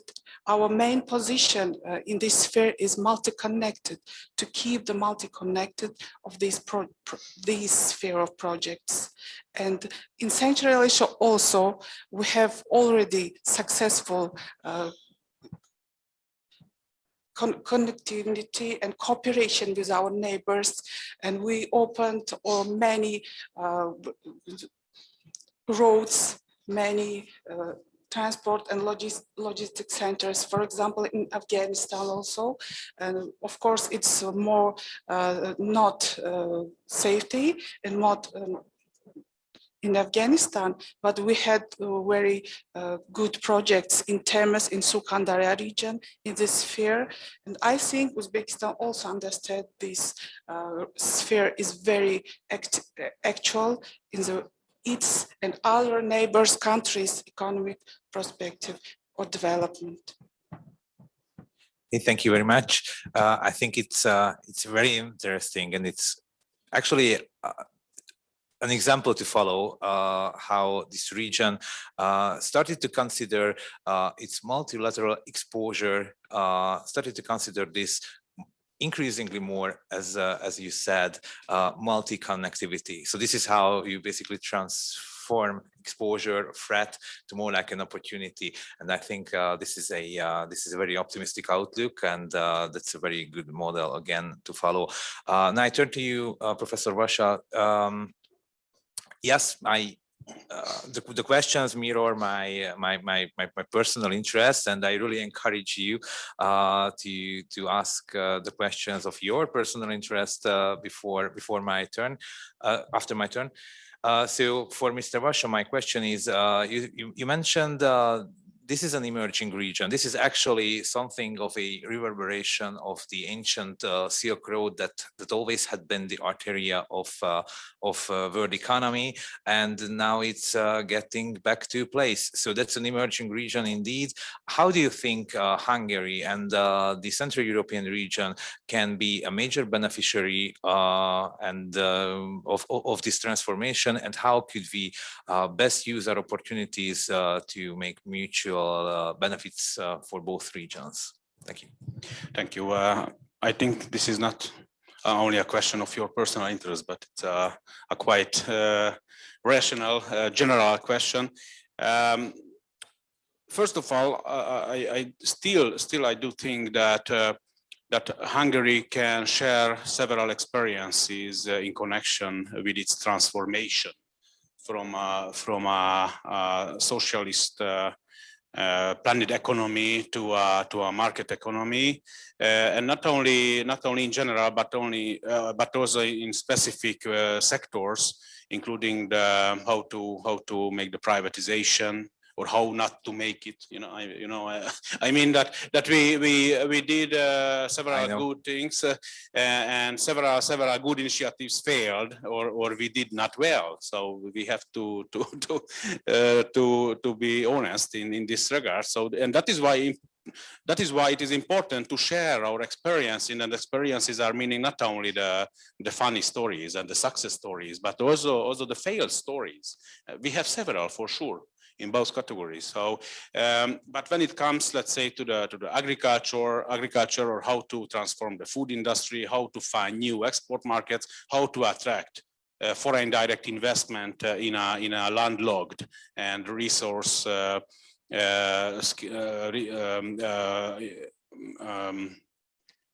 in a landlocked and not rich in resources economy, it is a kind of knowledge, and there are some steps, and there are some procedures and models what we made. What we forced to make, but finally it was successful. So that could be one of the common point, and based on my trips and discussions in Central Asia, sure, there is a significant business interest and cultural interest and everything, but somehow in this regard, so in this sharing or knowledge, we still have several opportunities. I mean, both on government levels, both on municipality levels, and on the company level.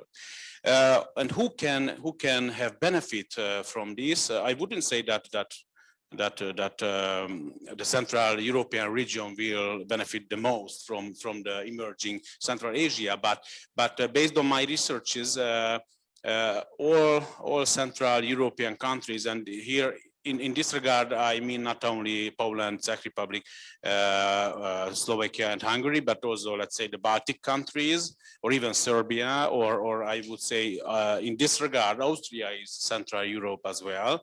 They are very active in this region.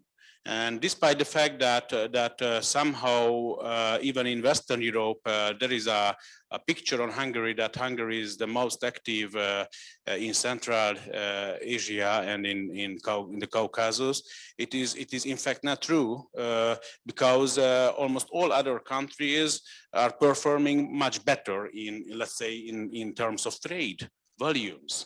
So when it comes to Hungary, we have a lot of space to move forward.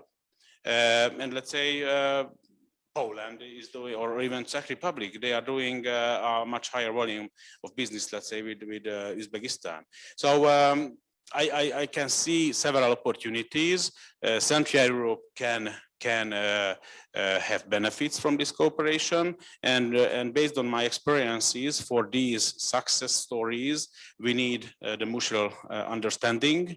And in the case of Central European countries, I feel that we have better chances than Western Europe because of the very simple fact that Central European businessmen and people, average people, can understand the Central Asian people and businessmen much better.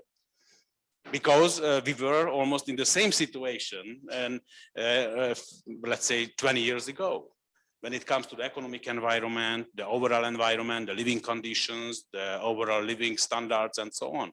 So I think this is a very important informal point based on what our regions, entrepreneurs, and governments can develop their cooperations with these nations. Thank you very much. It's very interesting that we, both regions had very similar experiences in the past decades, but the dialogue has not been very wide between the two regions. So now maybe it's time to open the dialogue on those very different levels, from governments to NGOs that you mentioned. And this is precisely what the Turkic Council think tank meeting and this very conference is about. So I think that's a full circle. So now I turn to our audience. If you have questions for our speakers. Sir.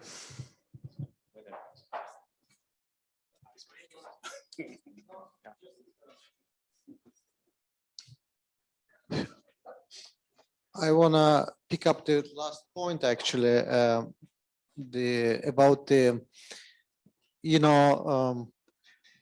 the Turkish Prime Minister, ex-Prime Minister Binali Yildirim said that the Hungary can be a gateway for Turkic Council countries to Europe, and now my colleague Laszlo Vasa developed this idea. And yes, similarities, socialism, history of socialism, history of transition. But probably because Hungary was busy with accession to EU and then with all these matters in European Union, I think many I previously served in Czech Republic. Those countries was really focused on Western direction and now kind of turning to Eastern direction. You mentioned the Visegrad 4. I would say probably the Hungary can be interlocutor in a larger regional format. You mentioned Serbia, you mentioned we'll have countries around. And what do you think about, and one more thing, it's not necessary to institutionalize everything. We can have, dialogue, like intellectual dialogue, or within the, occasionally from conference to conference. And what from your perspective, because it's a really interesting idea for us to develop further, what do you think with Visegrad 4 and with, let's say, Eastern Europe, we can develop further? Energy transport, one thing, which definitely on the agenda. What other potentials you see in cooperation with Turkic Council? Members, individual or as an organization? you mean between Turkish countries and our region? Yes.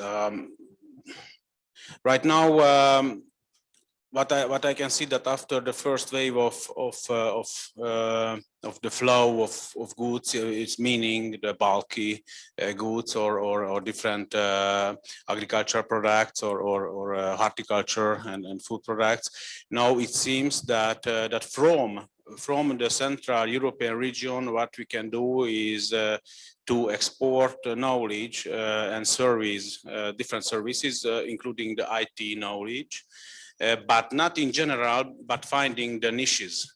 Because for sure the big projects are occupied, let's say, by the big IT companies who are representing everywhere, also in Uzbekistan or in Azerbaijan, and they are there and they can provide excellent service. But there are several smart SMEs who can make a success story after Europe, also in the Central Asian region. And I know very well, just to tell you an example which failed in Kazakhstan, but the road toll system was planned to develop with the help of a Hungarian specialized private company. There, this plan was failed, but the same company won this project in Indonesia. In Vor, Indonesia, it is, I think, more than 300 million US dollar worth project for 10 years or something like this. And the concessor is a Hungarian company which will deliver the technical equipment and the softwares. So this is a rather success story. So, or just an example, we like this example, which is just half true, but the Prezi company is a Hungarian invention, the Prezi, which can compete the PowerPoint. But for sure, they moved for the business for the Silicon Valley, but the research and development remained in Budapest. And there are several other good examples. That is why I mentioned that we can find the niche products, but also the Hungarian, at least the Hungarian companies on this market, I have a better knowledge, can take part in the modernization of the agricultural machinery systems or the irrigation systems. So still the technology and the precision technology we have, and we can take part. From the other direction, what Central Asia and the Caucasus and Turkey can develop in differs country by country. For sure, Turkey, it is a totally different category than, let's say, Kyrgyzstan when it comes to the capacities and to the capabilities for producing or providing different services. And we can see very well in the trade volumes and share of different countries in the trade between the regions. Yeah, for sure, the wheat won't be exported from Kazakhstan to Hungary because we are competitors on the world markets anyway. But there are a few processed products, and here I can see again the niche products, which can found their market in these countries. I know very well that from both directions the businessmen are very active and they are making frequent visits. Usually accompanying the political leaders' visits, and we just do hope that both regions, entrepreneurs and exporters can find their business in these cooperations. Okay, thank you very much. Further questions or comments from the audience? I will come in. When we talk about connectivity, we tend to focus on the hardware, like highways, ports, airports, and so on and so forth. But the software side is equally important, like reducing tariff and non-tariff barriers, promoting visa-free travel between our countries, and so on and so forth. And I do know that the ambition level of the Turkic Council might not be there yet to produce any kind of single market or anything, but do you think that it would be possible to use this forum to promote these kind of unbuilding and demolishing to some extent the existing barriers between our countries so we could know each other better and we could trade better than we are right now?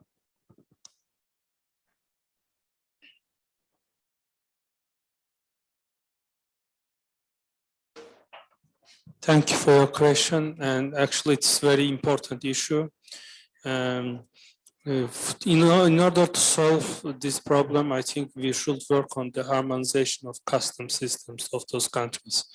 As I know, there are some protests are going, but there are we didn't achieve any results for now. But of course, we should work on that issue and to develop our relations in customs, other taxes or other systems. And I think as the volume of the trade is growing, like let's say through the middle corridor, and it will encourage us to more actively work on the issues that you are mentioned.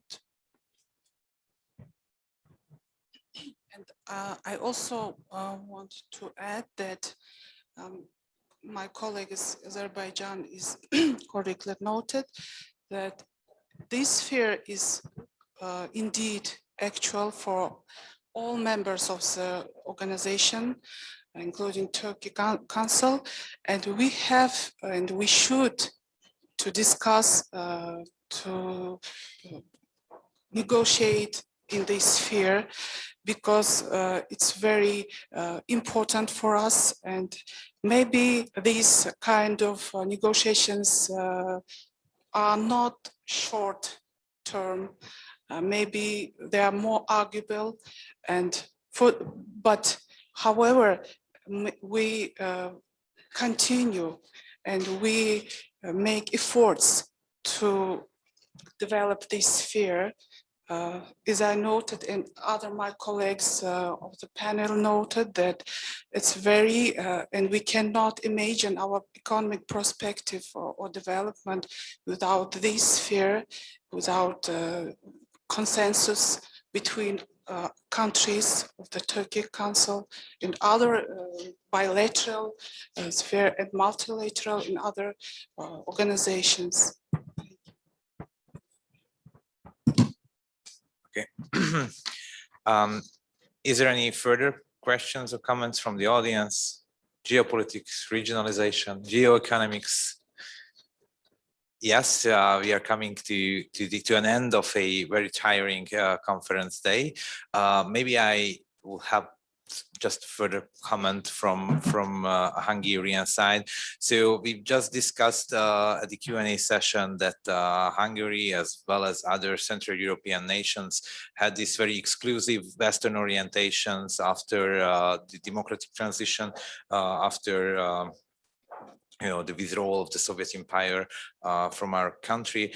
And I think this exclusive Western orientation have been partly due to the fact that we have been in conversation with Western European countries for decades by then, and we had all those formal networks be under or above the Iron Curtain. So when it finally happened, we already had an existing network. So I think most of these sort of economic orientation, economic, maybe political orientations, they all begin with the building of networks, and that's a central point. And I actually am very happy that we are taking part in this let's say more developed phase of building this network. So I think we are the best place to say that it's been a good working day. Thank you very much for your attention, and I really thank for our speakers in this panel, namely Mr. Orhan Bagirov from the Air Center Azerbaijan, but also Shaknoza Kodirova, who is a leading research fellow of the ISRS from Uzbekistan, and my colleague, Professor László Vasa from IFAT. And this was Tamás Baranyi, Deputy Head of IFAT. And again, thank you very much for listening this third panel. And now let's jump to the closing remarks. Thank you.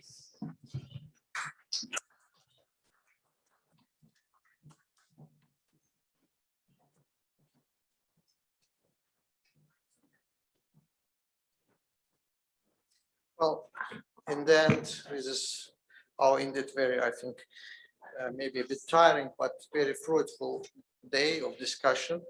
Again, my thanks goes to the Hungarian side, to the Institute for Foreign Affairs and Trade, personally to Mr. Márton Ugrósdy and his team. Also, my thanks going to the Turkic Council representation office here, Mr. János Hovary, and also his team. Turkic Council, my colleagues, Turkic Council who are present here or who worked in Istanbul. And we brought this intellectual exercise. You know, just on this panel, we spoke and we discussed the necessity to smooth the different barriers, the custom and etc. I remember 12 years ago when the Turkic Council came into existence through the Nakhchivan Agreement. It was really sort of the very fresh and raw institution. Not even institution, but it was the name was different. So through all this experience, through this kind of intellectual gatherings, we came to the name Turkic Council, which was adopted 2 years ago. Yeah, in 2019, if I'm not mistaken, it became because it was Turkic-speaking countries, and etc. So we went, and now we are in the process of creating international organization. So we step by step going to institutionalize more and more deeper, and indeed, exactly the role of think tanks, role of the policymakers. And today, really, we had policymakers, we had people from the Hungarian government, we had former two prime ministers, and we had a number of experts and even academicians here in this room. I think this is important to continue. Sometimes it looks like this is very local, but in the heart of Europe, for us, to send messages to countries around and globally that this institution, this format has potential, I think very important. In this regard, I would like to thank colleagues from Turkey, Hungary, and Uzbekistan for the support of Zangezur corridor. Just would like again to emphasize, because there is you can find a lot of now some media coverage, sometimes negative, that corridor might cut someone from somewhere. It's not about that. If they look, my colleague produced the map. Zangezur actually corridor, it's about more interconnectivity, more even for countries which really express concern, like Iran. It's the opportunity for countries which were apart, and for Armenia itself. And today, by the way, while I was listening to the panelists, also I was checking from time to time the messages. The Prime Minister of Armenia, Pashinyan, he also finally, after all this, let's say, period of denials and resistance, he said that Armenia is ready to provide the transportation link for Azerbaijan, because it's indeed good that we are moving towards the peace and cooperation. Well, again, there is the mixed messages also about some clashes in the area which was under Russian peacekeepers supervision. But after 30 years of conflict, it's not easy just to turn the page and start the peace. So we're moving slowly, and indeed, as we discussed today with the prospect for regional development, we've heard some also the good news from one of the key country in our region, the Armenia, and in terms of with whom we would like really to make peace. Another important messages was about, again, would like to reiterate, Hungary as a gateway for Turkic Council countries. I mean, yes, maybe some individual countries has maybe larger trade with Poland or with Czech Republic. I think still in terms of our history, in terms of our transition experience, still I think the big place for Hungary, I can speak about Azerbaijan probably, not for the all Turkic Council countries, but I think for Azerbaijan, it's really key partner in Europe. And our experience also shows that we are easily working with the Eastern European, Central European countries. Again, we have big players like Italy, Germany in our region. It doesn't mean it should be mutually exclusive. It can be complementary. And my last remark, again, maybe we also should think in Turkic Council membership, we increasingly speaking about our cultural communality, cultural heritage. One of the products of this sort of the cooperation, it's the new book, textbook about history of the Turkic speaking countries, tribes, and our common history. History is always a sensitive subject. Even the two neighboring countries has always some different views we cannot share. Like we sometimes argue who produced first pahlava, or in Central Europe, I know this question about goulash or schnitzel or something like that.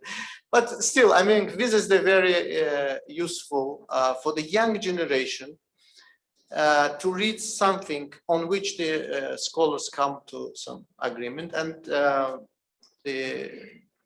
somebody mentioned, I don't remember, but the Hungary now giving 200 places for higher education for Turkic Council countries. This is great. 200, I mean, with at least 20, 30 students.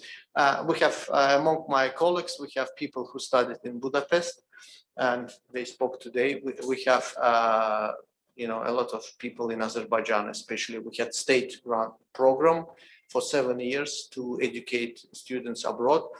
That was ended in 2015, but we have also good news that this year the president just signed a decree to sponsor another program, to enact another program for students from Azerbaijan to study abroad. And this is essential, especially if you're giving this kind of space.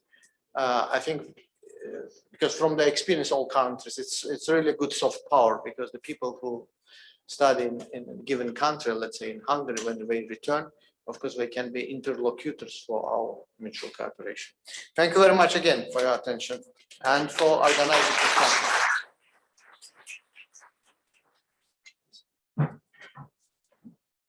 Thank you very much, Ambassador Shafiyev, for wrapping up. And there's not much left to be honest, after all this day of great thoughts and speeches and presentations. So I would only restrain myself to a few words. First of all, I'm delighted that we focused on what you see in the title next to me, regional peace and cooperation. Because if you look into the future, this is what is going to bring our countries more closer together. And we do know that some issues have remained even after the war of last year, but progress has been made, and I think we can be optimistic if we look at the future.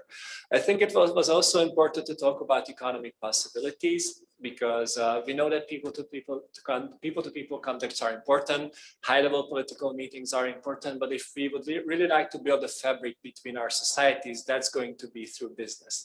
And that's going to be through a wider engagement in entire society. And the very fact that we've been discussing how this can be built and how we can achieve a better integration of our economies, I think was important. And I think it was also crucial to talk about the role of the Turkic Council in building regional stability, because we do see that some of the issues remain unsolved. And this kind of greater coordination between like-minded countries is important to steer the region in a way which will provide for a greater common good in entire Eurasia in the long run. And I'm also would like to commend the Air Center for working on the Geoeconomic Atlas of the Turkic Council countries, because we have been missing these kind of publications. And just as my colleague Tamás mentioned in the previous panel, we don't have reliable information on these countries, and having this coming in from first-hand experts and having it put together is a great undertaking. It's a constant undertaking, because I think from now on you will have to update this publication year by year, and hopefully as our trade and investment relations will grow, that will also document the process we're going to make. So I'm very much looking forward to the physical copies, and hopefully we'll be able to see it at the next meeting of the official think tank of the Turkic Council of States. And finally, of course, a round of thanks goes out to everybody who was involved in the organization of this event. First of all, our two partners, the Air Center from Baku, especially the chairman, Ambassador Shafiyev, and Farid, who was instrumental in putting the program together. We're grateful that you came, and also we are delighted to work together with you. And thank you for hosting Zoltan for the fellowship, and hopefully we will be able to see each other very soon. Another round of thanks goes to the Turkic Council Secretariat and Ceyhun, who was crucial in facilitating the concept note, and also he was kind enough to provide his support for inviting all our partners.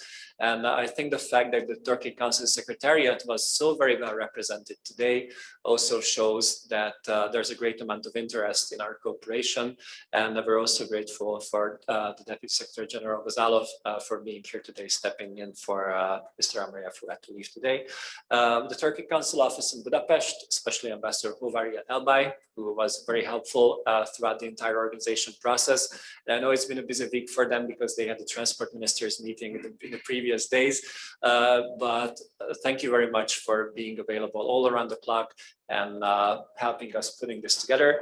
And last but not least, our very own and wonderful Luca, who was working behind the scenes to make not only today, but anything in the follow-up and the aftermath of this event possible. She's not here at the moment, but I'm very grateful to her. Obviously, she's organizing the next step of the event, but I'm very grateful to her that she was so persistent and hardworking throughout the entire organization process. So this is the official part, and I have a logistical note to all of you. So there will be 2 buses waiting for you outside. One of them will be going to Novotel, the other will be going to Regnum, and we're going to pick you up at 5:30 in front of your respective hotels to get you to the reception, which will start at 6. So you will have a bit of time to regroup, to check your emails, to refresh yourself, and we're looking forward to see you later today. Once again, thank you for coming. See you in Istanbul soon, as we've learned from our Turkish friends. And let's stay in touch, because there's still a lot that we can do and we should do. And I think on the Hungarian side, we are ready to do whatever we can to make this cooperation even more successful in the future. Thank you very much. This was actually one of the last events we're holding in this building. So in a couple of months, we will meet somewhere else. But the point is that I hope that you enjoyed this very intense day today. And thank you for being our guests. This was a great pleasure and honor to have you all here today. Thank you very much. Stay safe and safe travels.